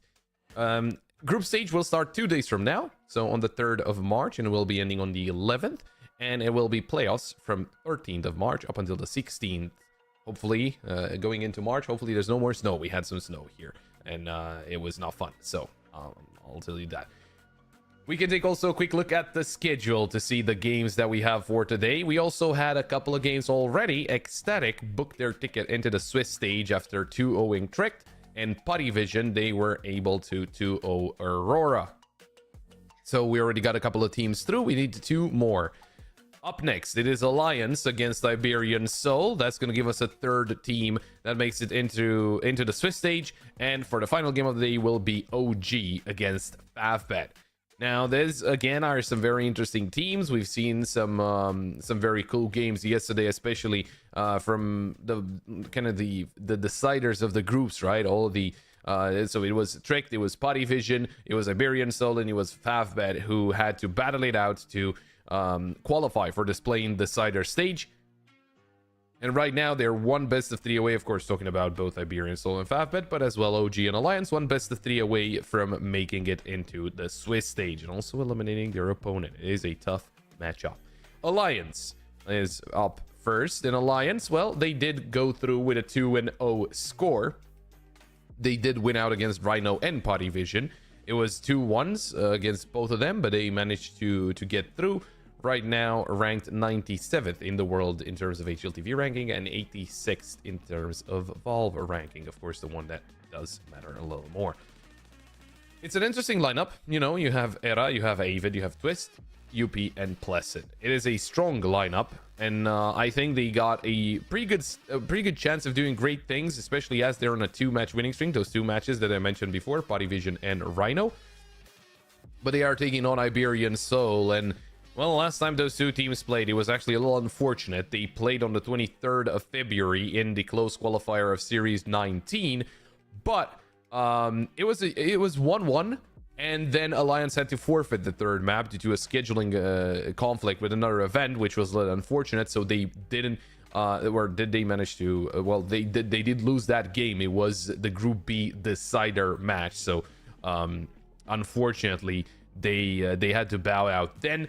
But from what I've seen on HLTV, I don't think they have another game today, or at least, yeah, they don't have another game today, so they should be feeling comfortable. They shouldn't really be having any kind of problems, kind of the same. We'll take a look at Iberian Soul as well. This is an interesting roster as well. They got a bunch of guys from the old Koi roster, of course, with Alex as well, who played for NIP. Some very notable names, of course, Sosos, Dodo, Davy G, and Mopaz, and Koi had a pretty good run overall as a team. Right now, of course, being Iberian Soul, I don't think, I'm not exactly sure, but I don't think this is necessarily a team. I think it's more of it's not an organization. It is a team, but they don't have an organization. Still looking for one. Of course, instead of Alex, when they were Koi, they had Adam S, who right now is playing for 9Z. So kind of a change up there, moved all the way over to Argentina. But it is still an interesting roster here for Iberian Soul, and I'm curious what they can do against a team like Alliance. There's a good amount of experience on both sides, so it should make for a very interesting game. Iberian Soul ranked 91st in the world and 81st in terms of Valve ranking, so a little better than the side of Alliance. Let's take a look at the Veto. see if the maps are going to be looking kind of the same as the last time those two teams played. They went through Inferno and then Nuke. Those were the picks of Alliance and Iberian Soul respectively. Mirage banned out by Alliance. There's no surprise there. Dust 2 as well for Iberian Soul. Those are their perma bans, and luckily enough, not necessarily the best of maps for either of those teams. Maybe Mirage a little bit of a bigger hit for Iberian Soul. Inferno picked up by Alliance, and that's on course with what we were seeing in that best of 3. Need to get my math through about a week ago. It was Alliance to actually walk away with that Inferno 13 to 11. Nuke as the second map. Yeah, that checks out as well. And it would have been Anubis to be played out about a week ago. We'll see if that's the same case. And I would not be surprised if we do go to Anubis. Although Ancient would have been an interesting one. Anubis, I think it's more of a try at a punish pick. But Iberian Soul, they're actually the ones that quote-unquote chose it, and they're the ones with the worst track record. So I don't know if that's the best case scenario. I think Ancient would have been a lot more impressive with 50% on both sides and a little bit more experience in the past 3 months for Iberian Soul. They chose to go for Anubis, where Alliance have a better track record than Iberian Soul. Sure, they have an extra map over on Alliance, but they're on a 33% win rate. Doesn't really inspire a lot of confidence. Inferno, I think, could go both ways. I think both Inferno and Nuke could go both ways. I think Inferno is one of the maps that you are expecting, you know, just a very close game. Both teams on exact the same percentages, 53% win rate out of 15 maps played. And to the fact that 2 weeks ago or a week ago, Alliance did manage to win 13 to 11, even though they had a 9-3 first half. Iberian Soul almost coming back into that. Well, that certainly proves the point that it could go any of those ways. Although Nuke did seem a little easier for Iberian Soul, and I do remember Iberian Soul again when they were coy. Nuke was a pretty strong map for them. Although I did see them play against Heroic, and it was I'm talking about, you know, I think last year or something, and Heroic did impress me in that game. But Iberian Soul again, they were doing pretty well. So I wouldn't be surprised if it goes to the third map. I would go as far as to say that I expect them to go to the third map. I don't necessarily see a 2-0 here, but at the same time, if it does happen, and if it is a 2-0, I would expect Iberian Soul to be the ones that take it away as a 2-0. Because Inferno, I remember it's not a bad map for them either. I was talking about that, how Alliance did manage to win Inferno a week ago, but Iberian Soul, there's no strangers to that map either. And then on Nuke, I think Iberian Soul, whatever the case, are going to be looking a little better. So Alliance, they need to be careful. Of course, you know, in the span of a week, they've gotten a lot of experience as well. They did play against Rhino and Potty Vision, against both of them, and they won Ancient and Anubis against Potty Vision, actually coming back from a 3-9 deficit on Anubis, which is a very good sign for Alliance. And also they managed to 13-6 Rhino and Inferno. They managed to beat them out on Train, but it doesn't really matter for our best of 3. They did lose out in overtime against Rhino on a said map. And those are the most recent best of 3s. Jumping into the game, while I keep on yapping, as Iberian Soul, they actually played today against 9 Pandas. They managed to win Inferno, lost out on Mirage and Anubis, a very close affair on Anubis, and once again coming back, but it was on the CT side. So, you know, I think there's a lot of narratives that can happen here, and we shouldn't look... I think we shouldn't look too deep into everything that could happen. You know, I threw out my prediction. I'm going to say 2-1, but I couldn't really tell you who's going to get it. And also, let's just let them do the talking. Although I still need to do some talking. So Dodo does spot out a Flash. A couple of players making their way towards long. In the meantime, Flash and Banana. Alex, good headshot. Twist and Era. Very nice shots to return the favor back. Era able to take down the AVG. That's the B site overrun. And I think you can already mark this one as an Alliance win. As Iberian Soul, they would have to retake this site 2v4, which we all know, not necessarily the easiest of duels.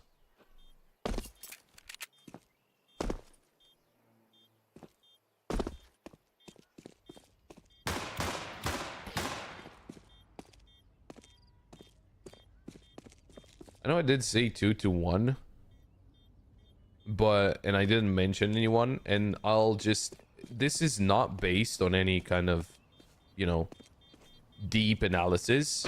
I'm gonna go 2-1 Iberian Soul, just because the Horde is better than Alliance. That just, you know, it's a fact. So, oh, there we go. Some headshots from Stododo and Soul. Although it is Alliance to walk away with a piston round. An Iberian Soul. Seems like they already decided to force up.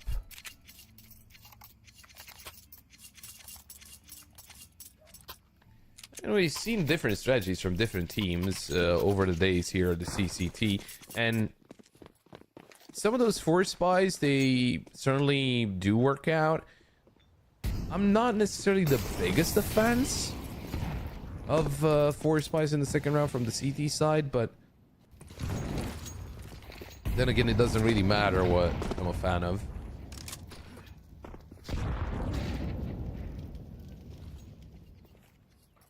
Some good utility damage early on from the side of Iberian Soul as Alliance are making their way closer and closer to the B site.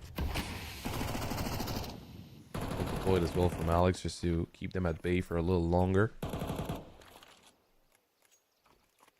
And they will be hanging around here. They're not really rushing in. I mean, you know, against the force buy especially. You see the smoke, it's obvious that it is a force buy, so you're not really going to push headfirst into it. I'm actually thinking of going back to the A side, which is not a bad call. The FAMAS is here, which could pose an issue. Oh, well-timed nades. Twist. Losing a little bit more of his HP. Stododo drops the molly. To keep them at bay a little longer.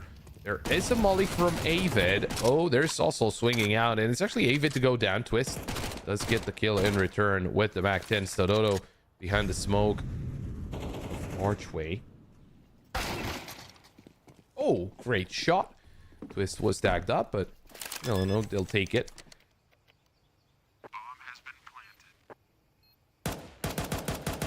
4v3 attempt from the side of Iberian Soul. Lesson. Ballsy move, but he's been spotted. Oh, Alex. Gonna take down two. One of them is his teammate. And it's all down to Era. He's actually in a 1v2. Gets the kill onto Alex. Davey G lands the headshot. And it is Iberian Soul to steal away the force buy.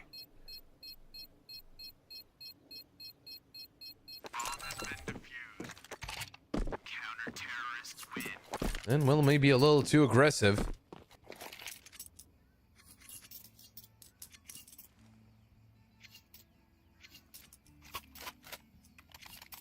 That played through the smoke towards Graveyard. It did get them a kill, but it was a team kill from Iberian Soul. Nonetheless, winning that force buy is very important.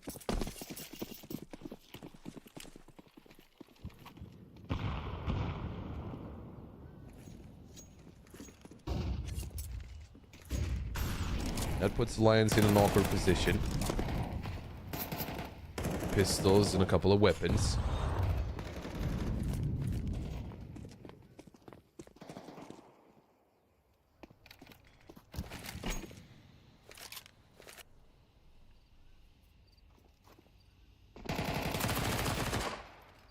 Ooh, nicely done by Mopos through the smoke. Era goes down.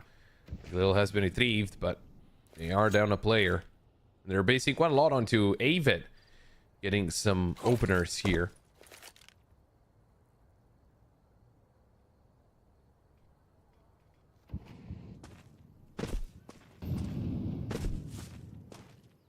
Deployed over and a molly to stop their advance. In the meantime, Malpaw is just making sure no one's towards Banana, and he's going to spot one of the players there.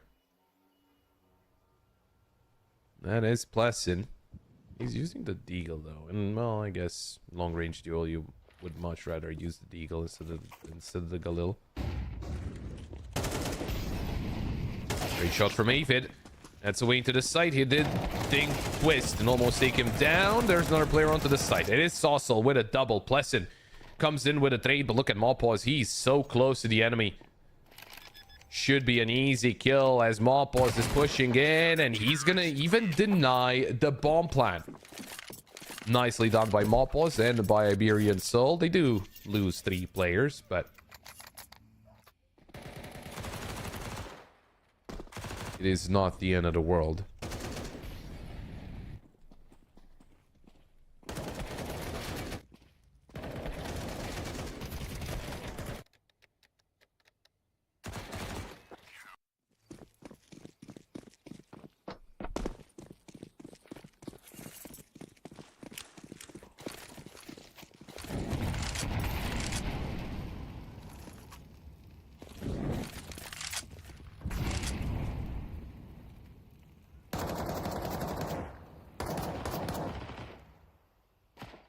AVG. That's a good start. Aggression against the pistols. It's not really all that recommended, but if it's done smartly, obviously it's getting results.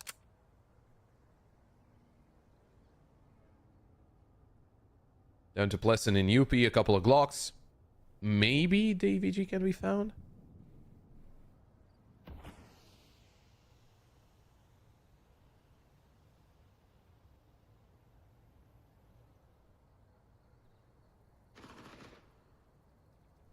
Well, Plessin won't find him. UP gets a kill into Mawpaws. So at least a couple of players eliminated.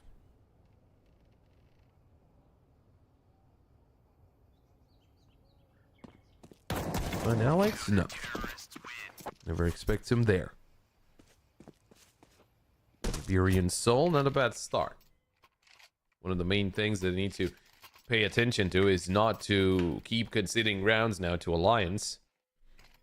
Because Iberian Soul, a week ago against Alliance, they were doing really well on the T side. On the CT side, they lost out on a lot of those rounds.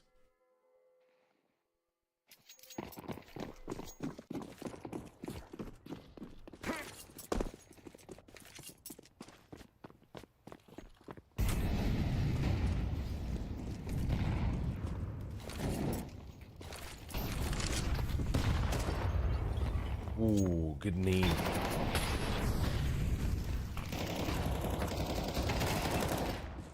Mawpaws getting an opening kill onto Plessin. Starting things off in Banana. An AK retrieved as well from Mawpaws.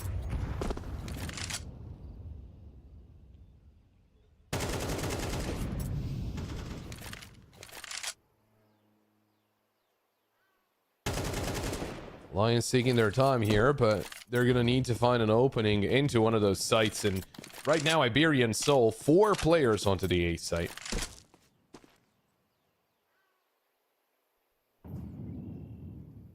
Interesting strategy, but Mawpaws is eliminated there in Banana. That's gonna pose a big issue. Swing from DVG with no util, and he's gonna go down for free. Wavid sneak into CT. Alex taken down by Twist, and it seems like they had 4 players on 8, and they get nothing done. A missed shot there from Stadoto. That's a problem. Twist, oh my. Great double. And somehow, from a 4v5, they all survive against 4 players on the defensive A site. Iberian Soul, that was very unexpected. Just because they had a player in the corner there. Just, you know, you have a player in the corner of long, and you got another one that's got a crossfire with him. Why would the player in the corner peek out instead of the one all the way next to Moto? That's something that it's kind of hard to understand, right? The thinking behind it. I'm sure there's some plan behind it, right? Maybe they tried to they wanted to reposition, or maybe there was some not so accurate information. That could be the case as well, but really something that you never expect, especially out of Inferno. If you get to push into the A side and there's 4 CTs there, it's very hard to get through them, and Alliance make it look easy.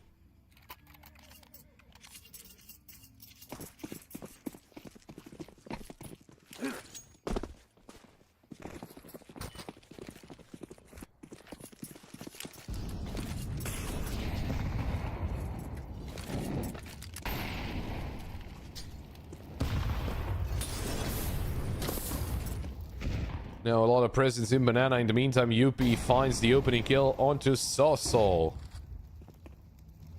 So the A defense crippled a little, losing their first member.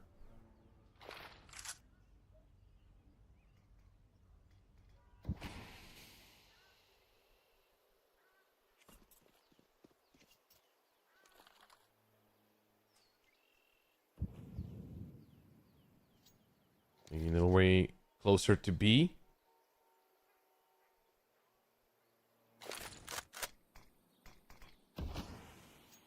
Well-timed smoke.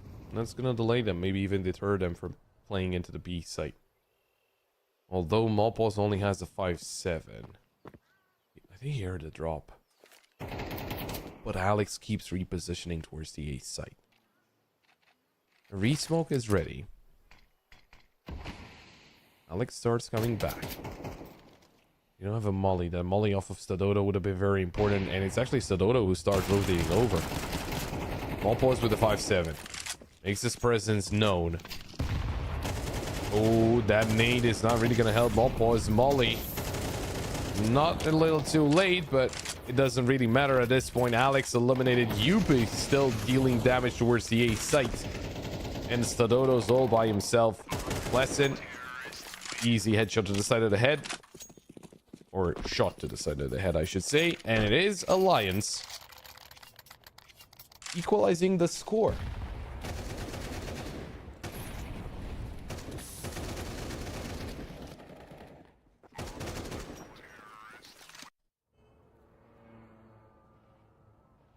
Well, again, as I mentioned, for Iberian Soul, it's going to be very important to rack up some more rounds on the CT side. Just because Alliance, they did get themselves a 9-3 first half a week ago.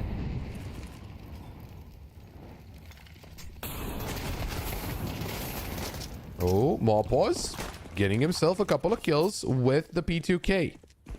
Although there was a couple of kills from the opponents. Now they started getting aggressive and they will get punished for it. There is still a kill coming through, but now Malpos is in a 1v2, needs a quad kill to get things done.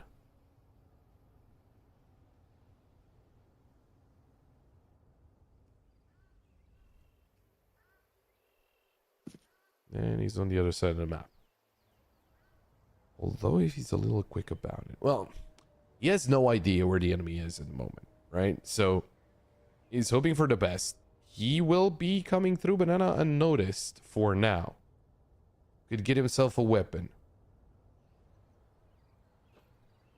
We want to attempt the 1v2 though. Is there a weapon? There is. There's an AP on the ground. Risky pickup on the left side there. Oh, Yuppie.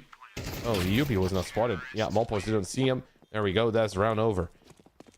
I want to say a little risky with a pickup on the left side instead of the right side, just because if there was someone on the corner, he would have seen the weapon being picked up. That would have given away his position. Alliance taking a lot of damage on an anti-eco. The round is safely in their book.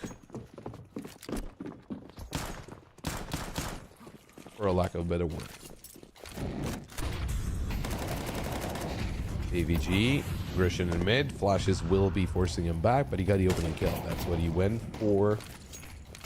He needs to be careful in Banana. They were spotted with kind of what kind of a play style they were going for.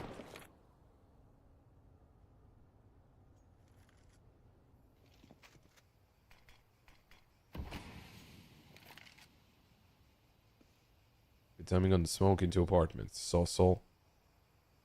Never saw a thing. The UP will be forced to chill a little bit. Not get too aggressive. Great timing on the smoke from Stadodo. Although he's by himself here. A well-placed flash and he's gone.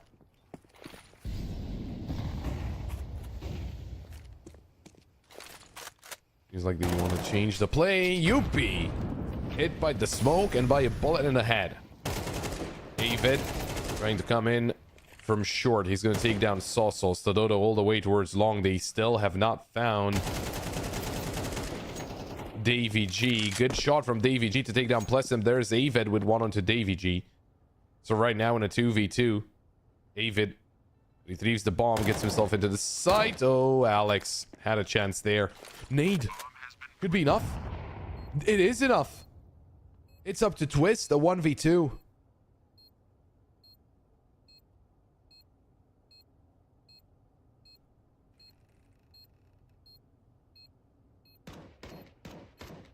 Oh, look at this. Twist, great shot. Can he find the final kill? Can he get himself a triple? A tap onto the bomb. There's the shoulder peek. Alex has no defuse kit. Twist has won the round. Alex can't do anything about it. A shoulder peek was all that he needed to get the round in the bag. His alliance with yet another one on the board.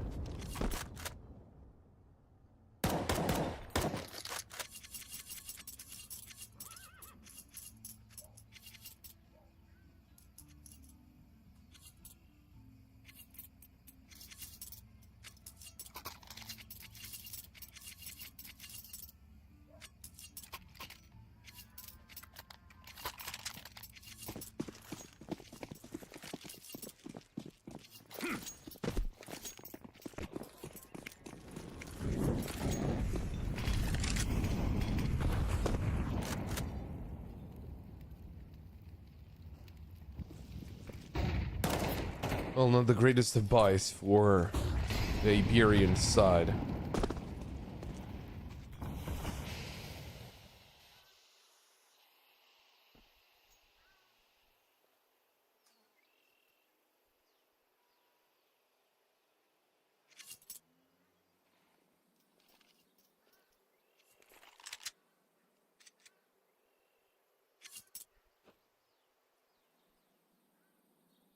It is once again Alliance just taking their time, sending UP towards the A site to cause havoc.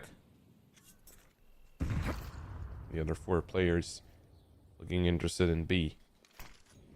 250 boosted up. Couple of an M4 and an MP9 towards the site itself. Alex still alive, not for long as that nade. Oh, it's actually not going to take him down. The headshot will. P250 taken out by Avid. Plessin finds the kill onto Mopos. The boost up only nets them a single kill. Avid, oh, he's so precise. 12-4. And they will be getting themselves a 6th round on the board. Alliance, they're not slowing down. They're picking up the pace, and that is a big issue for Iberian Soul.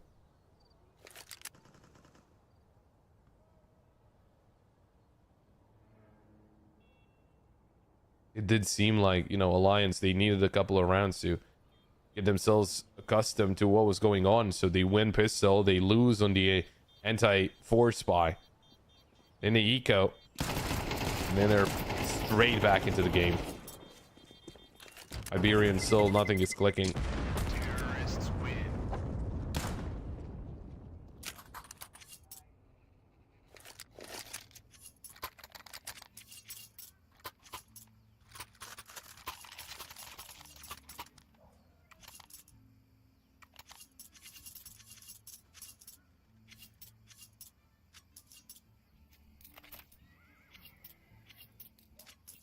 If Iberian Soul are able to stabilize a little bit and get themselves some more rounds here on the CT side, maybe there's still some hopes. Otherwise, the Lions, they'll be feeling very confident. I don't know about this aggression for Iberian Soul. I mean, I get the play, but there's no deep smoking banana. Like, you threw a couple of mollies, you threw a couple of flashes, but you still can be seen easily. Great shot from Era. All of a sudden, it's the AVG all by himself.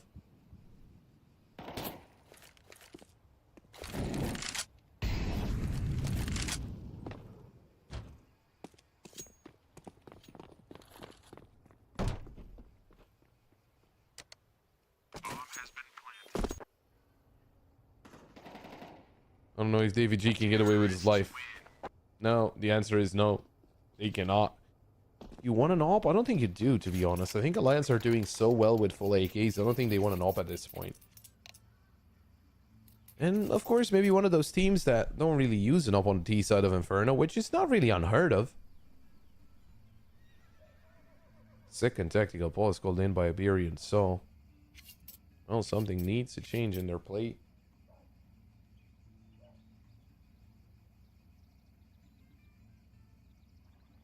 And again, just that take towards Banana.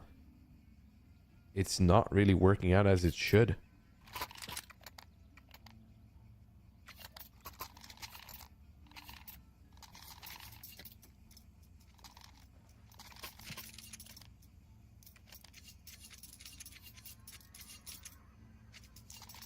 I mean, again, without a deep Banana smoke, I don't see how that can work out.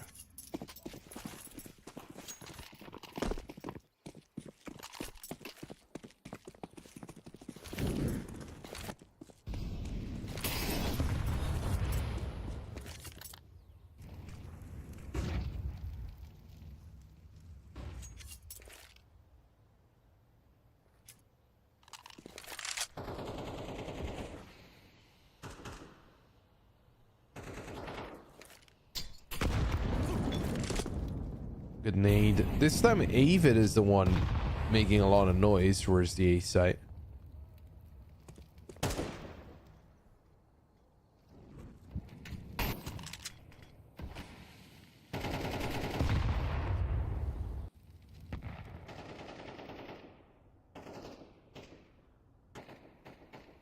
It's back to UP, who spots out the Dodo.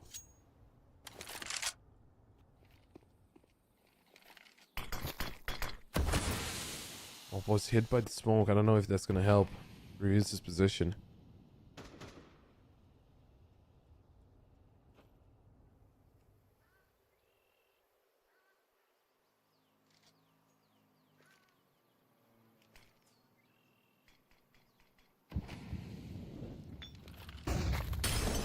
Only coming through. More pause. You can't really block that.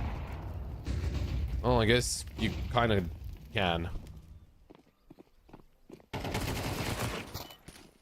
Shot. That's bomb down. Need from Era though. They need to retrieve the bomb to get it planted.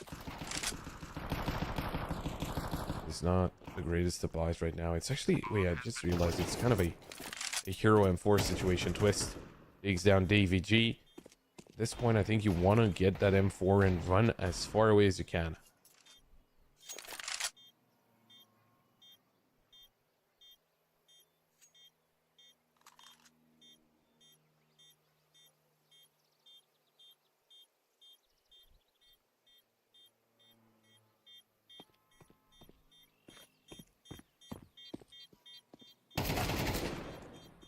Dodo's sticking around trying to get some exit kills, but Twist finds him.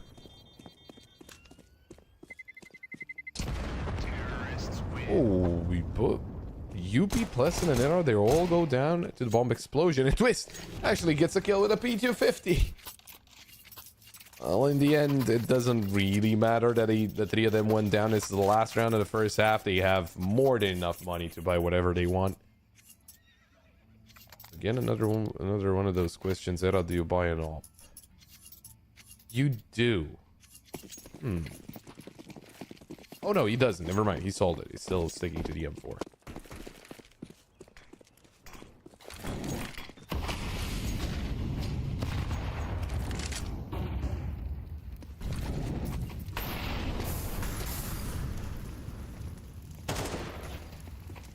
Listen.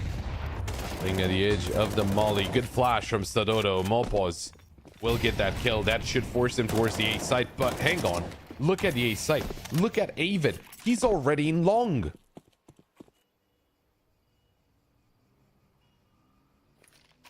UP in apartments.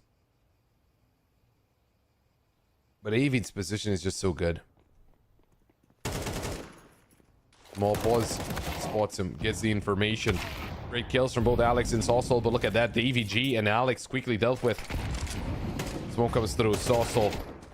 He's going to be taken down by Twist. Era, in the meantime, with the AWP. spammed through the smoke. Let me scope back in. Here's the steps from Mopos. In the meantime, Sadodo's coming in with the op through mid. Maybe through long.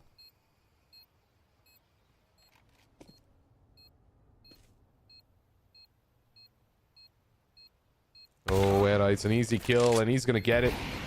Stadodo tagged out by the op, and Era with a triple kill.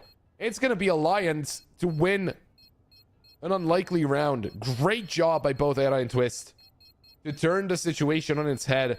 Was it a 2v5? Or maybe just 2v4. In any way, it was an unlikely situation for Alliance, but they were able to get through it. 9-3. And again, this was the same scoreline a week ago when Alliance had 9-3 after the first half, and it ended as 13-11. But with the way Alliance have been playing today, I don't know if that could be the case. If Alliance walk away with the pistol round, I think this is going to be a very quick end.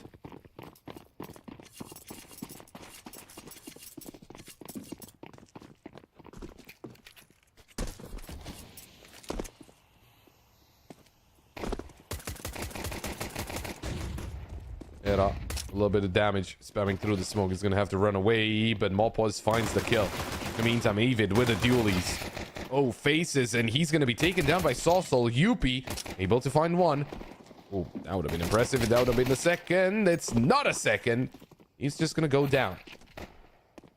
Good kill from Twist. Full set of util onto Twist. Meantime, Pleasant with the dualies. Coming in from mid. Twist still faces for some reason. Bomb dropped in short.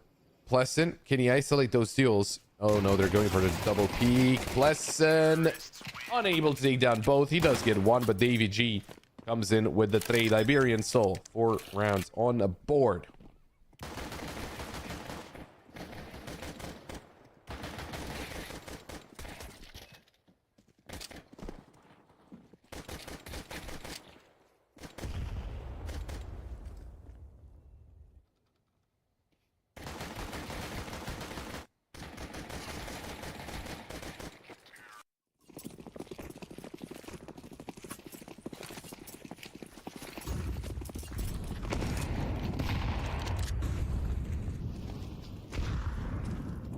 Well, Iberian Soul, that's a start.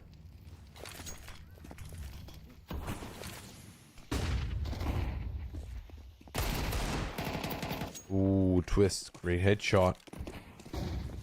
Gonna get himself into a better position. And I don't think he gets away with this. No, he does not.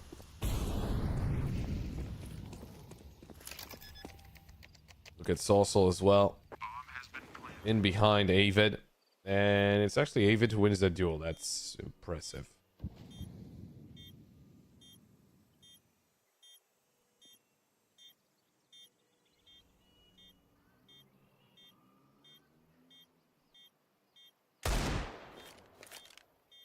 Pleasant lands a 1-dig.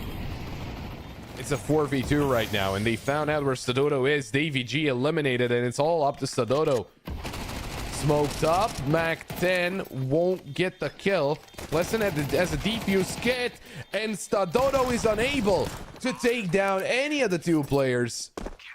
Alliance will be walking away with this round.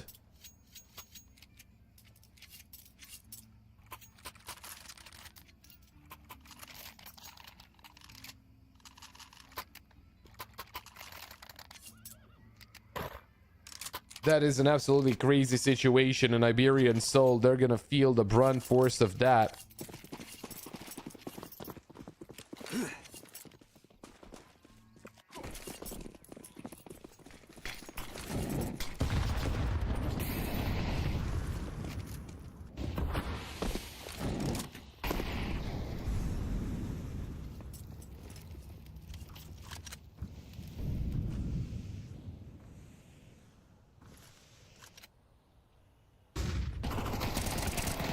Push in. Era and Avid doing a great job at stopping the push.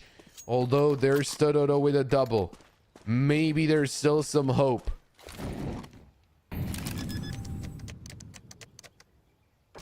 a bomb plant. But he's been spotted, and dang, Plessin lands the kill. And that's gonna be 11 for Alliance. Iberian Soul. That's not good for them. Not good at all. Bomb has been defused. Counter-terrorists win.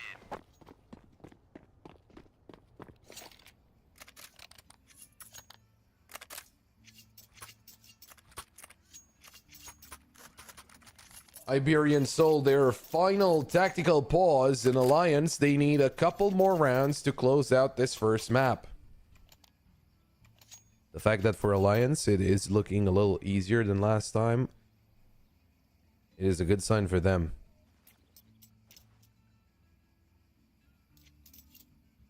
Maybe I was jumping to conclusions a little early.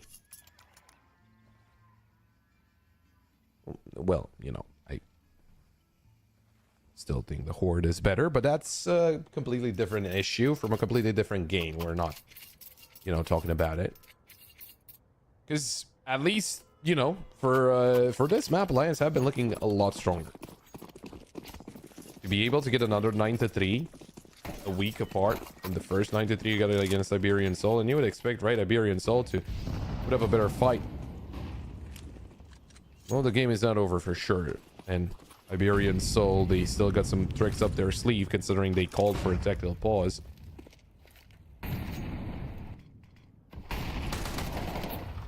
Oh, the swing to aggress towards Banana, but is that really the right call? More pause. Headshot through the flash. Avid finds a kill. There's Twist to help out. Avid running out of bullets. Era and Yuppie, though, the last two standing, and Era just needs himself to get the final 2 kills and to land Alliance onto 12, onto map point on their own map pick. 12-4. 8 chances to close it out.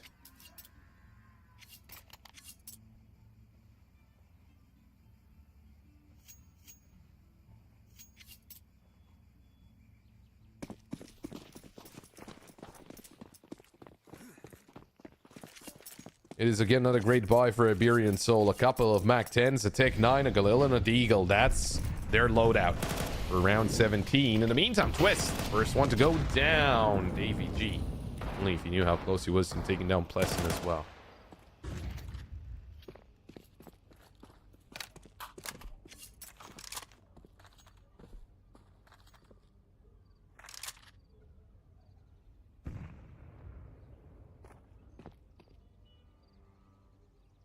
They rotated a lot of players towards A.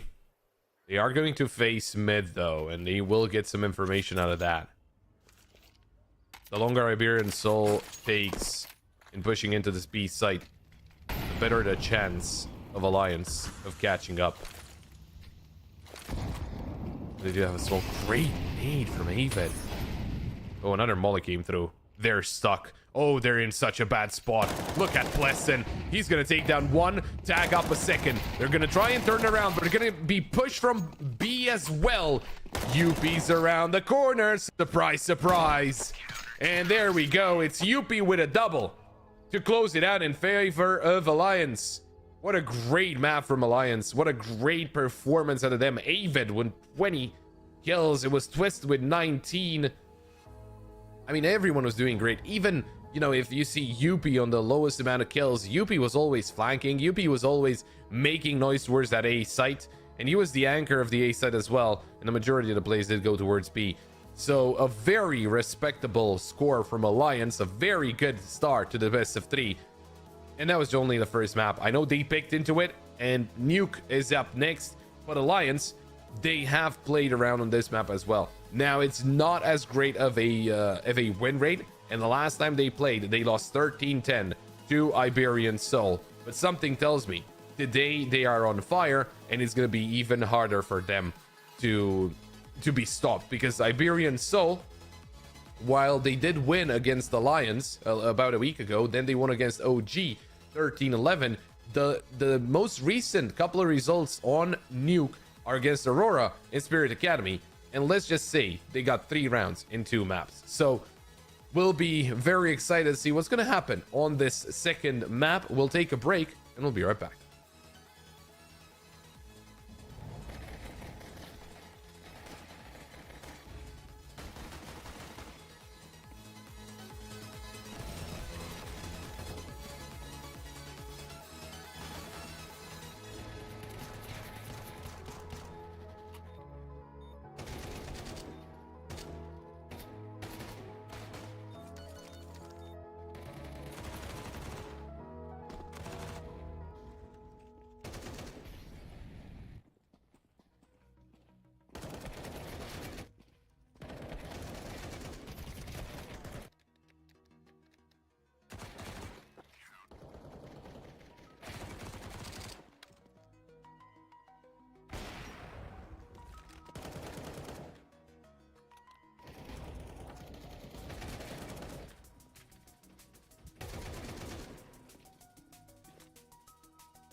And we are back. We're getting ready for the second map of the best of three. After a first map that was very good from Alliance, they played really, really well. And Iberian Soul, they didn't really show up all that much. And that's kind of an issue.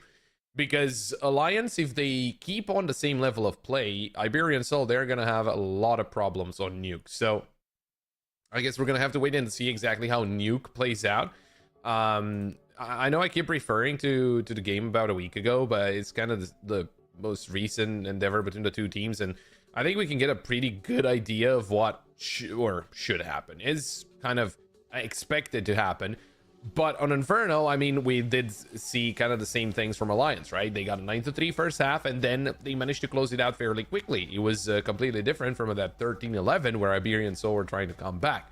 Now, looking at Nuke, it was Alliance to start on the CT side, and of course they're going to start on the CT side here as well. It's a no-brainer. You get to choose where you want to start, since the enemy did pick into this map, and of course you're going to get to choose, or you're going to choose the favorite side of the map. Now, Iberian Soul, they managed to rack up 6 rounds on the T side last time those two teams played, and then it was their chance to come back, and they were able to win on the CT side. It was a 13-10 as the game ended a week ago. But Alliance, again, they are looking a little better today. I think they got what it takes to have an even better CT side half, and then try and close it out on the CT side. But it is a new map, so I don't think we can, 100% base everything on the first map that we saw on that 13-4 from Alliance on Inferno. I mean, sure, it was... I mean, I never expected it to be that one-sided, just because both teams have a pretty good record on the map itself. But obviously, that did change with Alliance walking away with that win now into 56% win rate on Inferno. Right now, on Nuke, Iberian Soul clearly favored by the percentages and by the most recent endeavors. But let's see how it happens. Let's see how it plays out.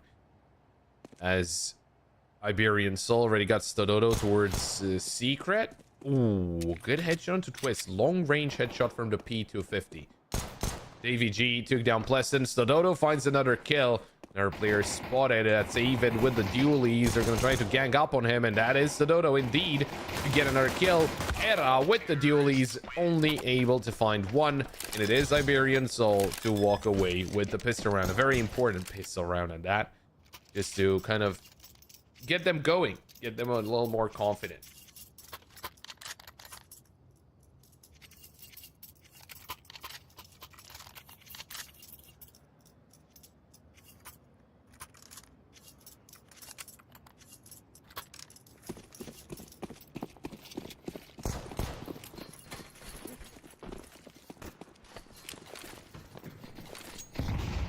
Now, Alliance do decide to force up, and I think the pistols can surely deal some damage here, as Pleasant drops down in towards Secret.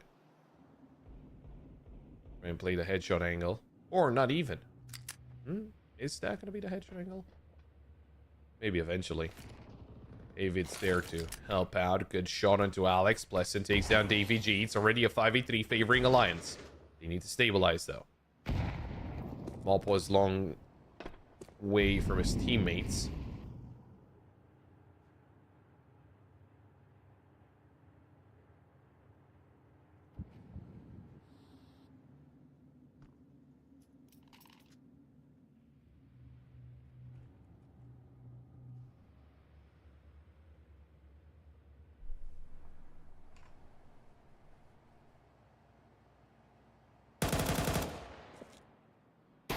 Shot from Salsol. He's looking for that second onto Era, and this is risky, taking this peak, because right now it's back to equal numbers. It's a 3v3.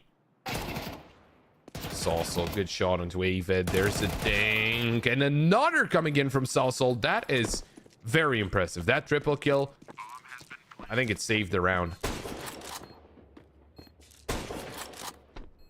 Era with the scout. I mean, picking up the Cadell would certainly make his life a whole lot easier. Mopo is still behind the site. Stododo towards Squeaky. And well, yeah, I guess round's over. Alliance had a chance there. Stododo with that triple kill. Or not Stododo, but Saucel with a triple kill. Very nicely done.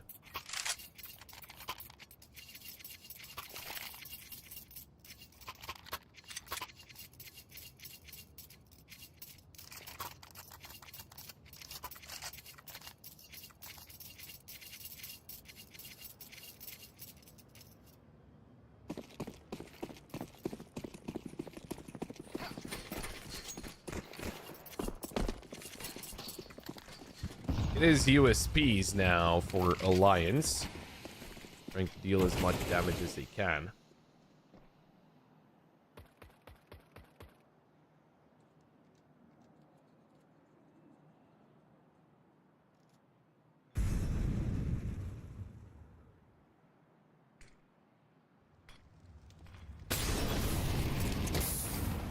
Oh, that Molly's gonna reveal some positions. Maybe the Nuke taking some damage. Trying to overwhelm them. And they should be able to walk away with maybe a couple of kills. DVG's down to 13. That is what they mainly need right now. Get a couple of kills. Get some damage done, because the round itself, I don't think the round's in any danger. Ooh, Era had a chance there, but didn't connect a single shot on Stododo.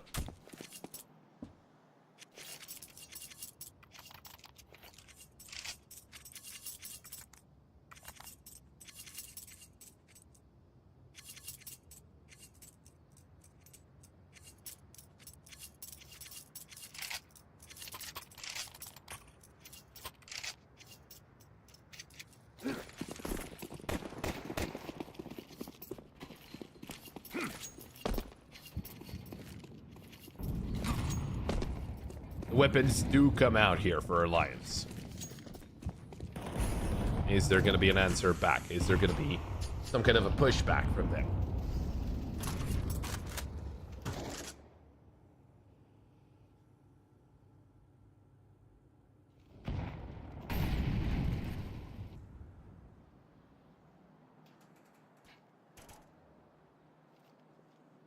Era just around the corner. Davy G in trouble. Oh, Era's looking the wrong way. It's Davy G to walk away with that kill and spotted a player towards Secret. In the meantime, his teammates working their way through ramp. Davy G. That is impressive. A very important double kill. Bomb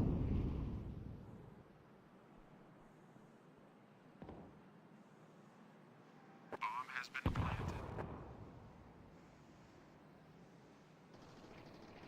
On Planet and Alliance, I think the round's already over. I don't think they want anything to do with this. Iberian Soul. Well, they're doing pretty well, all things considered.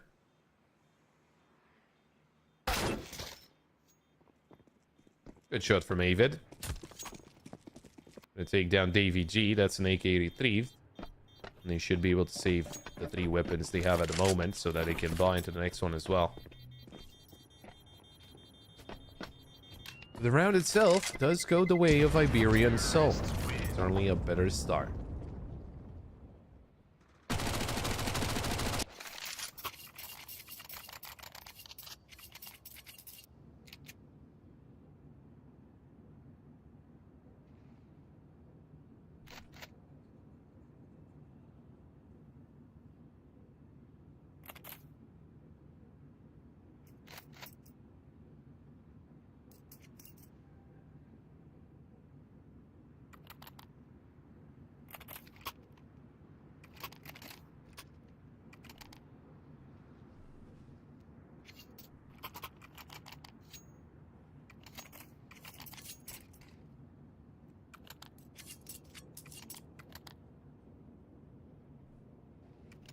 Well, now the question is, we were talking about how Alliance was doing a lot better on that, or did a lot better on the first map, and now on the second one, well, they're struggling.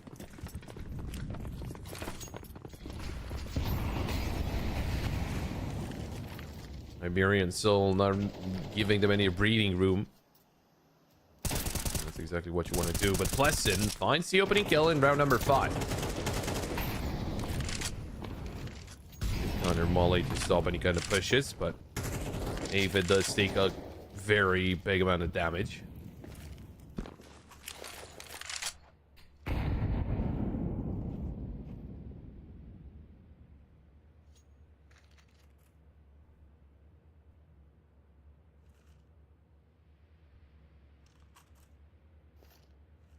Now things do slow down. The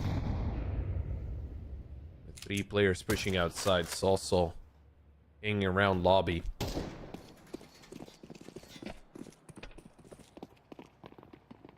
They're spotted towards heaven. There's no rotation yet down the ramp. I still think it might be an A play twist. Oh, an important kill on Salsal. But they are going to lose the B site. They're going to have to retake it. As soon as the door swings open, they're going to realize they have been wrong about a call.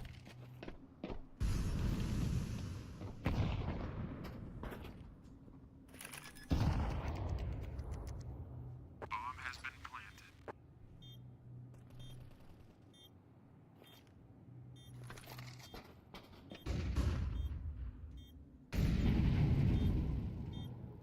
Well, pretty good utility usage right now for Iberian Soul. Isolating some of those waves into the site. Mopos finds the kill, but that was the low HP player. Now they know where he is. Alex finds one onto UP. Mopos, great shot into Plessin, and right now it's Iberian Soul with a number advantage, and I think they have secured the round. Unless Twist finds the kill. And well, he does find a kill on Stadodo, but Era's already backing away. Iberian Soul, what a round to win. A 3v5, and they are able to walk away with it. Now, it does go down to only a couple of players from each side surviving, but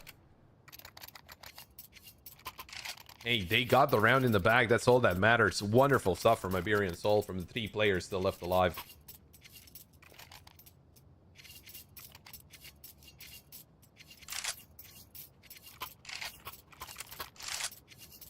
And while Alliance did a very good job on Inferno, here it seems like they are a little confused at what Iberian Soul are putting up to the table.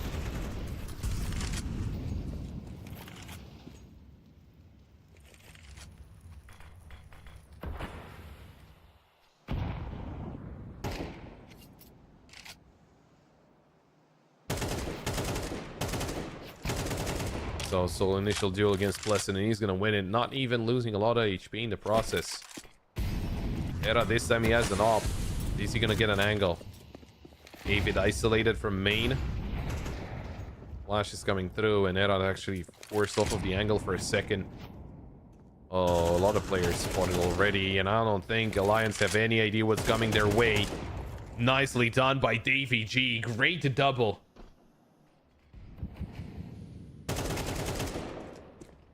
Twist will get the kill onto Salsal, but Alex finds Avid, and Twist is just the last victim. Iberian Soul.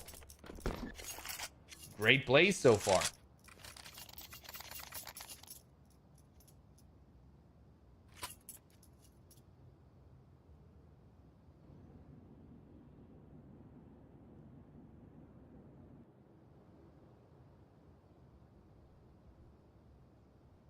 Tactical pause called in by Alliance. It's their second one.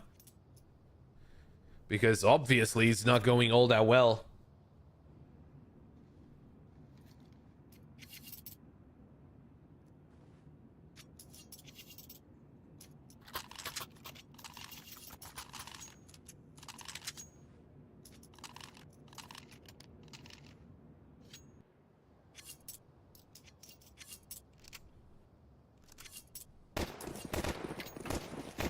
It is a pretty tough situation to get out of if you're Alliance. You know, you start on the favorite side of the map, you're down 0-6.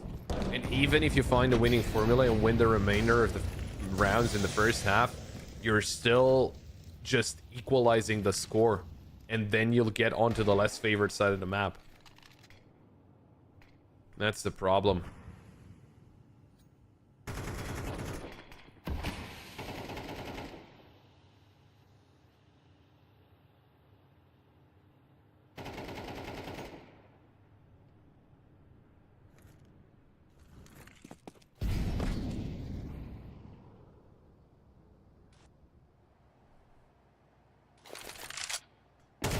AVG, not overpowered by the first, but the second player is the one that actually takes him down. Well, trading out 1 for 1 is not really what you wanted to see here if you're Alliance. Oh, and they're being very careful about Vent.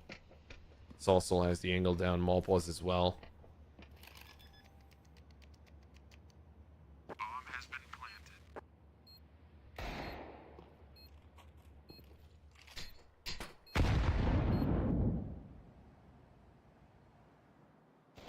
I don't think they can actually go for this retake.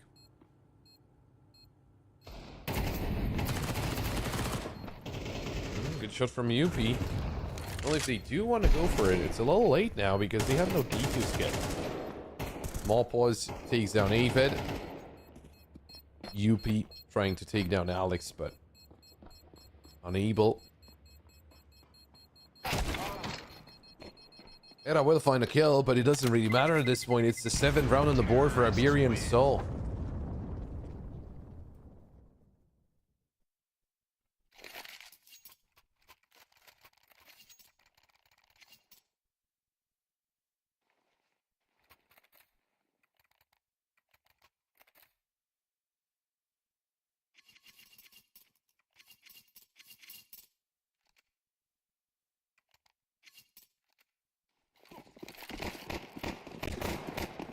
Yeah, it's a tough one for Alliance.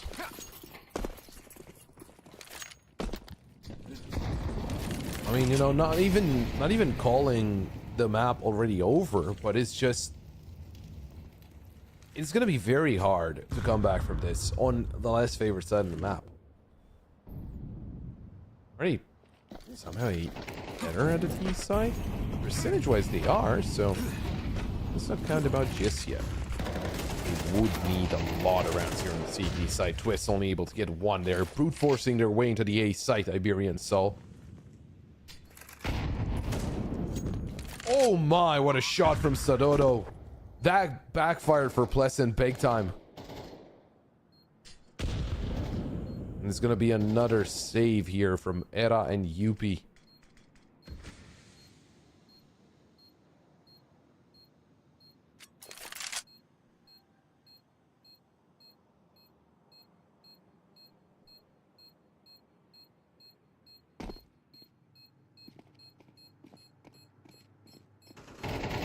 Oh, DVG could actually deny the save. Hera still alive, but Yuppie does go down.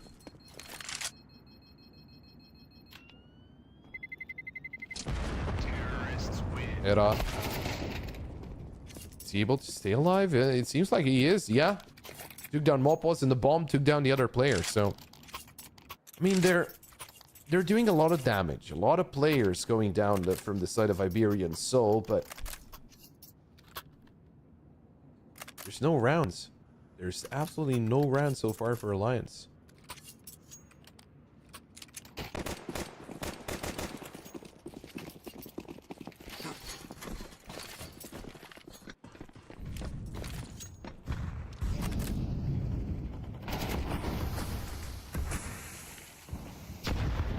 Looking for some more aggression. Looking to take the fight to Alliance. Pleasant. Nice shot onto Alex to open things up. He's able to back away. They just need to keep the player advantage, but Era's taking the duel against Salsal, and is it like the 3rd time we've seen Salsal win that duel?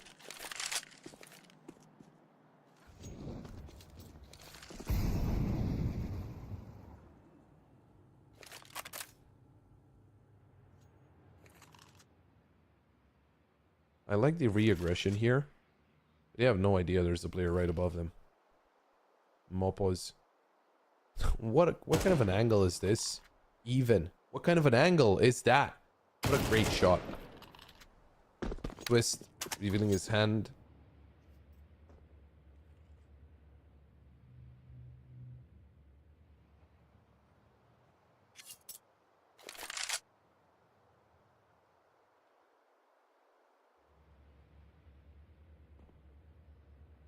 DVG checking out the A site. There's no one there, or now there isn't. Twist with a good trade. Gonna be a drop down, and Twist could safely play from heaven now, although that molly will force him back, but Yuppie's kind of far away. You have a defuse kit, but it seems like it's going to be another save. I mean, I don't blame them, right? Going for the 2v3 retake, that's not going to be easy at all.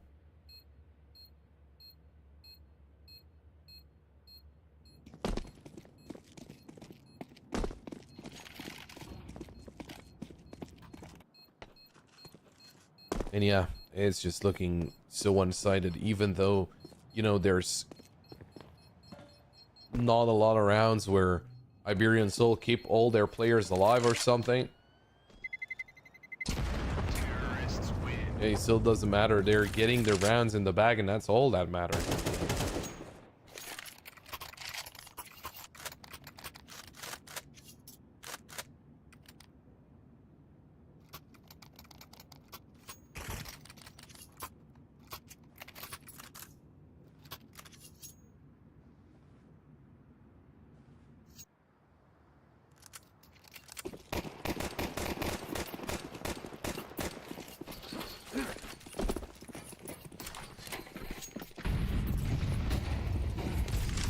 Alliance, something needs to change from their side. That's a good start, but it's not the first time we've seen Plessing get the opening kill.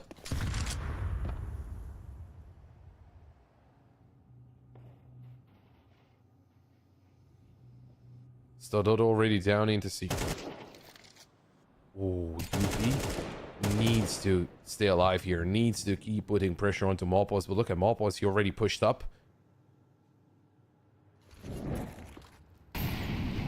They have no idea. Twist is going to confirm it though, alongside Avid. They're going to answer, or they're going to question themselves. Where is that player? Where is Malpos? They finally find him, but the hard way. By losing a player to him. Also, Alex is still around lobby. They've got DVG as well. They think it's going to be a full B play. So Dodo's doing good at faking it out, but the thing is, they're going to lose him. Although Pleasant goes down to DVG, and just now, Alliance start to figure out what's going on. It's actually an A play. Oh god, Era. Caught out by DVG. He was getting ready to flash his teammate in through heaven.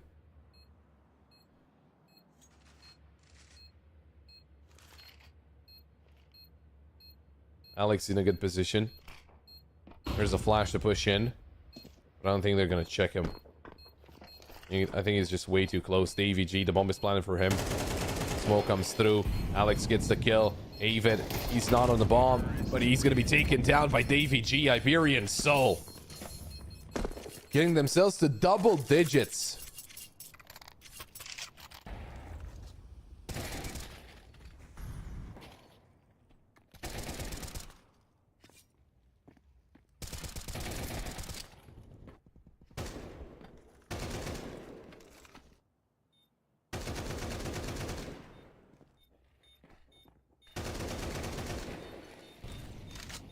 I mean, it's just thinking, what can Alliance do? It seems like they got aggressive in the previous round. They pushed through lobby. They cleared out lobby, went towards ramp. Somehow they didn't realize where Malpos went, right? Because there was no way he went back because they were pushing the behind. He couldn't have gone CT. He couldn't have jumped down in towards B. So he was somewhere towards ramp. They just didn't realize where he was. I know Alliance don't really have a lot of experience in the past 3 months on this map, but there is some.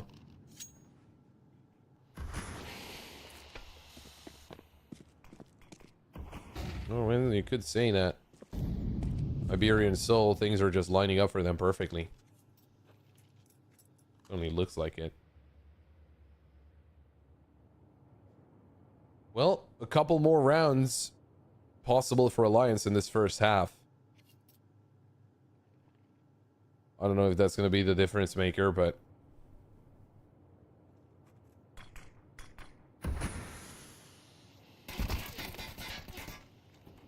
Oh, the AVG taking some damage.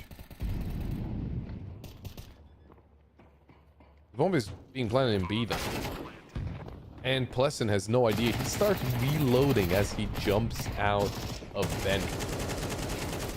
Davey G with the double kill, looking for a third. Yuppie will shut him down. But Iberian Soul, they've got Alliance. Just fooled completely.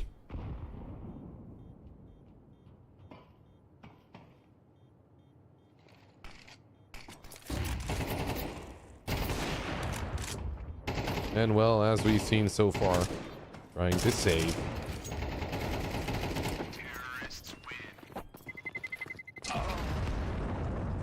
Oh, everyone going down for Iberian Soul, but it doesn't really matter. We find ourselves in round 12.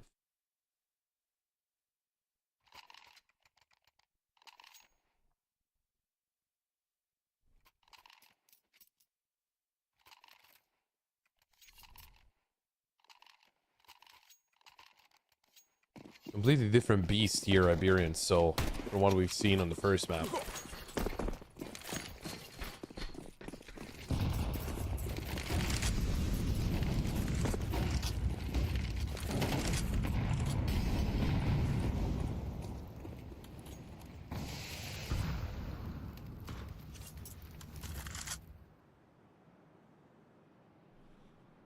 The MP9's a FAMAS and an M4, and that M4 is already gone. Pleasant found by Mopos. How many times has that duel from Silo worked out for Iberian Soul? Well, I think the answer is every single time. Hi, Twist. Enjoying the scenic route as Mopos takes him down. Era. Oh. He's going to take down DVG, but now they know where he is. He's gotten himself an AK, but he has no idea that Salsal is right behind him, and he's ready to shut him down. There's Salsal with the kill. Couple of MP9s left alive here for Alliance. It's Avid and UP. Both of them towards B. A good kill onto Alex. The A side is completely open. Mopos can just make a run for it. Not trying to make a lot of noise, though.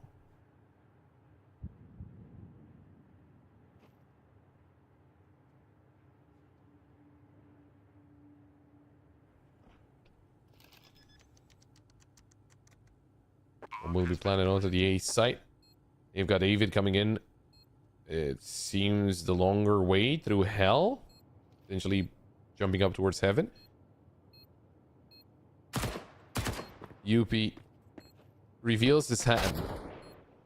But Mopos takes him down. And Avid is going to get a kill into Salsal, but he's down to 19 HP. A single bullet is more than enough to take him down. Nade and Molly combo to force him out of position. The flash doesn't even have time to pop. It's 12-0 for Iberian Soul. And with a pistol round, it is a flawless second map. If Iberian Soul are able to win the pistol round on the CT side, we're getting a flawless map for them.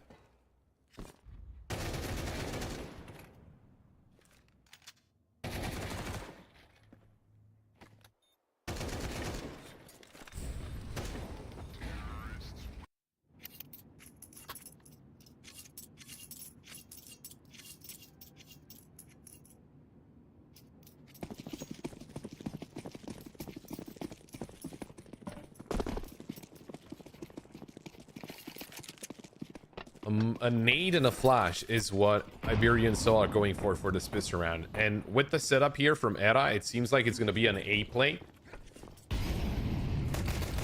Oh, the molly's not for top of hut, but it seems like it doesn't matter. Pleasant with a quick double.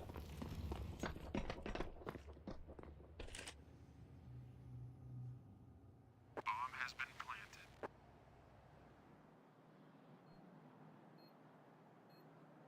Well, attempting the retake. They've got, well, nothing to lose. Good shot from Mopos. But even if this one doesn't go their way, they've got 11 more chances to close out this map.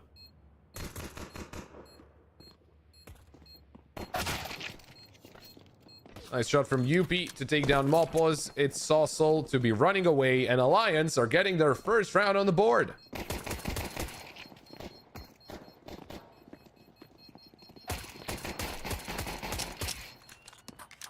Okay, Soul takes down 4. But it doesn't really amount to a lot because the round is over and it's not in his team's favor. Nicely done, though, but still. We get some more kills in his name. Well, that's one. But a lot more needed. That is a nasty angle. And this is still impressive from Salsal to the fact that he faces 3 players and is able to take down every single one. Unfortunately, not during the round. As Iberian Soul, and of course Salsal, he's going to give himself an M4 because of all those extra money.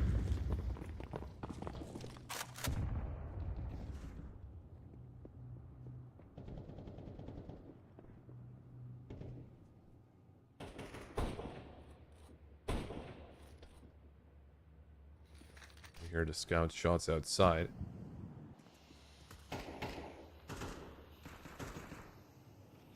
Oh, Pleasant goes down. Alex already eliminated. They need to be careful. That's an AK-83 by Alex. Surely this is not the way it goes down. Surely not. Stadodo towards lockers. Gets a shot into Era, so he's softened up.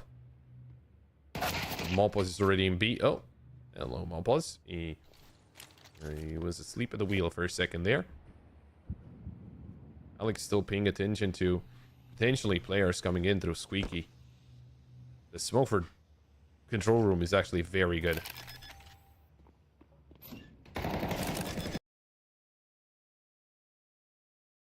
It's getting the bomb planted. Getting himself into a better position.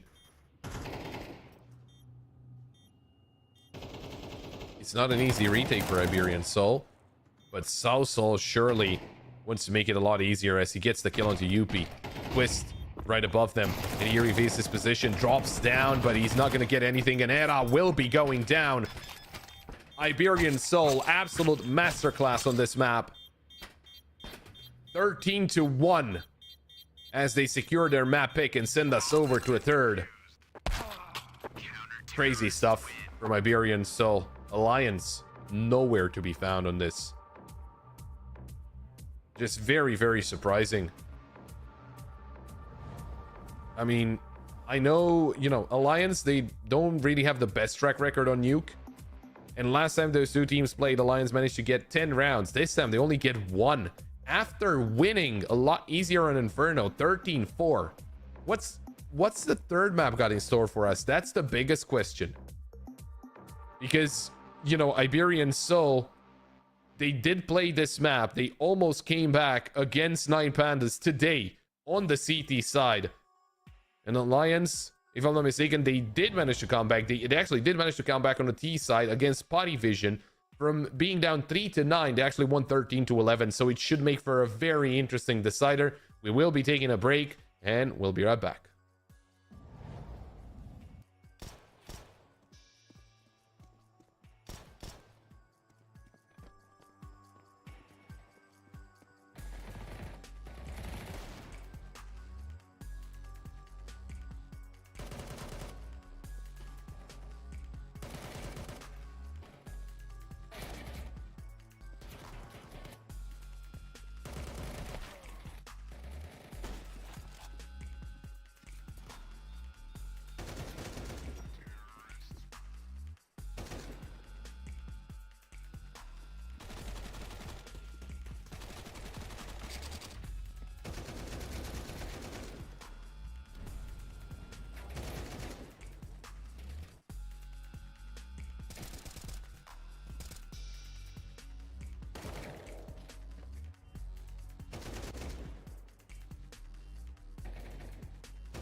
Well, this is interesting. The fact that we get to a third map after we started off with Alliance having an insane performance on Inferno, the 13-4 Iberian Soul.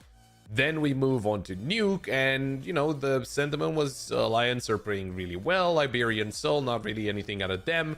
So what's gonna go on Nuke? Well, Iberian Soul almost won 13-0. It was a 13-1, still a very respectable score, and now we're moving towards a third map that couldn't really tell you what could happen, right? It's just, I think still, I don't think there's any way that you can call this and just say who is going to win out of these two teams, because again, Alliance played really well on Inferno, Iberian Soul played really well on Nuke, and whenever they were the team on the losing side, both of them, they were nowhere to be found. So are we expecting a close Anubis? Are we expecting another quick map from one of those teams? I think it's very complicated to call, but you know, we'll get to see what happens. I mean, Anubis, even though Iberian Soul, they're on 33% win rate, they almost came back against 9 Pandas, and Alliance, they're on 55% win rate, and they did come back against Potty Vision. The thing is, Iberian Soul almost came back on the CT side, which is not really something that you usually see. I mean, it is a T-sided map for a reason, and don't get me wrong, both teams are percentage-wise better at the T side, as one would expect. Also, Alliance did lose on this map against Rhino, and they actually lost in overtime. Iberian Soul, unfortunately, they're on a 2-match losing streak, and they did play against Aurora, and in that kind of situation, they also try to come back, so that is one of the unfortunate things here for Iberian Soul. It seems like they always are trailing behind, which is not really going to be good, considering Alliance, when they were ahead and Iberian Soul were trailing behind on Inferno, well, they didn't really find a lot of success. But when they got the momentum and when they used that to propel themselves forward, well, obviously it did go a lot better, as we saw on that Nuke, on that second map, right? I mean, where Iberian Soul almost 13-0'd Alliance. And just thinking about it, right? Apparently Iberian Soul won the knife, so they could be, you know, choosing to start on the T side. But the only thing is that you're thinking, right, you're Iberian Soul. You lose out on Inferno 13-4, then you go onto your own map pick. Maybe that's a little more comfortable, right? To the fact that you go to your own map pick. You almost 13-0 Alliance. How are you bouncing back from that if you're Alliance this time, right? If you're Alliance, you almost got 13-0'd on the second map. How do you bounce back on the third one? You know, and just have the mental fortitude of going forward and not thinking about what almost happened on Nuke, and what did happen on Nuke. Because sure, it wasn't a 13-0, it was a 13-1. It's still a very big difference, a very one-sided second map. I get that Alliance, they were not on their most comfortable map, right? They were not on their most comfortable pick, but still, I never would have expected to see this kind of a second map from Iberian Soul, especially, and from Alliance as well. I mean, nothing really working out for Alliance, and you would expect a lot more out of them. But we are going to be jumping into the third map. It is Iberian Soul starting on the T side after winning the knife round. So how about the pistol round? Are they able to get it done?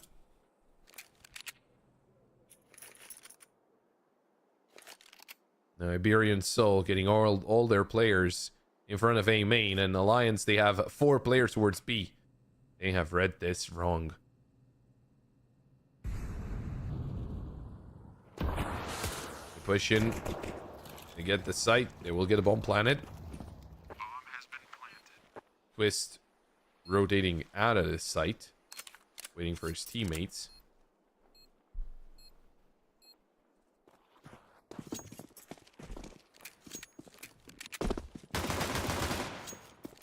Good shot from Placid. That's Tadodo going down.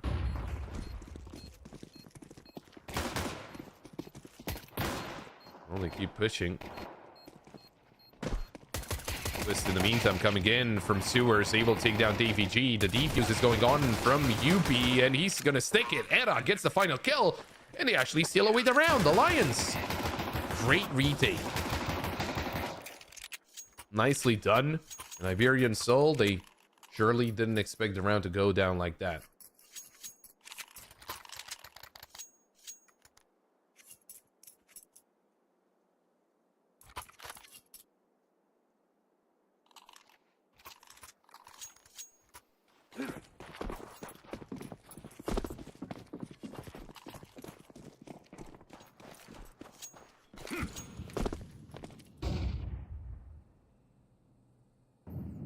Iberian Soul, they did plant a bomb, so of course they will be buying up a couple of Mac 10s. With a Tech 9, you do have a Khalil and an AK.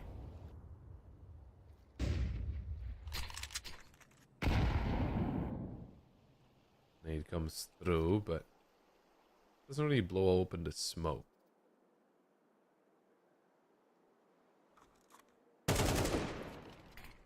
Great shot from Saucel. That's Era dealt with.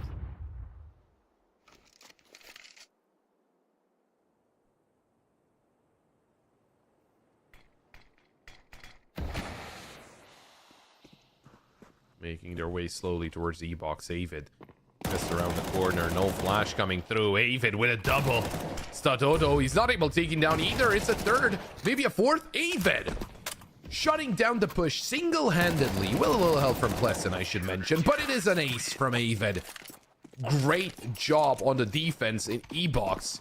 And that B-side play was completely nullified by Avid. Iberian Soul, they're playing with pistols. This spray was so clean. Taking down Davy G as well with the same spray as the one that took down Alex. Very, very good play. What an ace.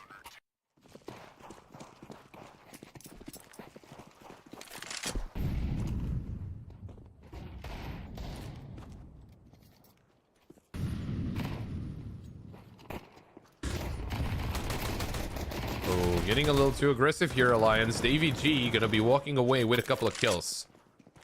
Now, Pleasant needs to be careful. They're already pushed up. An AK has been retrieved by Davy G.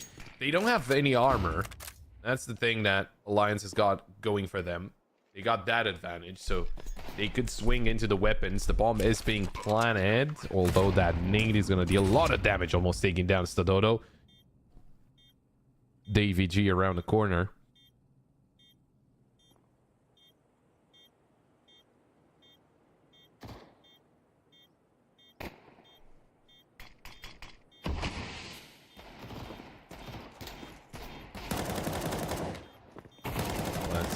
Spamming away. Oh, he saves the life of Twist. Nicely done. Alex gonna take down Twist, but Pleasant will find the shot through the smoke. And Alliance will get this third round as well. They do lose 3 players. A good amount of damage done there by Iberian Soul. So the economy of Alliance will not be looking all that great.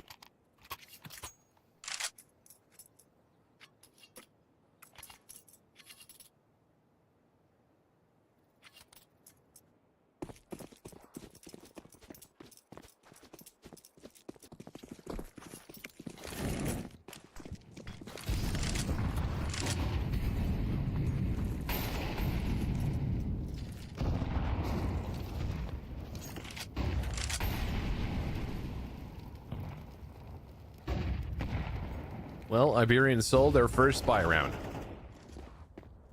It seems like they want to change up the play, go towards mid.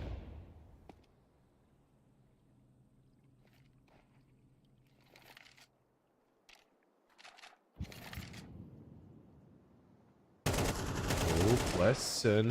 That is such an important kill from Saucel. It's a double kill. He's actually finding a third. How are Alliance conceding 3 players to a single one who's just fighting by himself? Mopos eliminating Avid and Era. There's no way he gets away with this, so... Or with this round, I mean, with the AWP, he might be able to save it. Iberian Soul. Great job, especially from Saucel. Crazy stuff from Saucel. It was crucial in the previous map as well. 14 and 10. Of course, Mopos was the MVP of the second map. 2.06 rating. 17 and 6. Oh, Era, he's not saving anything. It's Mopos who takes him down.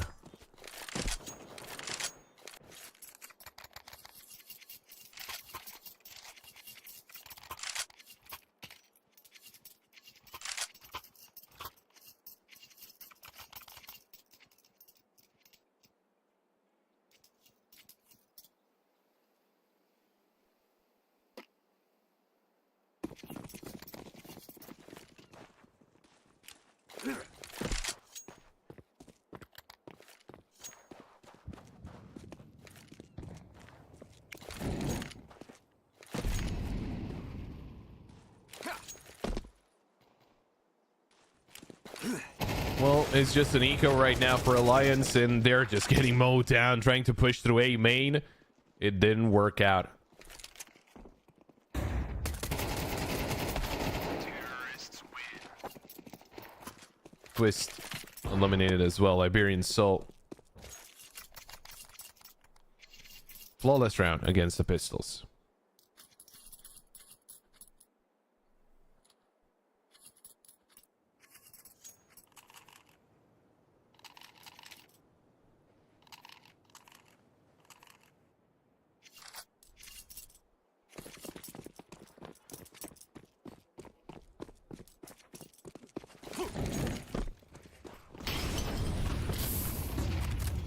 Well, kind of a faster play into the B side, or at least early util usage. Stadodo with the angle. He's going to find Era.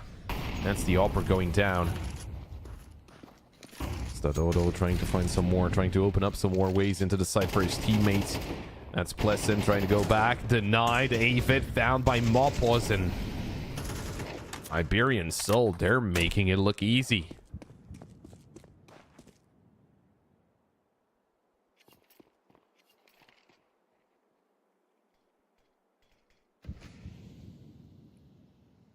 Bomb has been planted.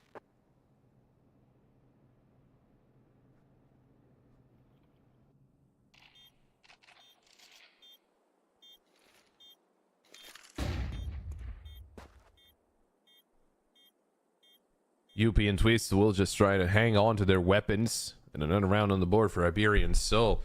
And the thing is, you know, we saw Lions won those first 3 rounds, right? It was the pistol round and the anti-force by anti-eco. But against the weapons, Iberian Soul have been very dominant. It's another flawless round. This time it's against weapons. It wasn't against USBs pushing into them.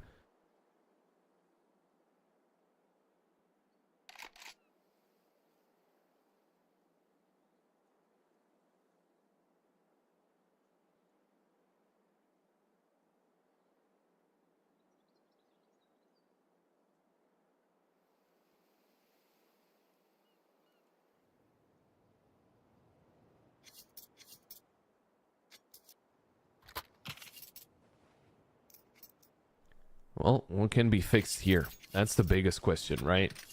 Because for Alliance, even though the score is not that scary, it's just with how Iberian Soul have been winning rounds.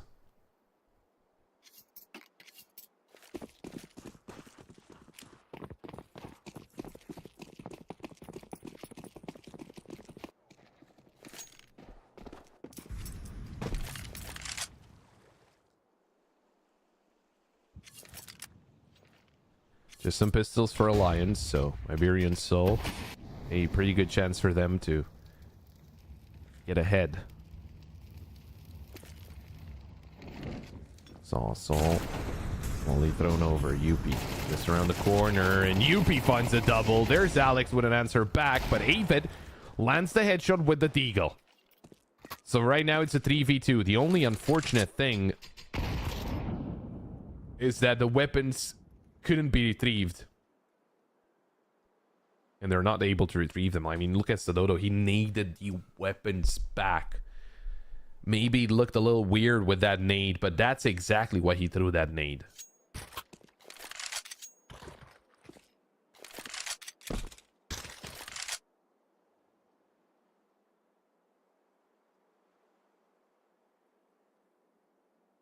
Although the pistols are pushing up behind them, and maybe they are able to come in through main with those weapons.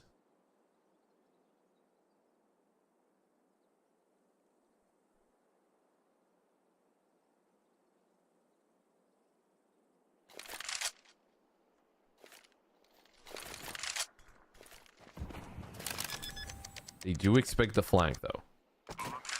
It makes a lot of sense, right? If they come in from behind, so that they get the weapons. They're boosted up, but I don't think they can see Mopos. If they can, that's going to be a problem, but no, they cannot. Mopos going to hang on to this angle. Great shots to Dodo. He also finds one onto Twist, and Avid starts running away. Iberian Soul, they're going to be in the lead.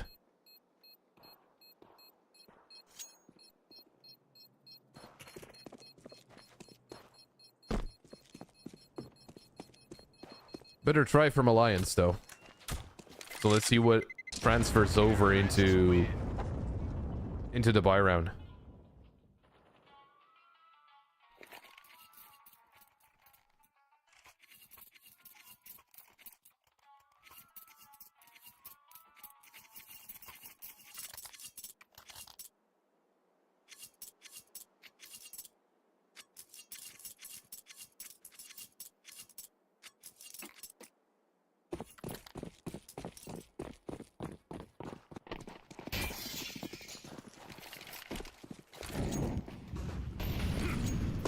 We're looking to get a little more aggressive, especially towards med. Edo's got the angle down.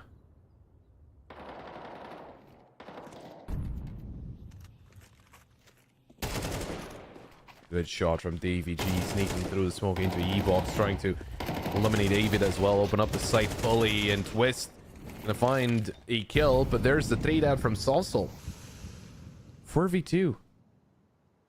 Iberian Soul, it just seems like they're accelerating, and Alliance, they cannot keep up the pace. Bomb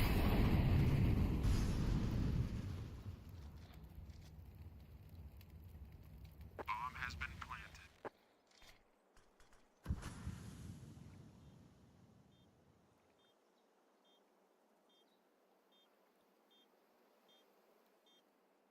Trying to save the two weapons. Iberian Soul,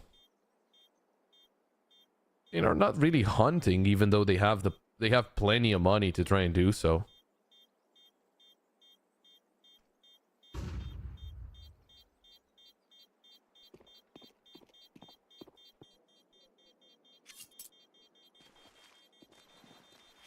It does seem like they want to hang on to some more money, build up their economy even more. Try and play off of that.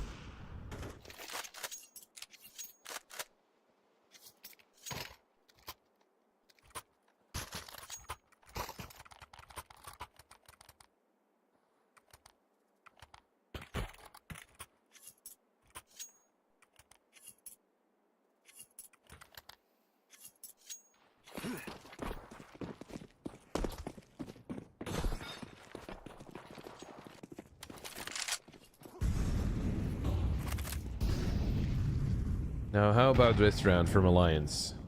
Maybe get Era to peek a different angle. Right now he's into A. Trying to get his teammates to push up. That smoke could announce some aggression through water. But it's not happening. Mop pause. Didn't find an angle in time.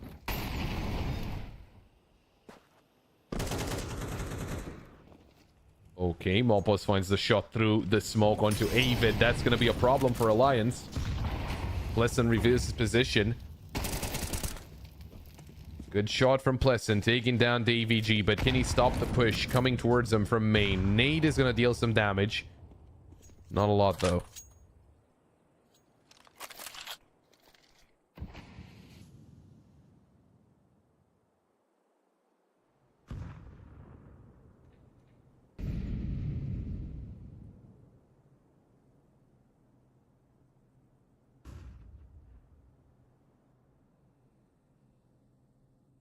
Trying to change up the play towards the ace site.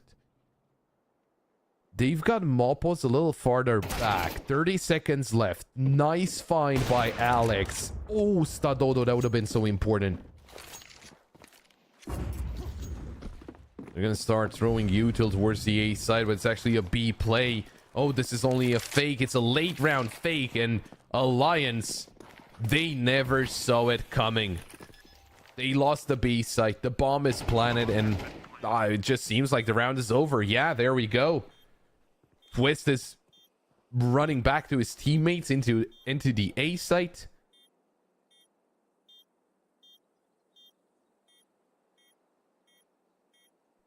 And with that, it's a 6th round on the board for Iberian Soul.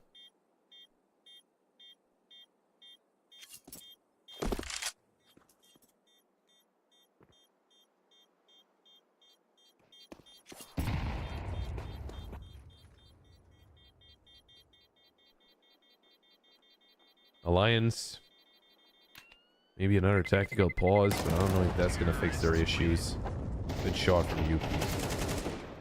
And Twist will find one, but Salsal denies one of the saves. For Iberian Soul, it doesn't matter at all if they lose anyone. They've got 3 players over 11,000. I think Mopos had a lot of money as well, but he had to reinvest.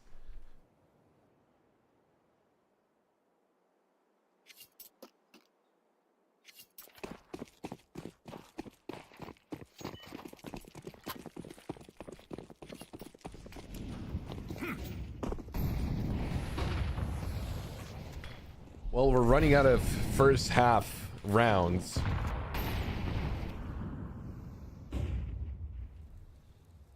And Iberian Soul, they're trying to get away with 9. From what we've seen so far, I would not be surprised if they do. They have been looking very dominant on this third map. Alliance, really absent. Oh no, Saucel winning that duel against UP, although Era will find Mopos.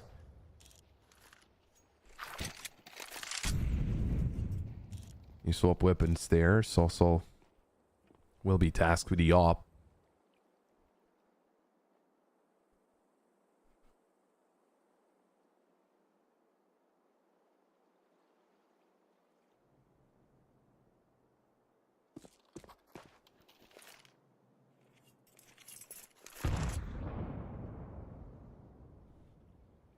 Well, Era needs to be careful. He's got a player very close to him. And also very close to A main and to the push into the site. Era's behind the site. Great shot from Stadoro. Usually the opper knows how to know his way around an AK, and also Saucel around an op. Iberian Soul, that's 7. Alliance running away, trying to save.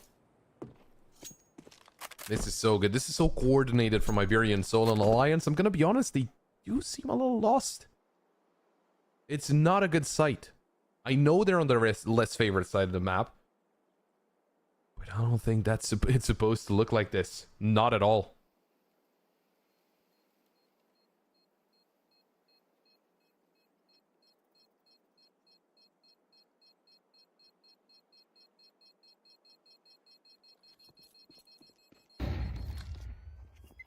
Trying to hunt now. They got enough money for the whole half, considering there's not a lot of rounds left. And Saucel will find Pleasant. Single weapon saved from the side of Alliance.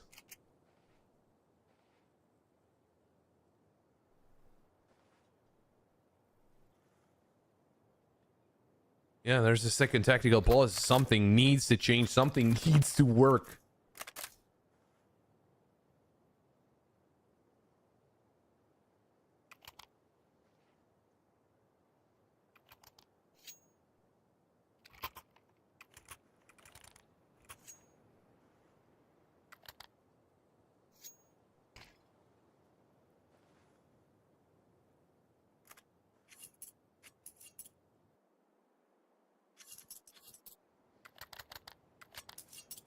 What's the change? What's the adjustment here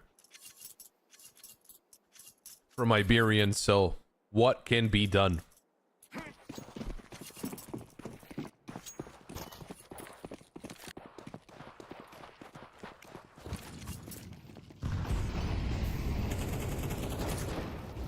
Well, I don't know if it's aggression, but the AVG, he's surely aggressed and he's going to take down Era. It was a drop down into water from Pleasant. He did deal some damage to Alex, but not enough to take him down. And now they've got 3 players in B. And now they've got B surrounded Iberian Soul. Mopos finds David. Twist gets a trade. But look at Davy G's position. The only thing is, Alex is about to be surprised. Pleasant takes him down. But they should know where both Pleasant and Twist are. And still, Davy G's still on the B side. And he takes down Twist. Yeah, that's B side completely opened up. Do they go for this retake? Saucel fighting here. Ooh, this is risky. This is very risky. And he's gonna fall. That could open up a way back into the round here for Alliance.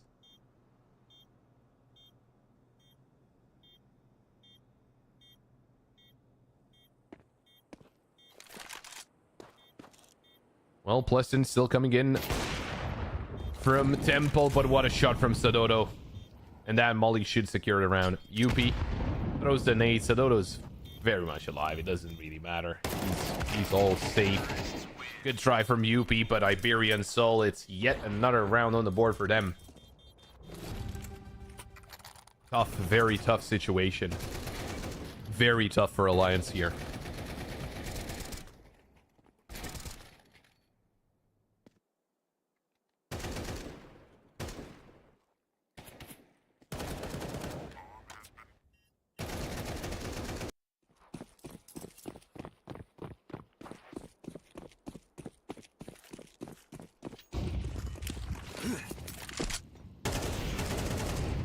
Again, trying to aggress, this time to water, but they already lost Pleasant. Twist does get one in return. With a couple of players spotted. Mopaz thought there was no one else apart from the guys from E-Box, but there was a third guy there. Iberian Soul should technically just answer into A. And that's what they're setting up to do. But Yuppie's up close. Oh, Yuppie! He can't go down like that. If Era goes out... Oh, this is bad. This is very bad for Alliance. From a round that started off well.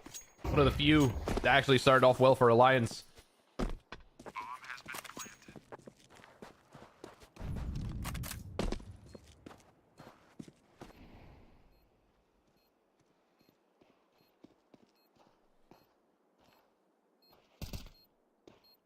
Avid and Twist. They need to try and go for this round. Twist already making noise. Avid reveals his position as well. You see Saucel turning around. The Dodo will fall, but Avid is out of bullets. Great headshot. Now into 1v1. Throws the nade to make it a little easier, but he gets damaged himself. Saucel just trying to stay alive. It will be Avid with the kill, but not the round. Iberian Soul. 9-3 first half. Crazy stuff in this best of 3.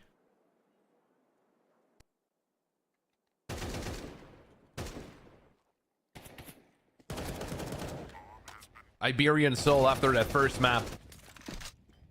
I mean, I think we all started thinking, okay, Alliance, they might be getting away with this.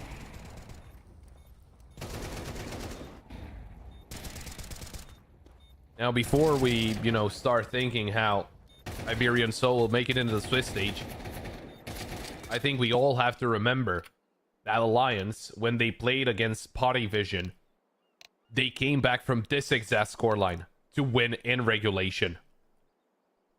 It was 9-3 on the T side for Potty Vision. They swap sides. Alliance, they get a 10-2 second half and they win 13-11. So we will not take them out of the running here just yet.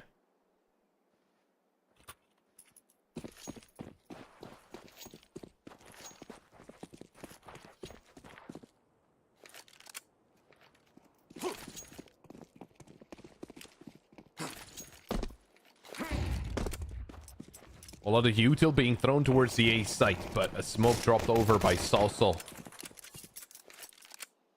They tried to push through, and those dualies could have dealt a lot of damage.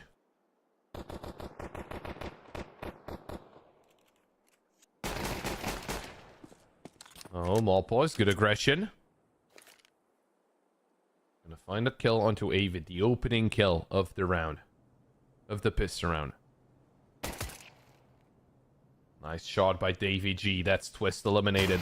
They're trying to sneak in, but look at this. Saucel is still here. Not for long as Era deals with him. Davy G losing his life. Stadodo, I don't think he should fight just yet. I think he should wait for his teammates. Bomb has been planted. That's exactly what he does. Era starts taking space and Stadodo keeps on backing away. But he's going to find a kill and Mopos eliminates Yuppie. That's going to be double digits for Iberian Soul. Alliance, they did plant a bomb. They should be able to buy up.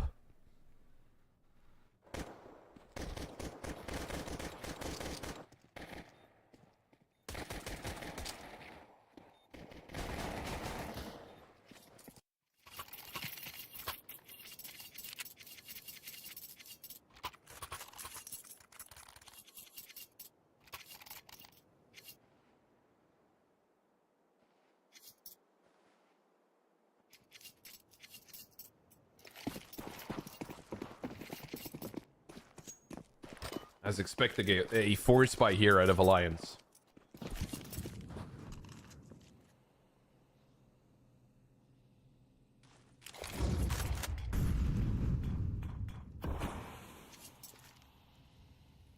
Couple of grills and a Mac 10 as well, so Alliance could certainly deal some damage. But if Iberian Soul are careful, they're gonna put Alliance into a very bad spot.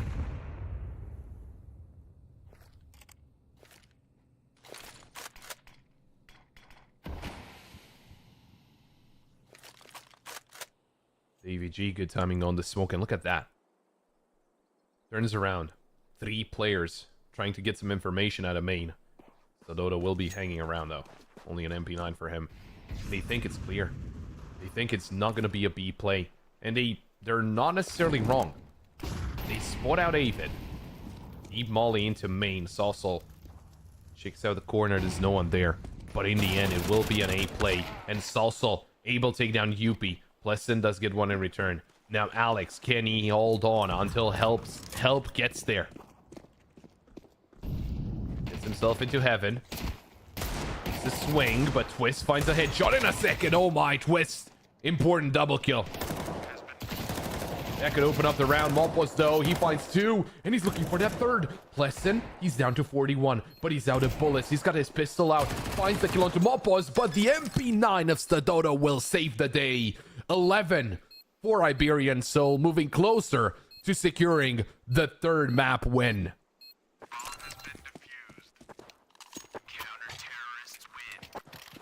What a crazy round. A back and forth between those 2 teams as Alliance are hanging on for dear life. And Iberian Soul, they're trying to take it away from them. We do have to remember they are fighting it out for the Swiss stage. The winner qualifies for Europe 20 Swiss stage. The loser is eliminated.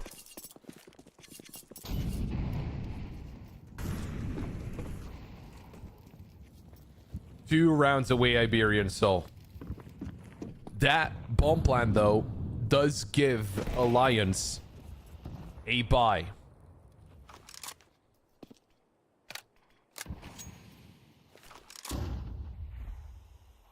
Or rather, I should say, better force buy.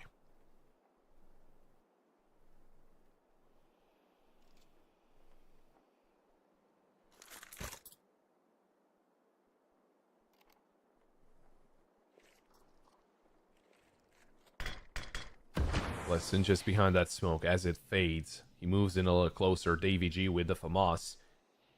If he falls, there's Malpos right around the corner. Oh, but that Molly might force them both out of position. They start to swing out. And that's Pleasant going down. Malpos, he's safe. He can just chill there. Although Davy G, there was no way he could have been helped out. It's a 4v3 for Alliance. They got the player advantage.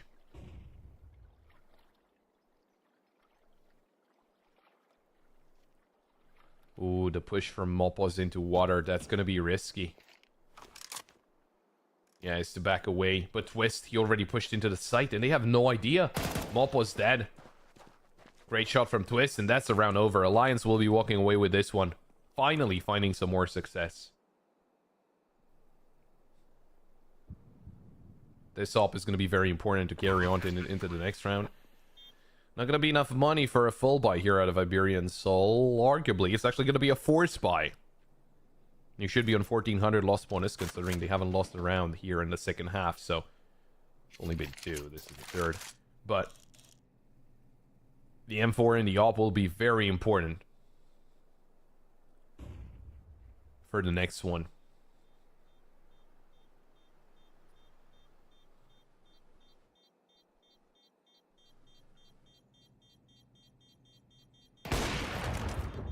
Good shot by Alex.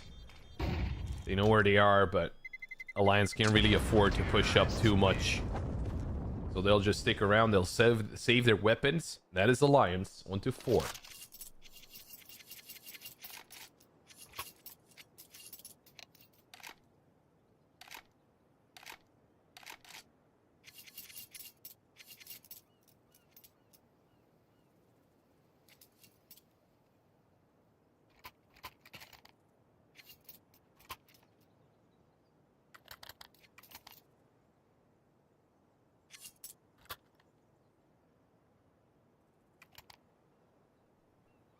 Well, Iberian Soul calling for a tactical pause.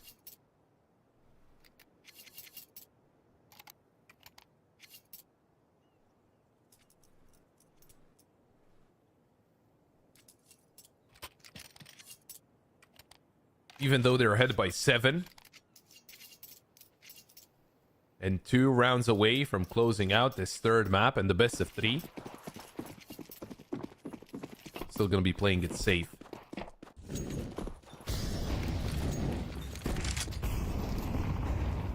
Oh, UP spotted Stadodo, but it's still Stadodo to win that duel. That's insane. And he's still alive. Can he deal some more damage? Flash into E-box. Davy G eliminated. Stadodo somehow he makes it safely out of that. The smoke, through the smoke, Avid pushes through, and Mopos, that's an easy kill. But Stadodo stuck in a corner. And he's gonna need help.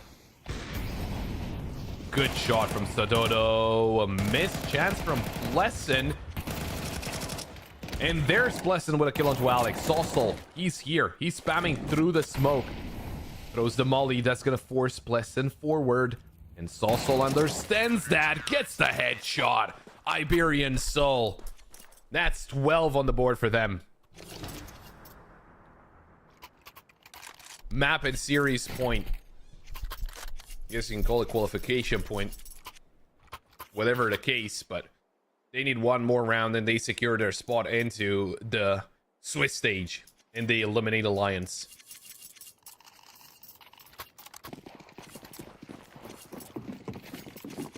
We started off with a 13-4 from Alliance. Looked like Iberian Soul, they were not present, but they were just warming up. 13-1 on Nuke from the Iberian side. And right now, they're looking to close it out right here, right now. Mopos with a double kill. Making it a 4v2. Era still hiding in the smoke next to E-Box. And Alex, he smells something's fishy. But he's gonna drop a smoke. Twist goes down to the upper, and it's all down to Era. Try and keep his team into this tournament. But that's easier said than done. Has to clutch it up 1v4. Stadodo's got the angle locked down. Will reposition. They lost Era. They don't know where exactly where he is. They didn't get a kill, although he turns around, takes down Mopos. Now they know. Goes to smoke onto the site. There's a lot of angles that he needs to cover, needs to check. Has to wait for the molly, but he gets extinguished by the smoke. The bomb is right next to him.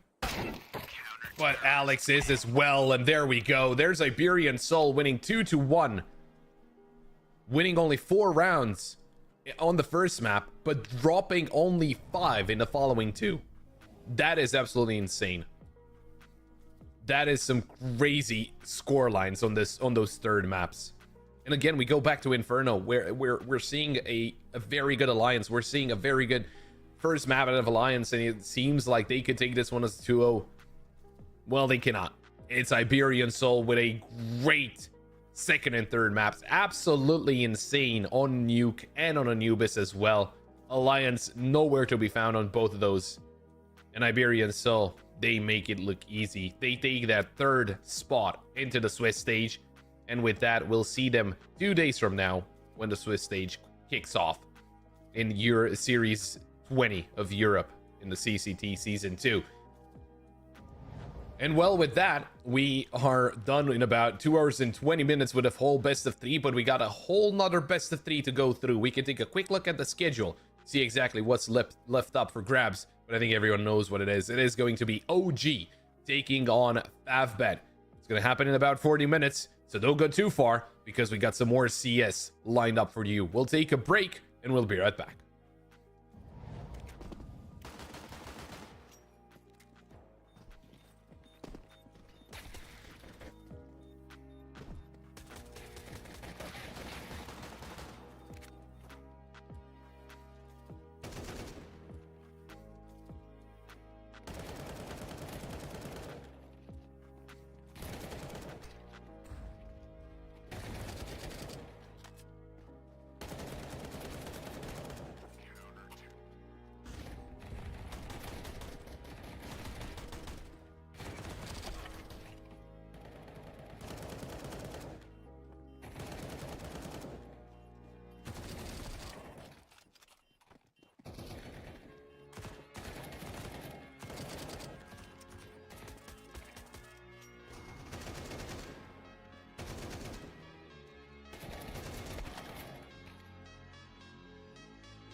Do I wanna try? Can I let it go? Running from the past, wanting to be sure. Chaos in my mind, constant deja vu. But every time, it comes back to you.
And we are back. We're getting ready for the final best of 3 of the day. We still have one more to go through. Enemy swap. I will be, of course, the one with you along for the ride. Now, we already had 3 games so far today. We can take a quick look at the schedule, see what happened so far during the day and during those play-in deciders. So, out of the 6 teams that already fought their way into the Swiss stage, it was Ecstatic, Body Vision, and Iberian Soul to move forward. We will be seeing them in about 2 days' time when, you know, the Swiss stage will begin. And right now, we do have one more game. We're going to need one more one more team consisting of 5 players to make it through into the Swiss stage. It's either OG or FAFBet. Now this one should be interesting, right? We're of course having a team that went through as a 2-0 against the team that went through as a 2-1. Of course, I'm talking about OG as the 2-0. They came through from Group A, managing to 2-1 Tricked and ESC. FAFBet, they came through from Group D, managing to win a couple of times against Rush B, but did fall short to Ecstatic. This is what happened in Group D. And of course, we saw that Ecstatic managed to win against Strict. So I think that does it really, you know, shape up kind of a narrative of FavBet could have kind of have some kind of edge over OG. I mean, I've had the pleasure of casting FavBet against Rush B yesterday, and it was a very interesting best of 3 to say the least. I think Rush B looked really well on Anubis, but then on Nuke and Ancient, it was FavBet to be able to take it away. While OG, sure, they didn't necessarily win, 2-0 and didn't 2-0 both of those the opponents. They lost on Ancient in, I think it is. Let me get the math here. Is it 3 overtimes? I think it was 3 overtimes. They lost 22-19. But then they won Dust 2 and Inferno for 13-4 and 13-8. So they made quick work of the other 2 maps against ESC, managing to win 13-9, 13-5. Now, the interesting thing is for OG, right? They are listed on HLTV as a 4-man team. They did bench Moto, which I'm still mad at. And right now, they will be playing with Nikodos, although it's someone else listed on HLTV. I'm not exactly sure. I guess, you know, since we have it on the graphics, I'm sure this is more accurate. So we will be seeing Nikodos and see what he can do alongside, of course, Krisen, Fiku, Spook, and Buzz. OG right now ranked 36th in the world and 55th in terms of Valve rankings, but they're taking on FavBet. And there's some very known names on their side as well. FavBet ranked 74th in the world and 88th according to Valve's ranking. So for FavBet, if we're taking a look at their roster as well, you know, you're gonna recognize one of the biggest names, right? Bondic. He has been around for a very long time. He started playing all the way back in 2012 and on HLTV recorded games. Of course, he played for Flipside, for Hellraisers, for Gambit, and he bounced around a little bit right now, finding himself on FavBet. He had a very good third map yesterday. He was it the third map? I'm going to double check, but I'm pretty sure it was the third map that he played really, really well on. It was Ancient. Yes, he ended up with 1.59 rating, 21 and 12, having a very, very good performance alongside his teammates. Tension, he was also a very important piece of the puzzle. I think everyone was a very important piece of the puzzle. Everyone had their moment, and maybe not on every single map, but they did really, really well as a team and also individually on those maps that they played yesterday. So since we're talking about maps, let's take a quick look at the Veto, find out some more about what's going to happen today. Permabans, it's going to be Mirage and Train, it seems like. So it's Mirage from FavBet OG. They tend to ban out Train as, getting as their permaban. And the pick instantly from FavBet, it is Dust 2. It is more or less a no-brainer, just because they have 10 maps played in the past 3 months, and they won 8 out of those 10 maps, while OG, they played it 3 times, won twice. Ancient, picked up by OG, that's their most played map, and for FavBet, they're no strangers to it. As I said, they played it yesterday against Rush B, and they had a pretty good performance, winning 13-9, but you could argue OG, they're looking a little better. It was Ancient, the only map they actually won against Iberian Soul in the Series 19 close qualifier or play-in stage. They won in overtime, but lost on Nuke and Inferno. We don't have Nuke and Inferno for now. We could have Nuke, and we do have Nuke as a third map. A map played by FavBet. They enjoy playing it, and they also played it against Rush B yesterday as well, and they managed to win 13-10. So FavBet, they should be feeling comfortable. They have 2 out of the 3 maps that they won on against Rush B, and I think the only kind of unfortunate thing, if I do remember correctly, I think Rush B do ban out Dust 2. Yeah, it's their promo ban, so that's why he wasn't featured. It was Anubis that started off between the FavBet and Rush B yesterday, but in the end, as I said, FavBet managed to walk away with it. So considering both Ancient and Nuke looked good for FavBet yesterday, and they also have Dust 2, which is arguably their best map, FavBet, I think they do stand a pretty good chance right now. But they are taking on OG. They are taking on a team that know their way around Pro CS. You know, they have some players that's been around for a little bit. I mean, Veto has been around for OG for a long time. Buzz, we remember him from his time on, Astralis as well, and he's been on Entropic. Prison, he played for Mouse NXT for a very long time, which was a very, very dominant academy team. Spook, of course, he played for Sprout, for Prospects, Johnny Speeds as well for a little bit until he got himself onto OG. And of course, if it's Nikodos on the server, well, Nikodos has been around for a little bit. So OG, they have some very good players that have been doing really well lately, right? Really well in the past like year or two. And you look on the other side, right? There's not a lot out of FAF, but I mean, Marix, he was also on Entropic, and that could, maybe kind of an old kind of rivalry between the two of them, between him and was it no, it was a Prison for a second there. I named too many teams, and yeah, it was Buzz. I named too many teams and I got confused. I confused myself. So yeah, and of course you have Bondik, who has a mountain of experience in this game and just overall, but then again, he is taking on players that have been playing at the highest level Counter-Strike lately, while maybe he wasn't necessarily at the same level. But of course, with everything that he knows, he's surely going to be an asset to the team. Jackie Smash Tension, I mean, we've seen, I think it was a couple 2v4s, 2v5s yesterday from their side on Ancient. They were just so good on that map. And for OG, if they're able to take away Dust 2, that Ancient is not going to be easy. But then again, we are kind of expecting FAFBet to do really well on Dust 2, considering they have 8 wins and 2 losses in the past 3 months, while OG, they only played it 2 times or 3 times, and they won 2 times against Tricked and BC Game, but they did lose against BC Game as well in Series 19. I think it was the open qualifier. Was it 13? It was close qualifier, actually. A 13-5 loss. They tend to do a little better on the CT side. And for FAFBet, considering they're not the ones picking the sides, they don't really care. They're good at both sides. When you're 8-2 on this map, that tends to be the situation that you find yourself in. Although FAFBet, they have a couple of very close games against ESC last month. They won 22-19, but lost 17-19. And OG, they did play against ESC about 5 days ago. They didn't get to Dust 2. That was the third map, but it was a fairly one-sided affair, 13-9, 13-5.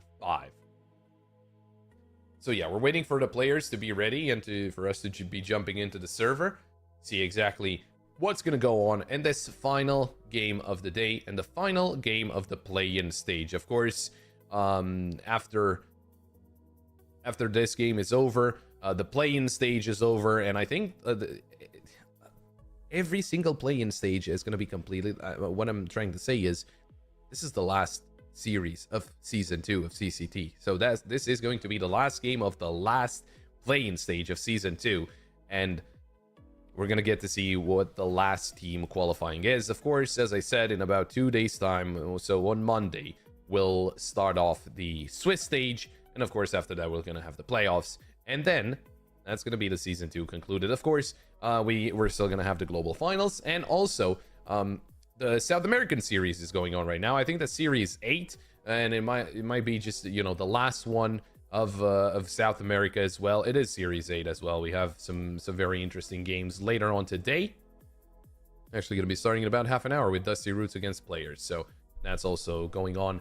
If you want to have it open, on another monitor and look at more CS. It's, I guess it's never enough CS, right? We're getting information that someone is having some issues, so it's not I'm not keeping the game from you guys, just so you know.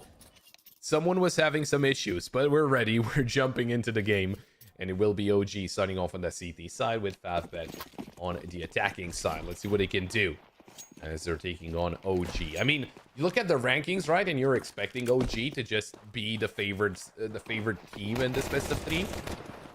But at the same time, it's Smash that gets the opening kill onto Prison. And it is in the end Nikodos. For some reason, HLTV Afro was featured as the 5th. But Nikodos, of course, on OG, they do need an AWPer right now, as Moto is benched. Spook finding a kill in return there, getting rid of Smash. The bomb will be planted there by Merrick's. Good shot from Piku, looking for a second, but Merrick's trades out. We're now with a 3v3, and Nikados dangerously low. Dooley's in towards CT. Buzz in short. Third reposition out of Jackie. And he gets himself an easy headshot. The jump out, though, from Merrick's to take down Spook. Good thing, but it is through the edge of the wall, and it's Merrick's to find a third. Buzz now in a 1v2, taken out by Bondic. And there we go. Favbet walk away with the pistol round.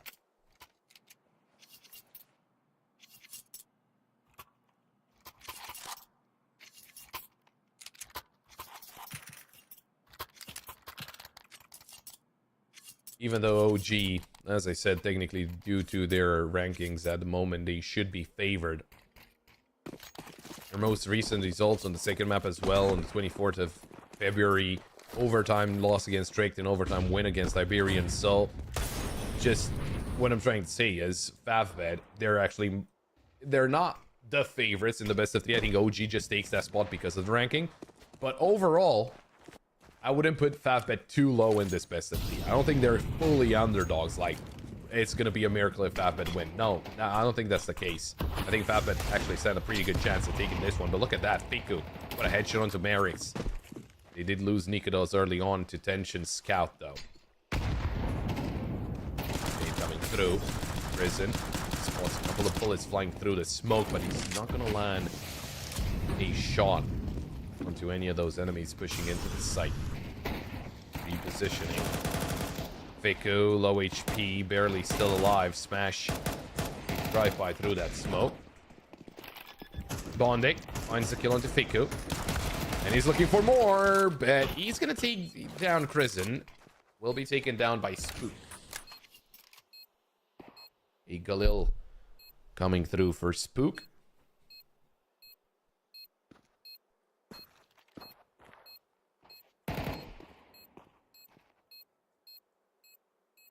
Smash waiting for any kind of boost. Oh, that's been spotted. Smash, great reaction. Fell down to Buzz, and Buzz will get a headshot onto Smash. At least there's some more damage, but the round itself does go the way of Favbet.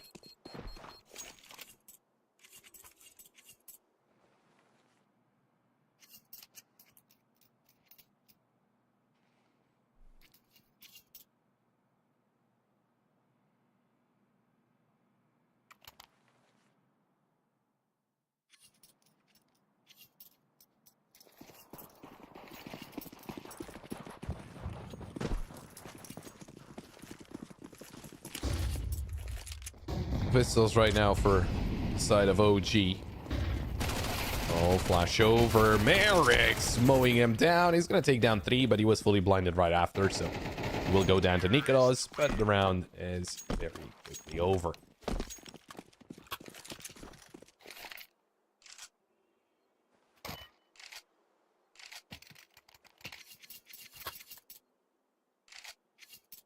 Now that the weapons come out, let's see what the difference is, right? In terms of playstyle, in terms of how they approach this.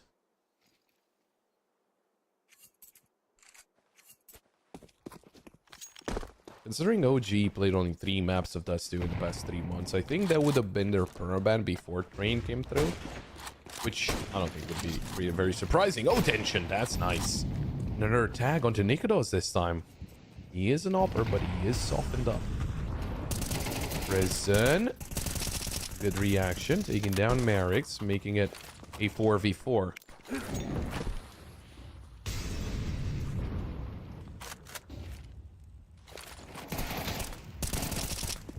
Nicely done by Smash to take down Krisen. But Buzz is still on the site. He's still present, and he gets a very important kill onto Smash. Fako finds Bondic.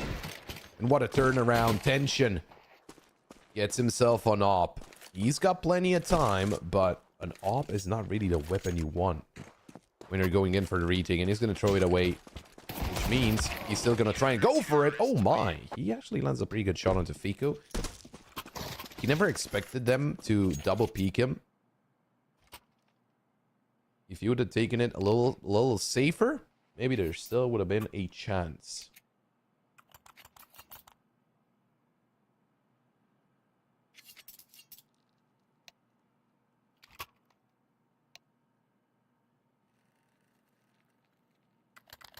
So it's a tech pause. We don't like those. A tech pause called in by OG. It seems like there's some kind of loss issue. From what we heard initially, it was someone had some issues with their PC. Thankfully, that was resolved, and it seems like this one should be resolved fairly quickly. There we go. Timer running once again.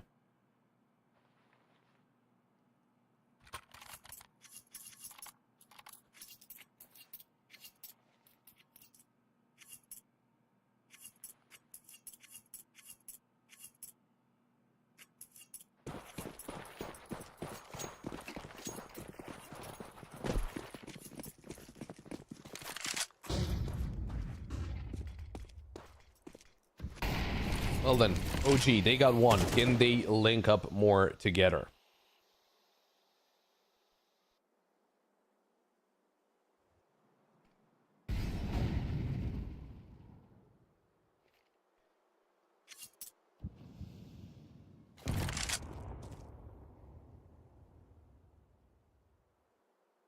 Taking their time here, Favbet, not trying to force out the issue.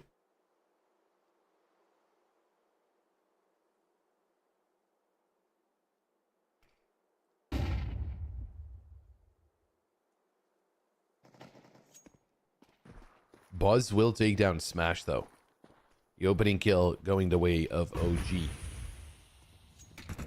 Flash. Oh, no, that's a molly. If that would have been a flash, I think that would have been perfect. I think they can still peek at the edge of the molly. There's the double up here. Nikodos. Good for 2. But he gets traded out, as does his teammate. Prison very close to the boost up position.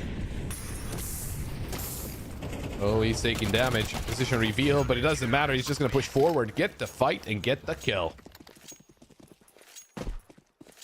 Now, of course, another thing that we have to take into account is that OG, surely they studied Favbet. Since they got the information, you know, they're going to play Favbet yesterday evening, basically. They've had a lot of time to kind of figure it out how Favbet tend to play on this map, even if it's not OG's cup of tea, if it's not their, you know, their favorite map.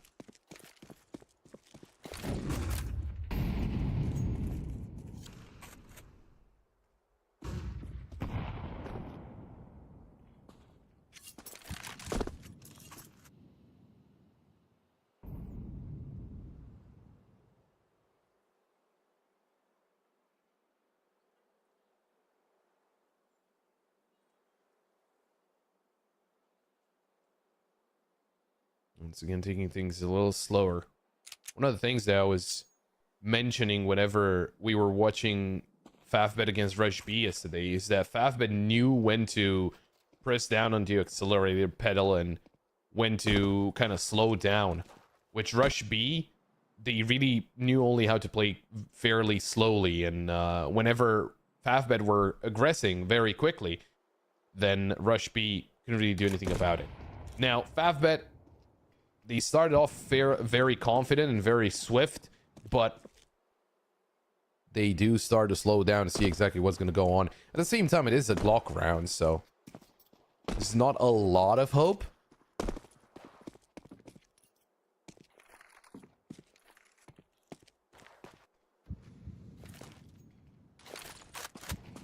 But hey, maybe they can sneak some things in. Good nade. Some early damage. Nikodos locked in with the op towards short. There's a swing out from multiple players. Nikodos playing with a P2K, looking for those fights. Everyone is low HP, but Nikodos drops a little lower himself. Fika will help him out. And OG find yet another round.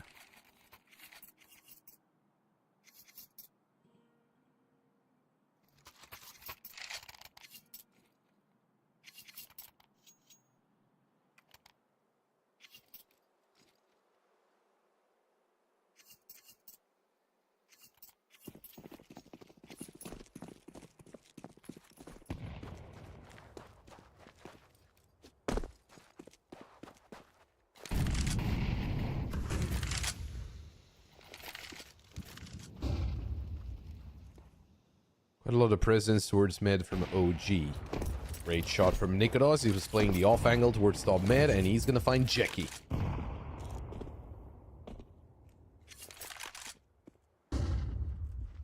Throwing that nade towards lower might give away the idea that there's no one there. Spook. Great find on detention.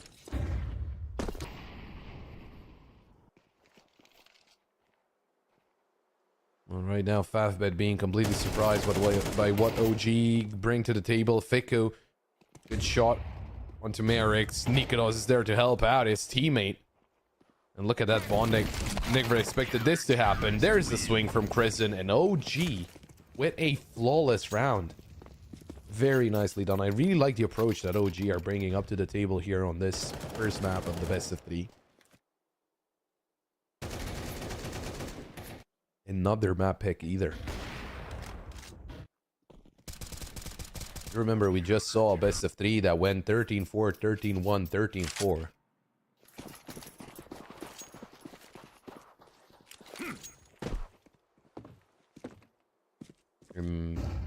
Both 13-4s started off as equal at first.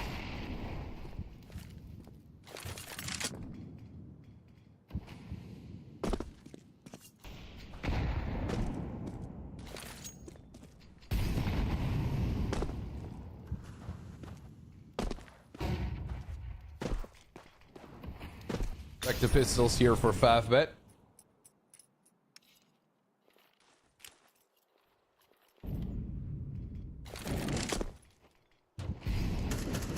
Oh, a deep molly comes through from Spook. Perfect timing. That's going to keep them at bay even longer. Double nade. Oh, that's good damage. Flash comes through. They finally start to push into the site. Spook finds one and a second and a third. He's looking for more. He's looking for some more of those headshots, but Bondik will shut him down. Rotation is through, though. Nikodos already towards window. Tension behind the smoke here. Can't really help out Bondik if they swing out, but Bondik... Easy headshot onto Nikodos. Good swing out of Kristen. Not afraid at all. And it will be Kristen to shut down the last 2 players. Considering how OG were walking away with flawless rounds, Fafbet, this one's looking a little better, but can you do that again but on a buy round? That's the big question.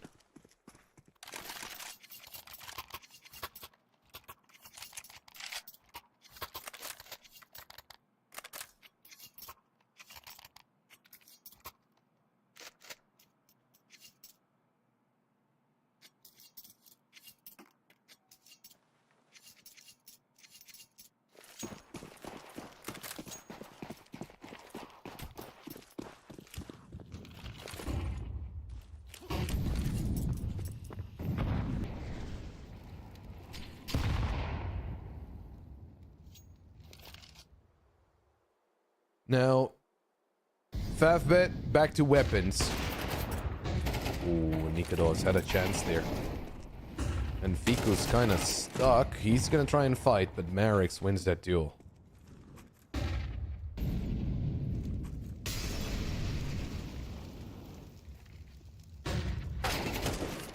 Oh, Jackie, what a shot! Very nicely done.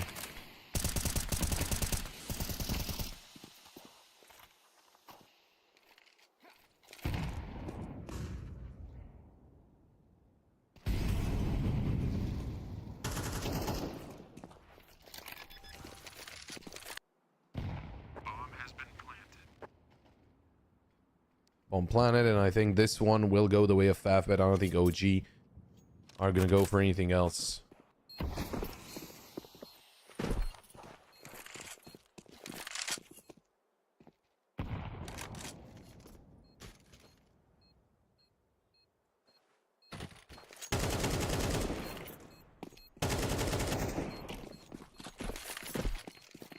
Looking to cut them off as they walk away from the site if they do get themselves towards double doors, but other than that, Fafbet doing really well, shutting down both Fiku and Nikodos.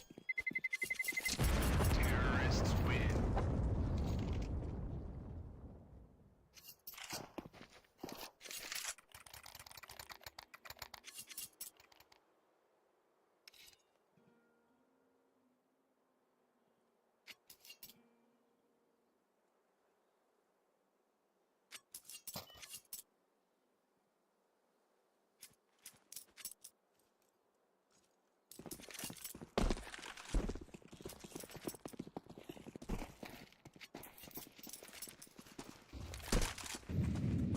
risky jump from Nikodos. I don't know if he's... Oh, he didn't see the boost. Never mind. The boost was through lower tunnel. For a second there, I thought the boost could see him.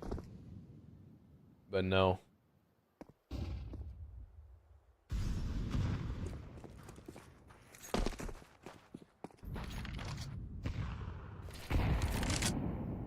Changing up the play towards long there. Veto, not M-Pit anymore. Boosted up on the blue box. And Chris is gonna leave him be. That is a very risky position to be playing all by yourself. Oh, now I know where he is. Yeah, easy flash. Veto. Sacrificial position, and, you know, giving away a position like that, they're easily gonna take you out. Great find by Kristen, and what a mistake by Tension. Peeking out by himself. They even had a molly to clear him out. Weird decision there for Favbet to send the Opper peeking out like that. It will be an A play with all players from long, and look at that. They're still thinking that it's going to be someone in B. Or not in B, but in short. Which is obvious to think about. But it's not really happening. Good turnaround from Kristen. Starts spraying into the smoke blindly. He finds the kill.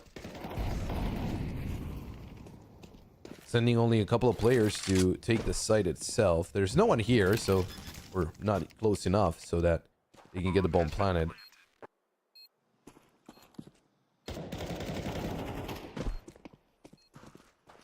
Who's behind the smoke doesn't get them the kill.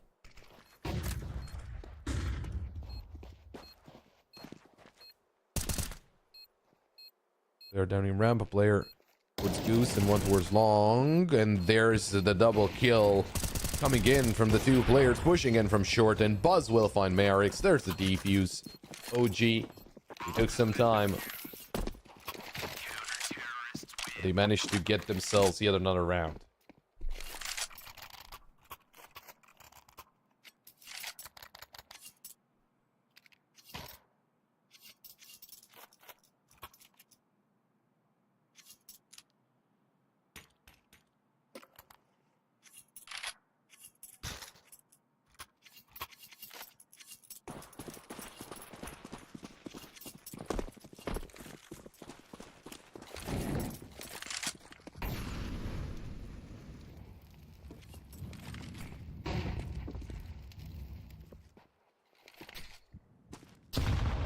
Some presence towards tunnels.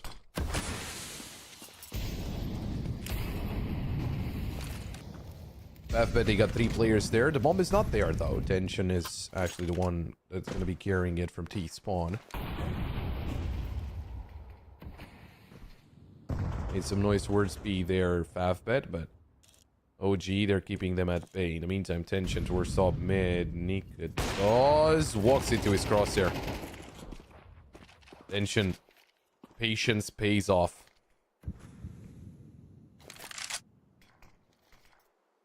Need to be smoke, but it's gonna be an A play. Pico this time towards long, towards pit.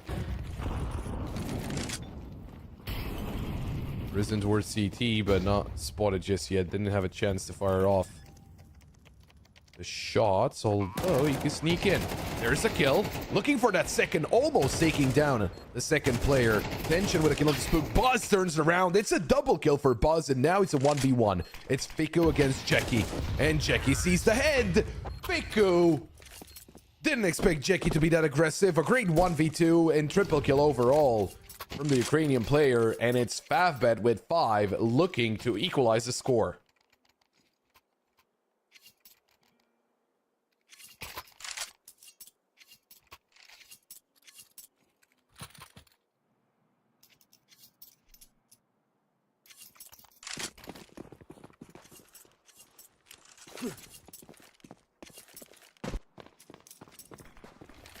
Last round of the first half. Nikodos. Oh my! Choose a target.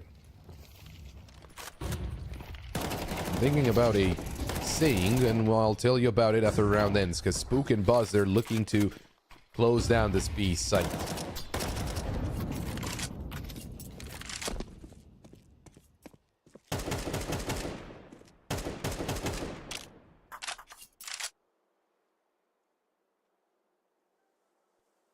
Okay, so the saying is, let me translate it because I'm not sure if there's, it's probably one in English, but I know the one in Romanian, which says,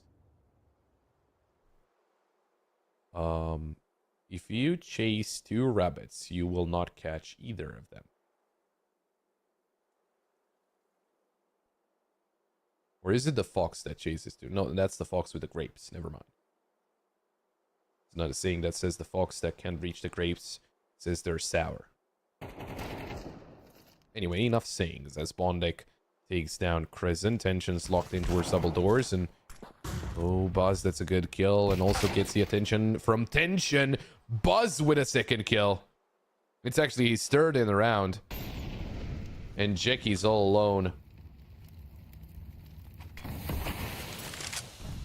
He'll be pushing through the smoke, but Piku lands the kill. And it's going to be a 7-5 in favor of OG.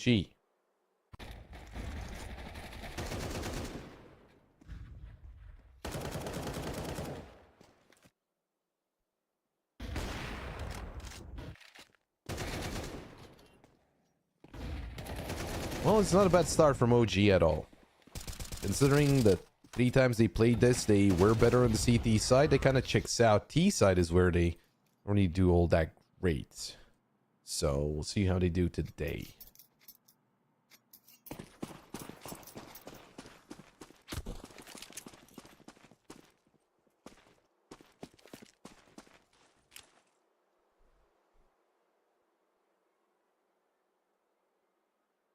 Looking interested into a B play. Jackie, he's shoulder peeking with the smoke. Although he gets the dualies out, only good for 1 kill. Bondek finds one onto Buzz. In the meantime, there is some help coming in through the smoke, and Crescent will find a kill through the smoke as well onto Bondek. It is a 3v3. It's a long rotation over from Merrick's coming all the way to the T spawn. But that's going to take some time, and I don't think they have a defuse yet.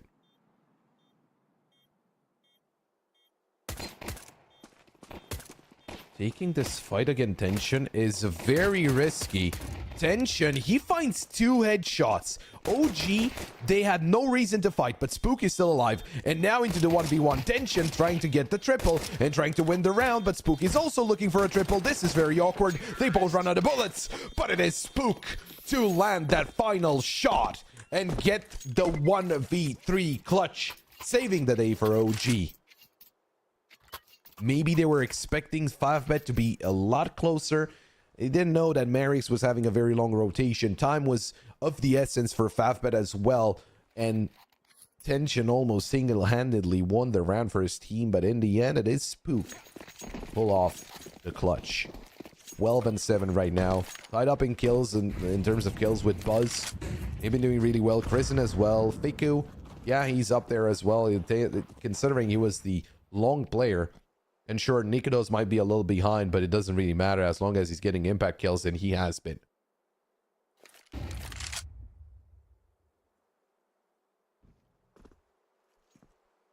Betting control over long.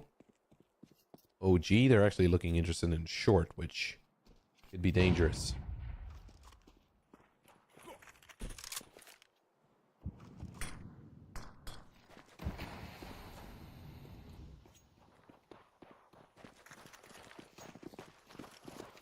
Well, Tension will be hearing all those steps, but he can't really do anything about it with only the USP. We've got Fiku, or not Fiku, but Buzz in B. In the meantime, Nikodos trying to take down some players in short. Crescent there to help out. Even though Crescent has a Mac 10, it's actually Nikodos who finds a triple. And Merrick's taken out by Buzz. It's a flawless round here for OG. Getting some more money in the bank.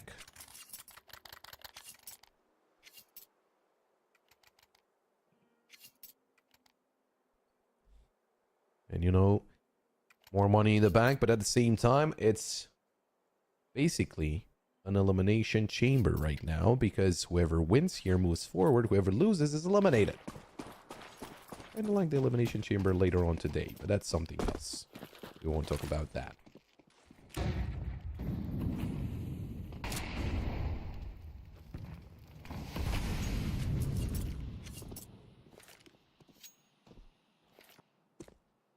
Halfbet with the buy. Even though it's not the greatest of buys, they had to invest into two FAMASs only for some extra util.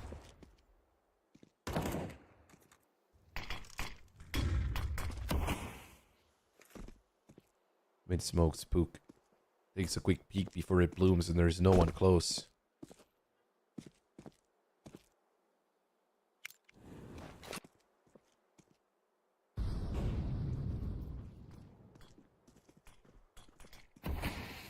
Entry smoke towards B from Buzz, trying to fake out, trying to force some rotations out of halfbet. Bondek still on the ace site. Oh gee, do they want to retake long late with the bomb? That is very risky. Oh yeah, the smoke will just force them back into short. I think OG are really complicating this round on their own.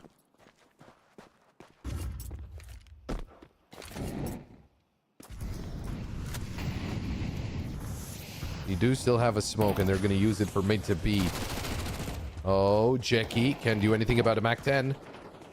Smash. He will take down Crescent, but there's a trade out of Fiku. Tension with the USB. Good shot on the spook. Right now, a 3v2.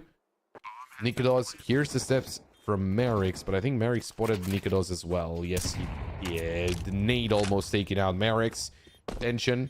He's not really too healthy himself, and they're just going to go for the save. OG, they will walk away with this round, but it was a very complicated round, and I think it was, well, I'm saying it was they overcomplicated it for themselves. Of course, we do see a lot more than they know, right? So maybe for them it made a lot of sense. Maybe they were out of information and they were trying to get it, and with the combo in long of a smoke, late molly, and then a late smoke, it obviously confirmed to them the position of multiple players, not because it was a couple of utility that could have been a single player, and he was a single player in the end, but the fact that they mollied and smoked that late is because they could afford to hang on to the utility, which means there were multiple players towards long, and that was not safe, especially to push through a smoke. I think whenever the molly came through, they would have understood, but maybe they second guessed themselves. In the end, it works out well, pretty well. A couple of weapons saved over from Fafbed, and right now it is a pistol round with the AK and FAMAS saved over. For OG, there's no op for Nikodos, but they do have a full set of weapons. Buzz has got control over long. I don't know if Fafbed can really do anything about it. There's some flashes in their hands, but yeah, it's Merrick's all the way towards CT. Smoke drop, but Merrick's can't really risk pushing out of the smoke. Oh, Crescent, he spots out Merrick's as he was tagged up by Fico through the smoke, which is unfortunate for the player out of Luxembourg. CT3 smoke, spook spots out a player towards CT. Tension with a huge double kill. That could be the difference maker, but Crescent and Fiku, they take down two. This is now again OG with player advantage. Tension finding a third. And can someone take down Tension?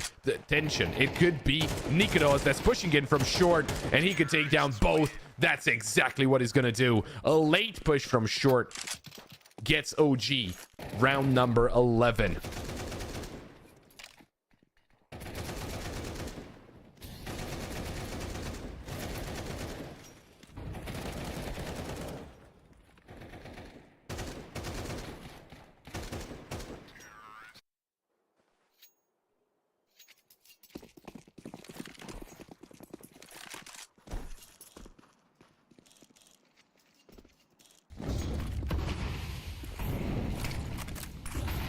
Double up setup for Fafbet.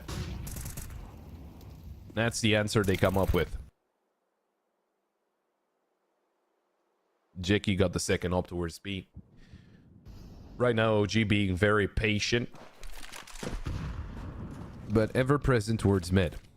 And Fafbet, they haven't really had a lot of presence towards mid. Sometimes they did, but it was the wrong round, right? It was the round when OG were not present towards that side of the map. Jackie with the op, locked in. Buzz. Oh, he's not going to swing just yet. Gonna throw the smoke. That's going to force Jackie forward. Buzz, what a shot.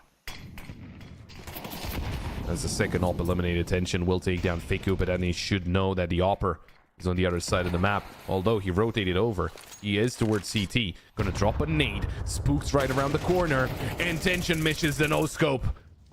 A single player defending B. Smash. Can he stay alive? Can he deliver? He takes down Kristen, but there's still a couple more players coming right around the corner. One of them is Nikodos with the op. Oh, and there's Smash with a second kill. Nikodos, he's up on the double box, and that is not a good position. Luckily, Smash runs out of bullets, but Nikodos finally lands the shot. I think you might have heard Merrick's in tunnels. The problem is there's 20 seconds left. They're gonna need to get the bomb and get it planted. Now, who are you more scared about? The player in tunnels or the player coming in for mid? Bondik, I think he's still pretty far away. Nikodos got himself into tunnels, but Bondik is already next to window. Spook. Oh no, it's Nikodos having this first duel, but a pillar will make him miss, and Merrick's hits both of those kills. It's OG losing this round, and Favbet securing 6.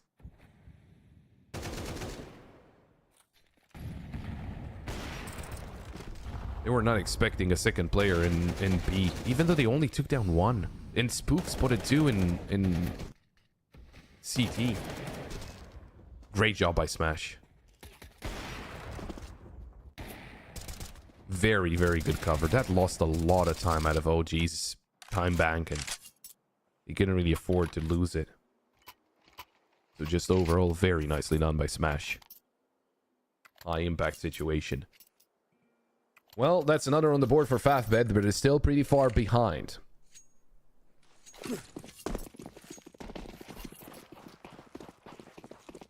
Going back to the double up setup. And again with Jackie towards B with that second off. Already pushed towards long. Buzz gonna take down 1 through the smoke. Nikodos takes down the second. Another good start of the round for OG. Losing 1 but trading onto 2. It's not a bad trade-off. Spook towards mid. He's right under Xbox. Tension trying to stop any kind of advancement through long. Oh, Jackie. He has no idea. And the timing is perfect. Spook, good shot. Does he expect Bondik right above him? Surely not. He's looking towards short, though. Oh, missed chance from Spook. Bondik could take him down. The molly will force him forward, but Spook lands the headshot. And he's all down to Tension. And a missed shot from the Opper. Second one will connect, but look at that. 19 HP. He has to run away. Save the op. Hang on to it. And it will be 12 on the board for OG. It's going to be map point on Favbet's map pick, and arguably one of their best. Which paints a pretty grim picture for the side of Favbet. Tension takes down Buzz. Can he stay alive, though? He's being chased by Kristen as well. Oh, no, I don't think he hears those steps. Oh, no, he doesn't. He's just a little too far away. Kristen takes down Tension. No save for you, sir.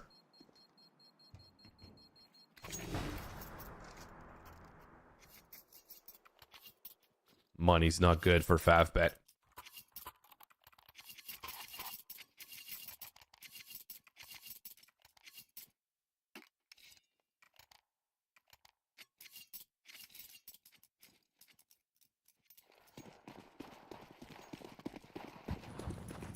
Three FAMASes, an M4, and a scout. That's all they got to play with. Interesting smoke dropped over by OG. Nikodos next to the blue box gets flashed late by Tension, and Smash gets the opening kill. But look at the reaction out of OG. They lost the chance to take over long. Okay, they're going to take something else. For now, they're taking only mid. They still have presence towards long. They are really interested in that long side of the map. And actually, Favbet left with every single player. Merrick's realizes, turns around, and he's like, okay, wait, maybe they can still come through long. And, well, he's not wrong. There's the re-smoke, though. That's going to waste even more time. That's going to throw a spanner into the works of OG. Because if that smoke doesn't come through, they start pushing in. Merrick's is 100% all alone. But some extra seconds bought by this smoke Oh, Merrick's around the double doors. Fiku could check that, but Tension with the scout, he could take away the attention. Oh, Fiku still checks, but Merrick's wins the duel. A flash comes through to help him out, and this is very awkward. It's Spook to finally take him down, but Tension gets the kill. Oh my, Kristen with a double spray down, but Smash swings out to finally eliminate the last player alive from OG. And well, it's time for OG to eco. There's not enough money for a buy. A force buy wouldn't really make a lot of sense.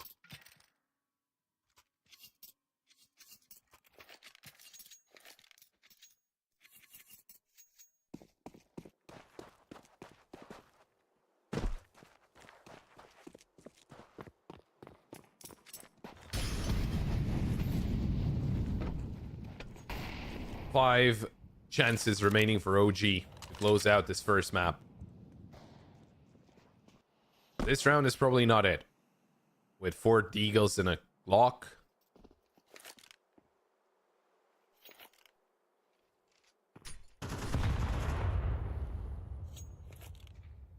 Chances are not that high, but we know what the Deagles can do, so we won't really count them out just yet.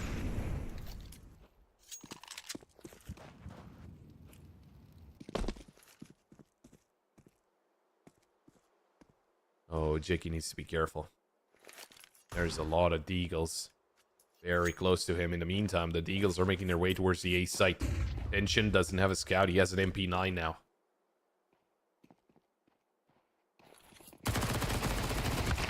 Oh, the jump. Spook takes down Tension. Bondic with a trade and will drop the nade, but needs to be careful of the headshot angle. Good farm them all up. Or that could happen as well. Nikodos, what a shot. Merrick's still towards long. Nikodos looking for another. He's not going to land it. He was close, but no cigar. The bomb is dropped in the middle of nowhere. Merrick's finding the kill onto Fiku, and Buzz will be eliminated by Jackie. Still, they make it look a little scary. OG still putting the pressure onto Favbet.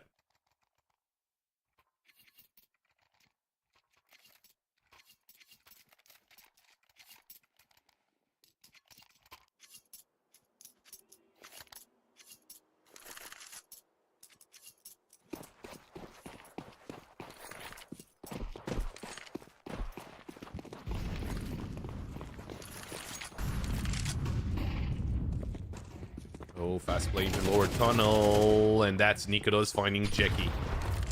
That nade almost takes out Nikodos, although Bondic will take down Spook with the M4.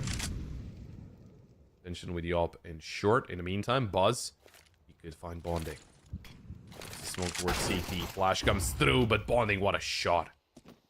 Nikodos can't really afford to swing out. He's too low HP, and Molly will force him out. He actually gets the kill. Will fall to the Molly, though. You should know there's a single player towards B. Smash is all by himself. If he gets eliminated quickly. Oh, Crescent spotted. Molly comes through. Nade as well. Crescent swings out. He knows that there's a single player here, but it's Fiku actually to land the headshot. That is absolutely insane. What a shot from Fiku, who was also fully blinded. Intention, he kept on waiting. Maybe the bomb didn't cross, but it did. Because it was Crescent with the bomb. Look at Fiku going towards med. It could be perfect, but Crescent has to delay them somehow, and he can't do anything. He has no util. Fiku, this is absolutely perfect. Oh my, he almost messes it up. He takes down Tension, and now the only player left alive, it's Merrick's, but not for long. Crescent takes him down, and it will be OG to steal away the map pick of Favbet. The nail-biter of a game, even though OG looked dominant. Favbet, they were trying to come back into this, but OG, they just played better. I mean, overall, OG were just better.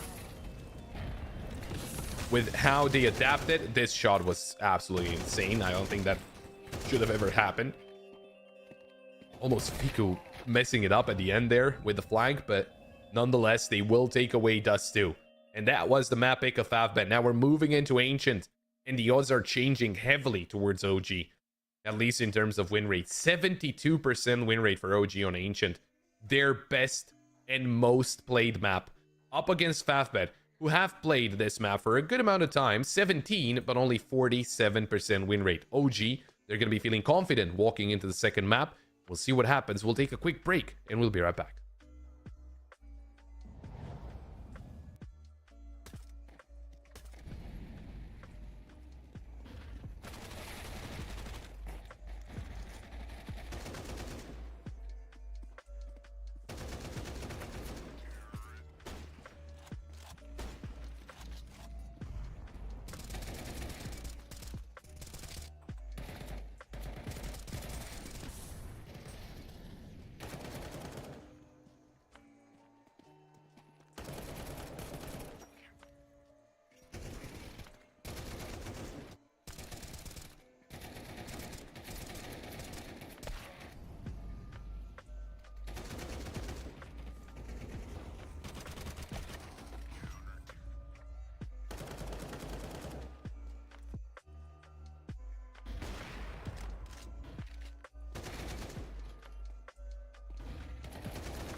welcome back. We're getting ready for the second map of the best of three, and well, OG, that was a very good Dust 2 that he put up against Favbet. Now, the problem for Favbet is that is their best map. So we'll see what happens. You know, considering Ancient, Favbet, they have played it quite a lot. It is their most played map, as it is the case for OG, but the track record is a lot better for OG. I mean, 72% win rate.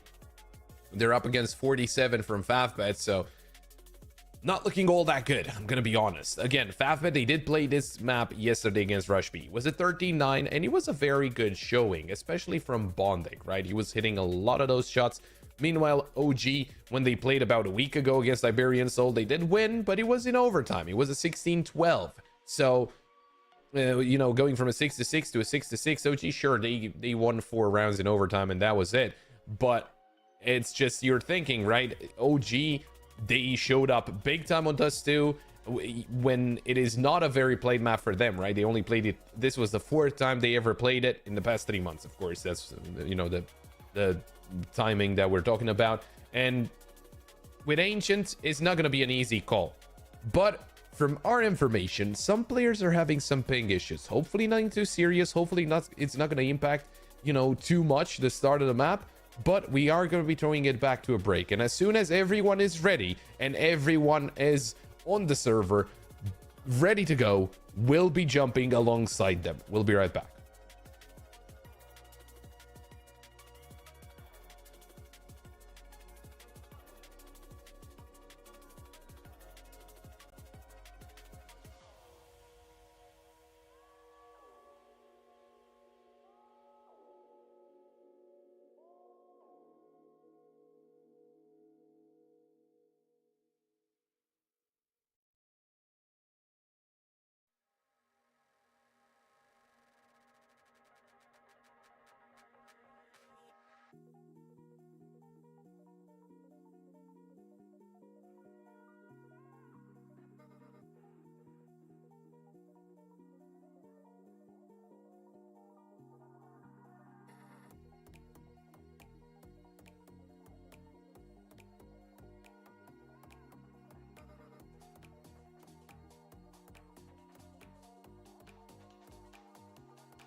Well, everything is fixed and we are jumping into the game. So, with Favbet on the CT side, OG on the T side, what's going to happen on this second map, the map pick of OG? Technically, they're better at the T side, at least percentage-wise, so they should be on their favorite side of the map, but it comes down to have Favbet to play the CT side. Quick peek at a smash into A main, spots out Buzz.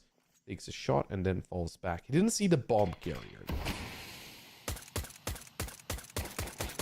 Oh, Bondic. He was on point.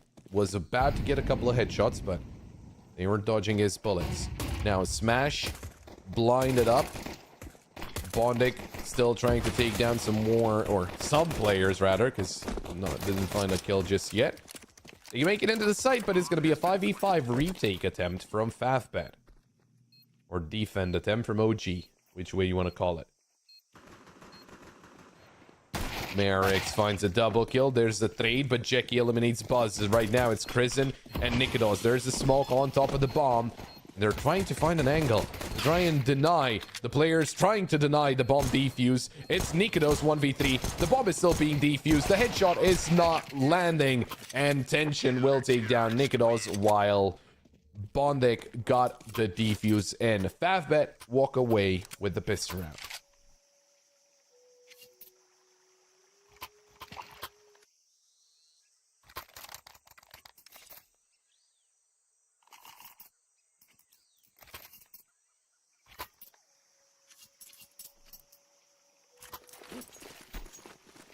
OG, of course, the force buy. Let's see what the Tex and the Mac and the AK can do. Merrick's already taking some damage from that molly. That's not really going to be all that helpful for the mid defense, and he's going to start backing away. OG already 4 players out into mid. Fought out Merrick's, and the smoke will be dropped. And stop them from pushing through Donut. In the meantime, Tension finds Krisen all the way from Red Room. Maybe a little oversight from OG.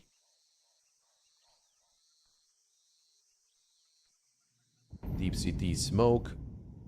In the meantime, Buzz is still inside A main. Nikodos hiding the right side with the AK. Gonna be taken down by Bondic. This one's not looking too great for OG. Buzz eliminated by Merix. Spook falls, and Fiku only good for 1. So they only take down 1 here. OG, Favbet, securing their second, and OG should be going it out.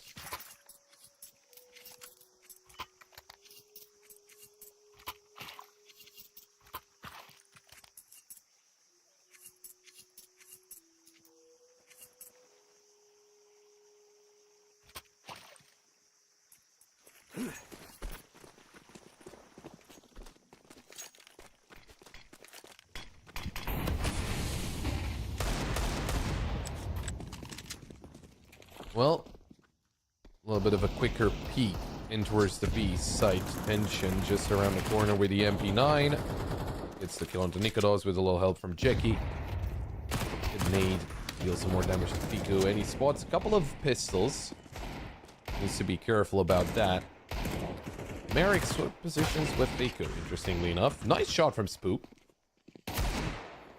Oh, in a second. That's impressive. Not really enough for the round to be in their favor, but still a good amount of damage. A couple of players going down. Favbet with a third.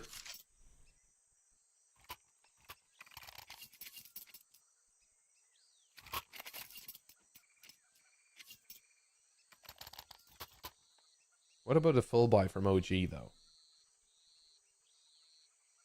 What can this bring to the table?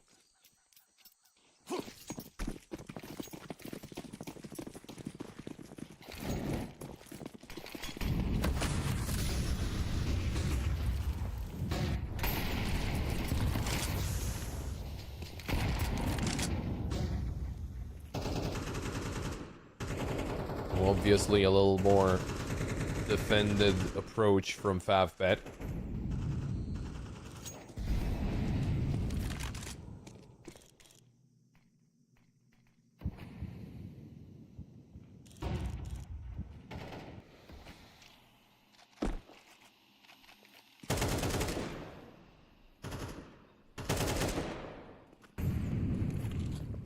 Spamming away inside the smoke with Jaguar.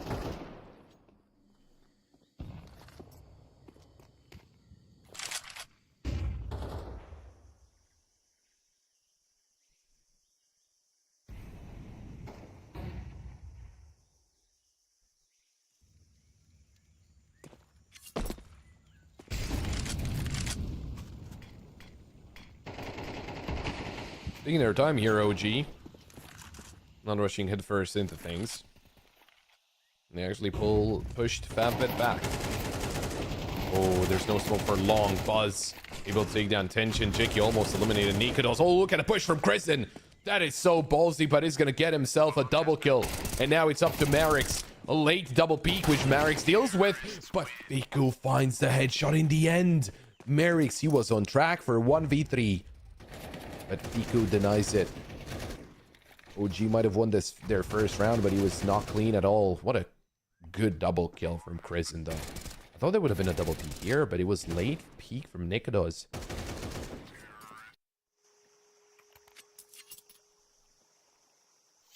Thankfully, Fiku does it. And the answer from OG comes through fairly quickly.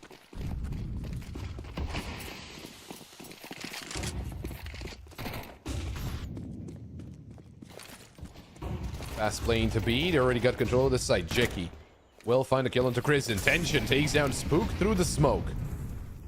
Molly to delay the bomb plant. Nikados. Oh, he's waiting for his time to shine. Nikados got one, but gets traded out by Tension. Right now, a 2v2. Tension forced back. Still has an angle. Fiku can get the bomb planted. Although they've got Bondek in cave, and Fiku deals with him. They know where Tension is. Starts spamming. Cannot deny the bomb plant. My flash. Tension forced off of the angle. Another flash coming through. And Fiku hugs the wall. Tension. Oh, caught with a molly in hand, and there's the double peek. Perfect timing from Buzz. Nicely done.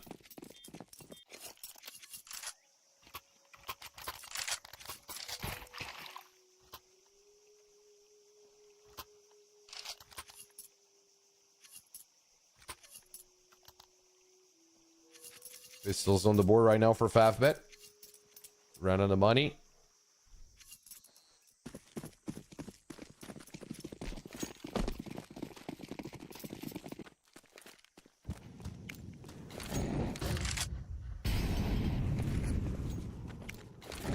And an aggressive play through A main.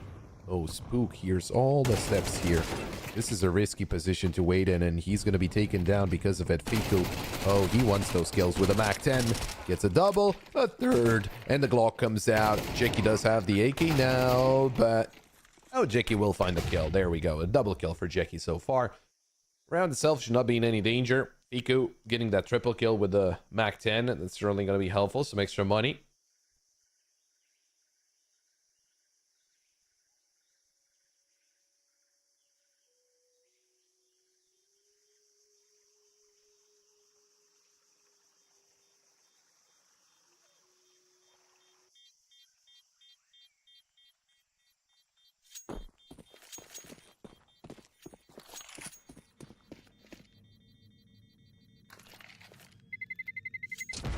Oh, Jicky's right next to prison.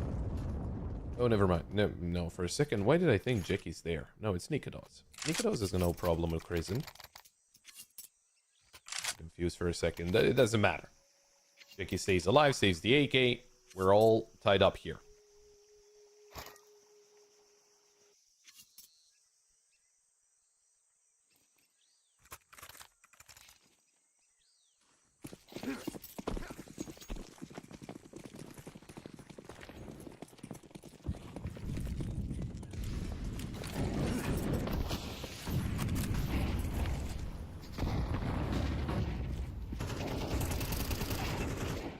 Towards mid, Fiku finding that opening kill onto Merrick. Smash able to trade, but that's information that OG gained.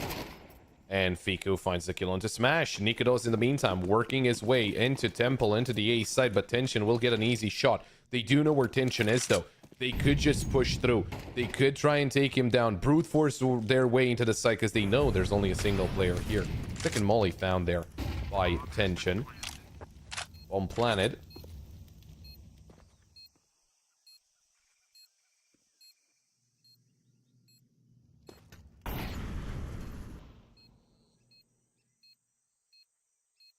Tension's got support inside Donut. Boosted up player, Buzz. They know where he is, but he just needs to stay there. Tries to swing out, and there's the information and outs, and the defuse is coming through. They do have a defuse kit on a Jeki. Oh, gee. That is a very weird approach. I mean, Buzz, there's absolutely no reason to do that. Just get yourself into the corner before you can be spotted.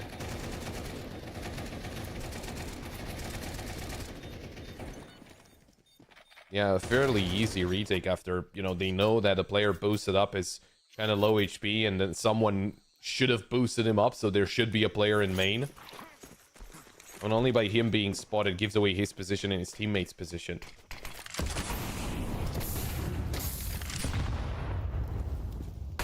Swinging out into mid. There's no one there to meet him.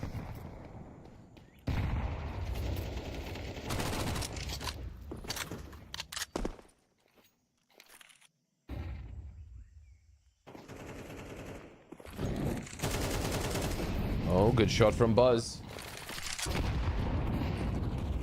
Trying to right the wrong right now.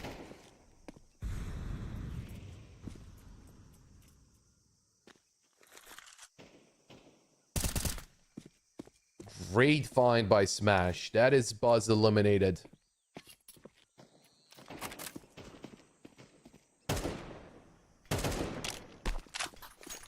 Prison making some noise towards the B site.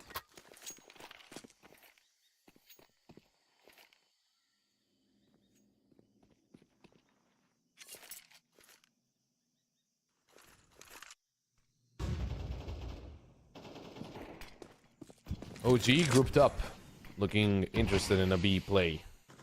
So for sure. They still got Nikados behind the smoke in ramp. Oh, but they're getting the attention of Jeki, and Jeki's still able to get a kill before going down. Prison eliminated by Bondek. Ring through the smoke there, Bondek, but nothing else found. Spook made his way into the side. Bomb not planted just yet. 20 seconds. The smokes will fade. And just now, Spook taps the bomb. We go for the bomb plan now. Bondek closing in. Good timing. Nikados still finds that shot. They were trying to double peek, and look at Nikados. He was running out of bullets, and he's still able to get all of those kills. Saves the day for OG on an awkward round.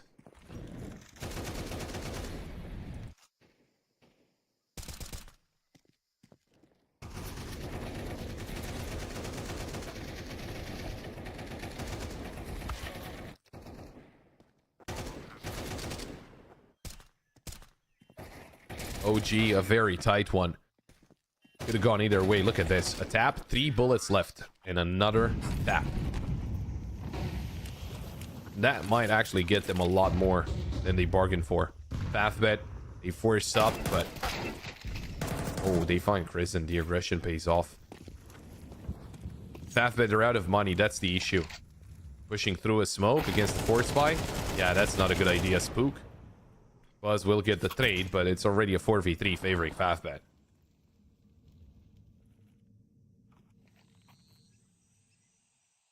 Ooh, I think Buzz slipped the net. I don't think Smash spotted him. And Jeki could be an easy target. Yeah, he is. They know where Bondek is as well.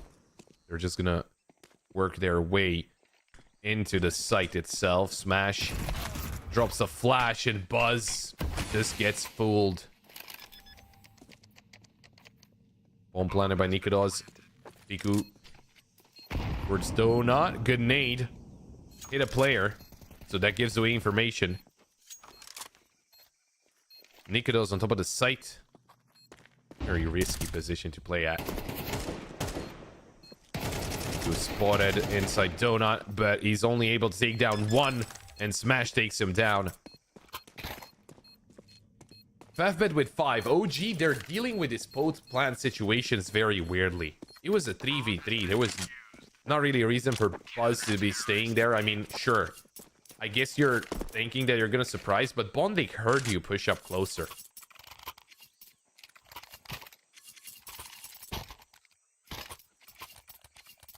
OG clearly a little bit of mistakes here and there compared to the previous round where they looked really, really good.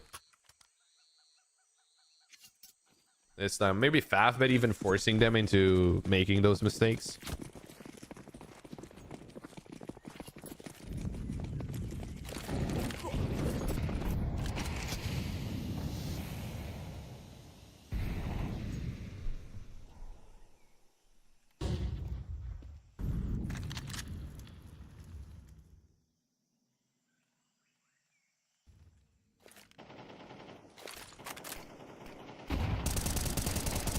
Flash coming through. Merrick swings out. Smash to help out as well. There's a couple of kills going the way of Fafbet. Spook does get one in return. M4 retrieved. OG find themselves in the same situation Fafbet were in the previous round. Also, we do have to remember that Fafbet were in a weak buy in the previous round. They got themselves into the A site, but the bomb is not there. And they need to retrieve it. They need to get it onto the site and get it planted. The problem is the smokes will soon fade.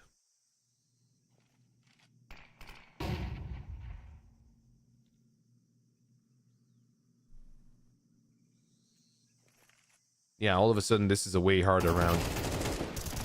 Great reaction out of Fiku, though. Takedown smash like that. Long-range duel from Fiku, but he's going to fail. And Nikodos, you know, 1v2. Flash coming in from CT. Gets on the bomb plant. Both players are coming in from CT now. They're both tagged up. And there's the aggression. Nikodos. How many rounds can this man save? What a performance. What a spray down. He adapted and he's able to take them down. Both equalize the score once again.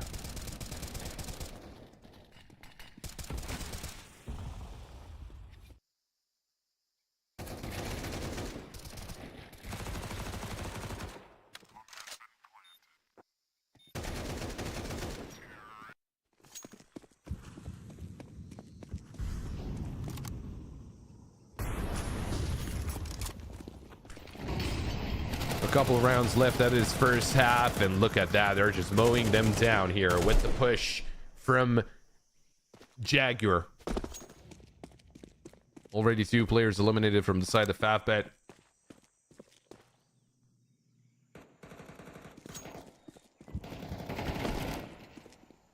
Nikado is eliminating Smash. Good shot by Buzz. Tension eliminated, and they know where Marix is. They're just gonna peek into him, although Marix finds another kill into Fiku. That's respectable. Not really gonna give them a lot. Just some extra money for Marix, as they do find themselves in round 12 with an awkward bye and a fully kitted out OG.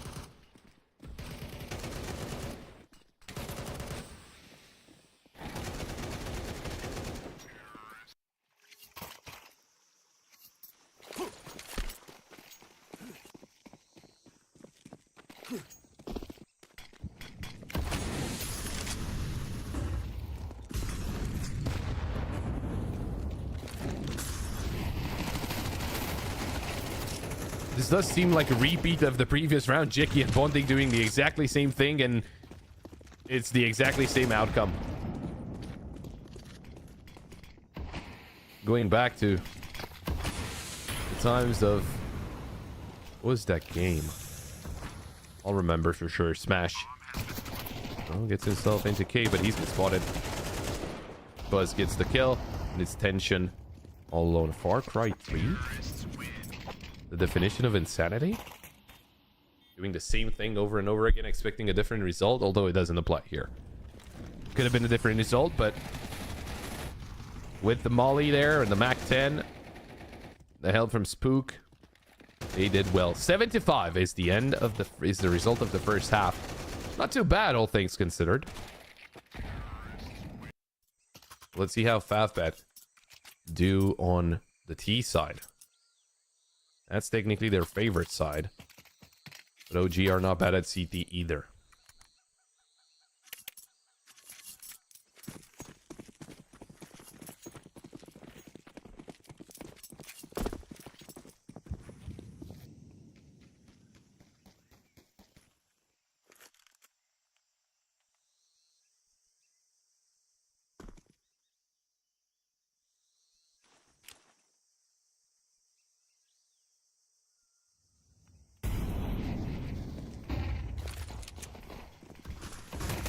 Oh, the play through Donut. Kristen with a double kill through the smoke. That's impressive.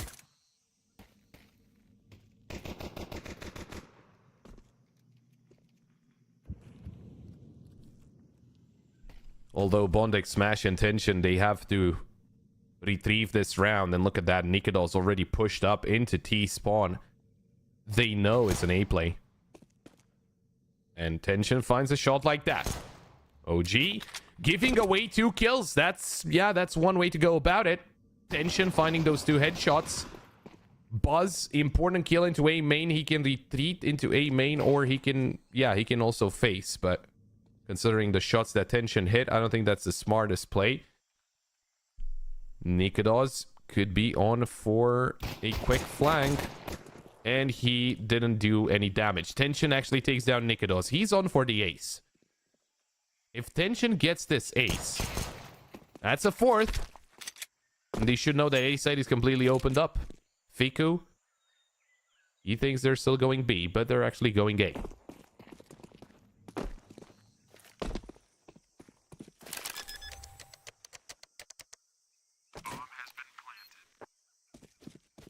Well, Fiku, good luck. Good luck winning back this round.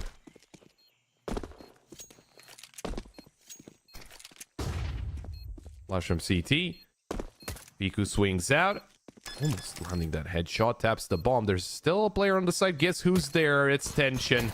He could get the ace. Misses the headshot. Not something that Tension used to, but there we go. Swings out. It's an ace from Tension. P250. $300 invested. One of the best buys that Fatbet could have gone for. Great job from Tension. A lot more things I want to say about this round, but we'll keep it at that. Tension, really, really well played. Some very accurate shots, and with that, Fatbet goes back into this game. From a 2v5. Or you can even call it a 1v5. It was all Tension. Maybe a little bit of bait for Fiku there at the end of the piss round.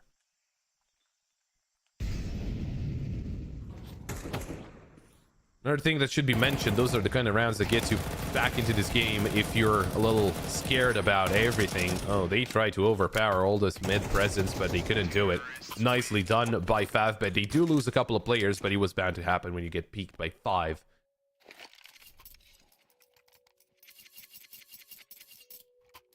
And we are all tied up. OG will get their weapons out.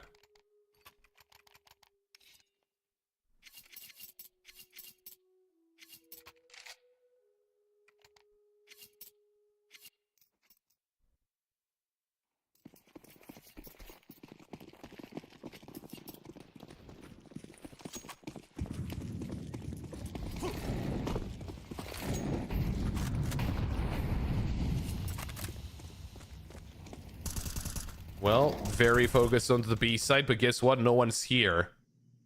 It's gonna be an A play. And already looks like they're gonna need a retake attempt. Buzz taken down by Jackie, and a second kill by Jackie. They're just mowing him down. OG not present.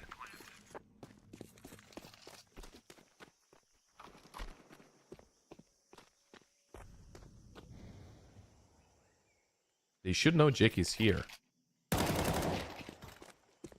Pico finds that kill to try and pull away all the players from the site. Spook takes down Bondig. There's no defuse kit. There's no way they're walking away with this round. Why did they leave Jackie swinging around? Merrick's actually takes down Fiku, so there's no save for him. And something tells me Spook's not going to save either. Yeah, Tension finds the kill. One round from Fatbet. I mean, that's a strategy. Send Jackie flying through a main and tell him go get 2 headshots. So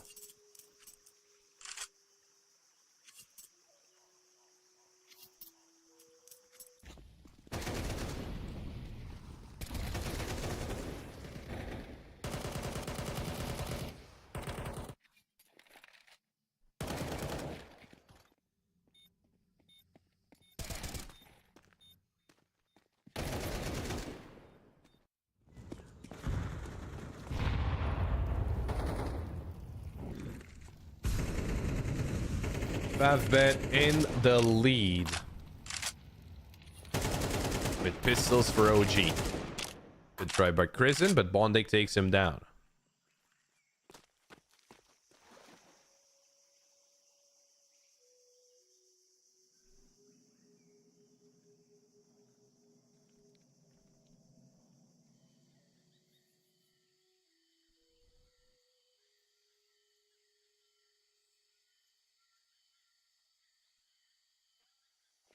Couple of deagles, a couple of 5.7s that can bail OG out, but they're all towards the A side, and it seems like Favbet want to play towards B.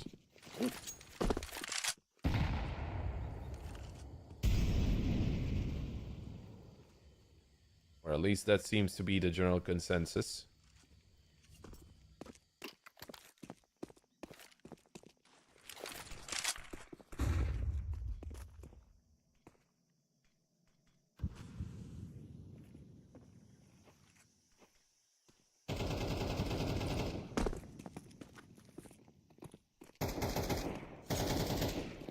Just feels a little amateurish. Maybe OG being a little overconfident at some points, because they did play really well on that first map, but here quite a lot of mistakes. Not really expecting them out of them. Nicely done by Nikodos to take down Merrick. It's a little bit of damage. A good headshot. You're looking for one of the Smash, but I don't think Smash should face any longer.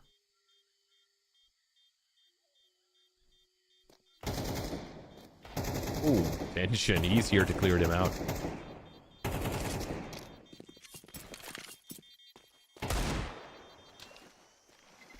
Or maybe Nikodos can clear them out.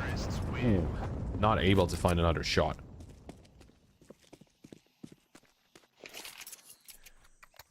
Favbet with 9. It's OG with another buy.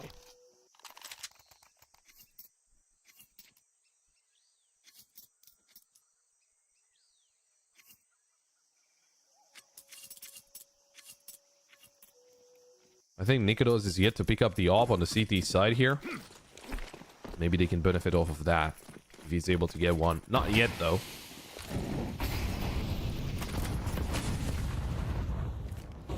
Maybe could have had one if they want to piss around, but you know, with plays like that from Tension, that's certainly getting back into the game. 19-11 right now for Tension, leading the pack on the server. Nikodos. Oh, he's hearing everything here. A molly comes through, and he's going to take down one, but traded out by Tension. Jeki, he just keeps bullying the player playing in Donut. Good push out of Fiku, and a second kill coming through. A nade and then an op shot that will take him down, but that opens up a way back into the site. It is a 2v2. They've got Kristen in Temple and Spook in Donut. Tension hiding in the smoke with the op. That is a crazy play. Oh, but Kristen will find him. It's a tap onto the bomb. Kristen, he spots the player in main. Kristen will take the op. He's gonna hang the corner, and he's gonna find Merrick's. OG coming back alive with this round. It's 8 on the board. Plenty of money to go around for the side of Favbet. Also planted the bomb. But for OG, it's a step in the right direction.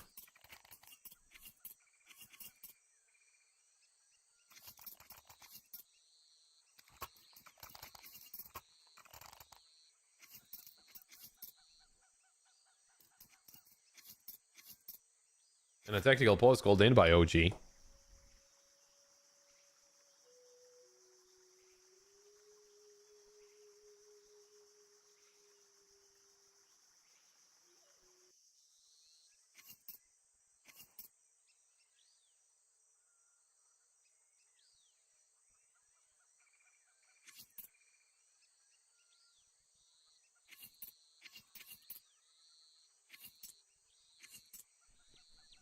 Let's see what the change of plan is.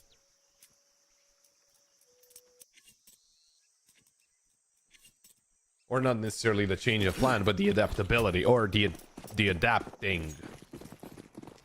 The adapt? The things they... You know what? We'll see how OG play. Let's put it like that. I'm looking for words that are too complicated. Nikodos, an op. He's talking about it, and there we go. Gets the opening kill.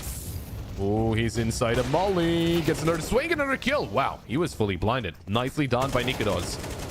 Merrick's able to walk away with a second kill. Crescent gets one in return, and he's down to tension, but he's down to 17 HP. He's been dinked. The bomb is not in his possession.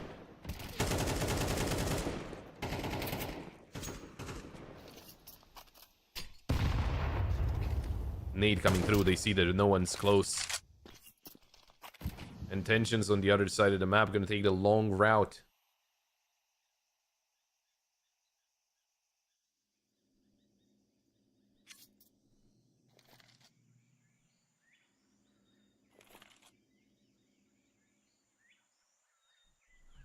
Oh, they're not expecting. They're actually not expecting this? Oh, Buzz. He checks around for a second. Something smelled fishy. And he found out what. Gets that final kill, and we are all tied up.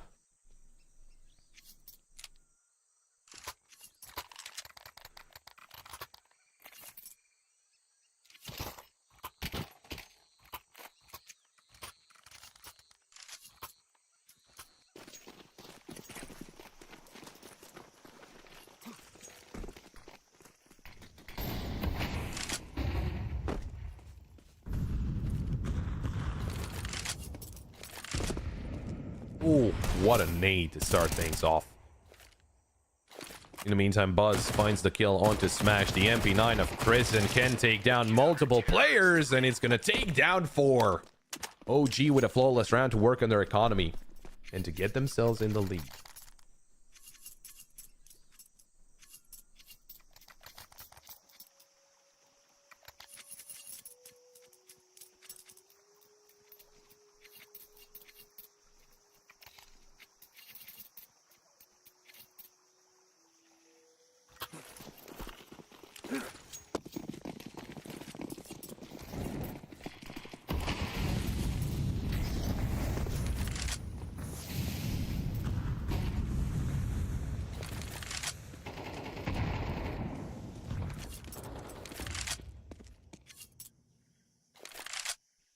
Well then, Fafbet. You've been working your way up, but OG, they push you down. Now, can you do it again? Merrick's. Ooh, smoke. Flipkart is like, Nikodos misses the chance, and Marix finds Fiku. They had a couple of chances to take down Merrick's, couldn't do it. Now Crescent gonna push through the smoke, and he's gonna take down Merrick's. But the play will be going towards the A side, and look at that, Nikodos already rotated over, but Jackie's just shutting them down. Good shot from Spook as well. Molly thrown over. There's the smoke as well to cover Donut, but Smash finds the kill onto Buzz. Spook. Well, he got that kill onto Jackie. He gets taken down by Tension. Crescent pushes down behind the site, but it is Tension to finish this off. It's a double kill for Tension. He's having an amazing game, and Fafbet will tie up the scoreline.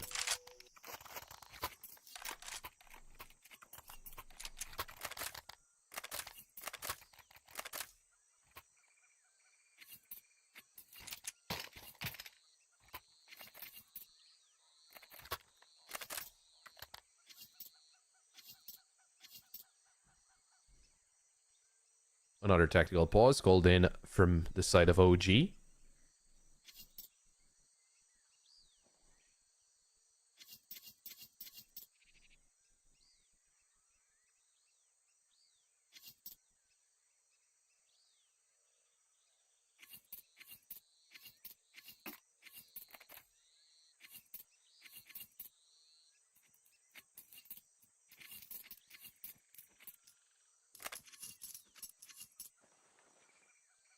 Thankfully, OG had some money in the back pocket, so they can buy up once again. Oh, and a tactical pause called in by Favbet. I want to make sure that they don't drop any more rounds.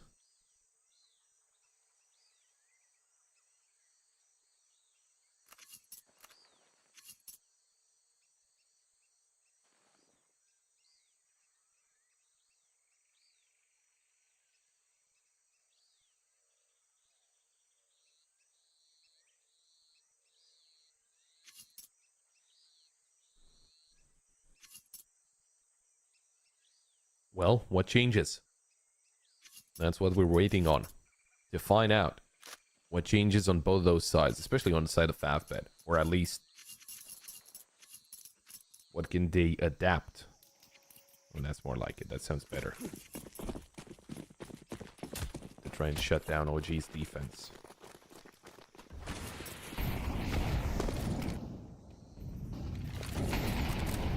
Fast playing into A. That seems to be the consensus. Smoke, though, forces them back for a second. Nade comes through, but obviously not aimed at breaking open the smoke.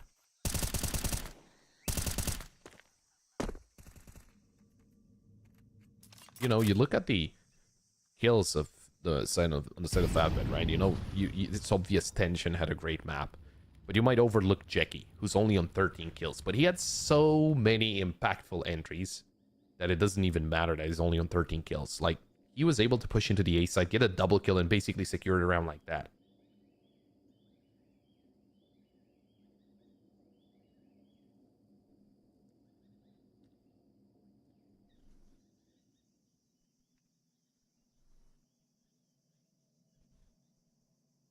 Oh, Prison. Puts out a couple of players. In the meantime, Spook's having trouble in mid. Keeps on spraying, but doesn't connect. He's going to back away all the way to Red Room. Favbet with only 30 seconds left. Get themselves into Jagger in the meantime. Push into Donut. Doesn't amount to nothing. Veto, good spray down. Gonna find Tension, looking for some more. But that Molly will force him out of position, and Jackie takes him down. Good find by Spook, even though he's low HP. Merrick's gets the kill onto Spook, but there's Buzz with an answer back. It's up to Merrick's in the 1v3, down to 23 HP, but Krisen gets that shot, and it's OG with 11.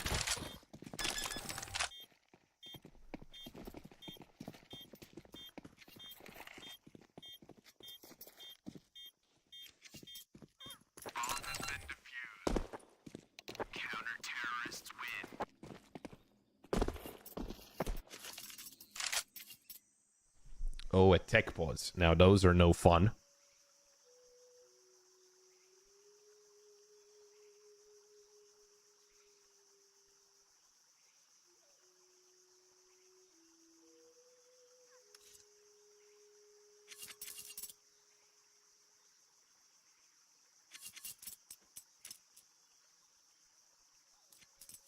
Hopefully nothing too serious. Trying to find out the reasoning behind it. Interestingly enough, we have no idea. But I am hearing some typing, so maybe it was something, you know, someone got a little angry over the lost round, or a little too excited over the one round.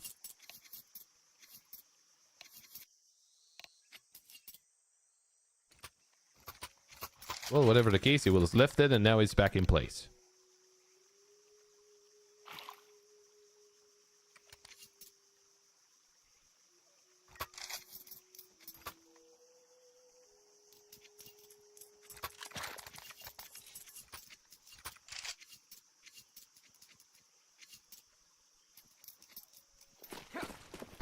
Underway we go to round 22.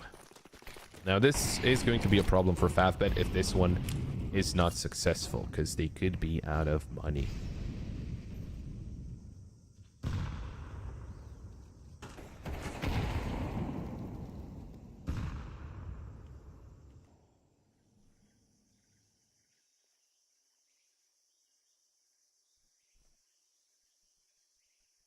Nikolos has got the angle down inside Donut. The smoke did help out Jackie to get into the corner. Although, it's going to be a double peek into mid. Jackie, oh, found by Spook. Look at that, Nikolos found Tension. They're already down a couple of players, but they left B completely open. They're going to take the fight to mid, and that is bombed down.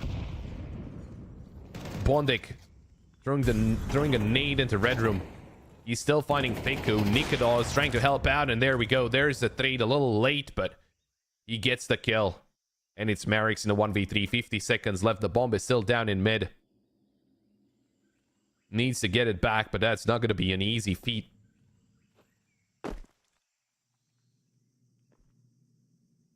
They're being careful about flanks as well. There's no one really looking towards heaven.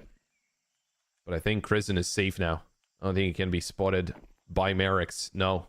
In the corner there. Nikodos hitting those jumps, and he's going to get the shot. Oh, gee. It's 12 on the board and no bomb plant, which means Favbet, they're in a very rough spot. Look at the money. It's going to be Tech 9s and Util. A P250 for tension. I think it's only fitting.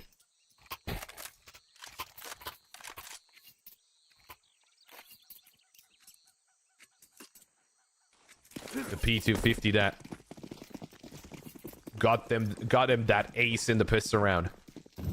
Can he get something with it in this force by round?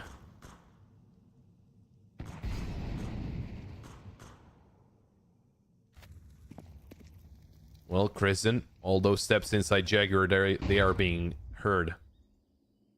Oh, he's gonna take a swing. It comes through the wall bang. Let's get some damage dealt to smash. The Tech 9s could overpower him.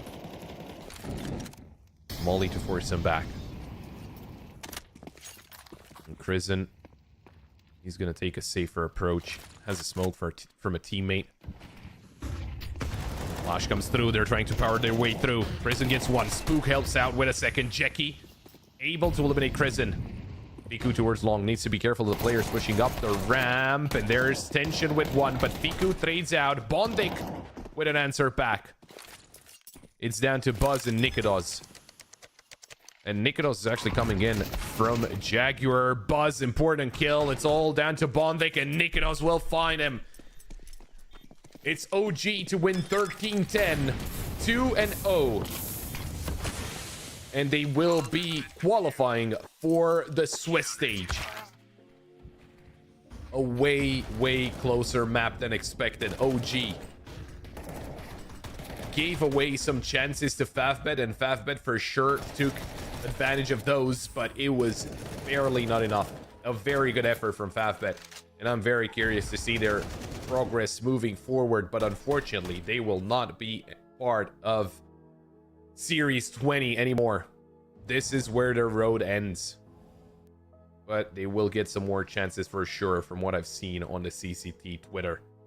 There's going to be some more CCT, even though this might be the last series of Season 2. It'll be Season 3 on the horizon. Congratulations to OG. We will be seeing them in the Swiss stage. That is going to be, of course, starting off on Monday. So they got themselves an off day tomorrow. I would guess. Maybe they have some other tournaments to play. But congratulations to them once again.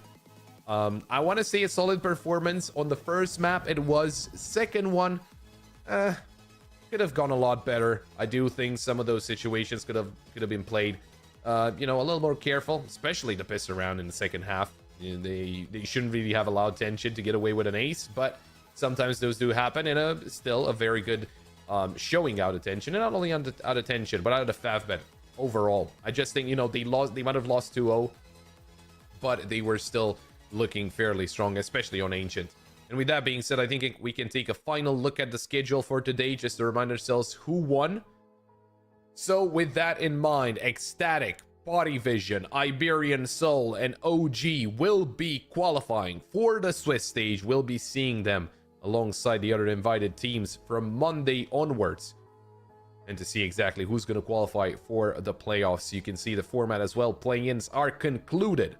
Group stage will be starting off on the 3rd of March and will be ending on the 11th. And the playoffs will be running from the 13th up until the 16th. And that's going to be it. We're going to be looking forward after the 16th of March. Going to be looking forward to the global finals. But for today, that is going to be it from us. We still have the Series 19 going on. Navi Jr. actually taking on Spirit Academy, and they just finished off map 1. Navi Jr. actually won that map. At the same time, in South America Series 8, Dusty Roots are taking on Players. It's already second map there, so there's a lot of CS still going through. Make sure you keep being tuned in. But for Series 20, we'll see you on Monday. Until then, have a good one. Stay safe. Goodbye.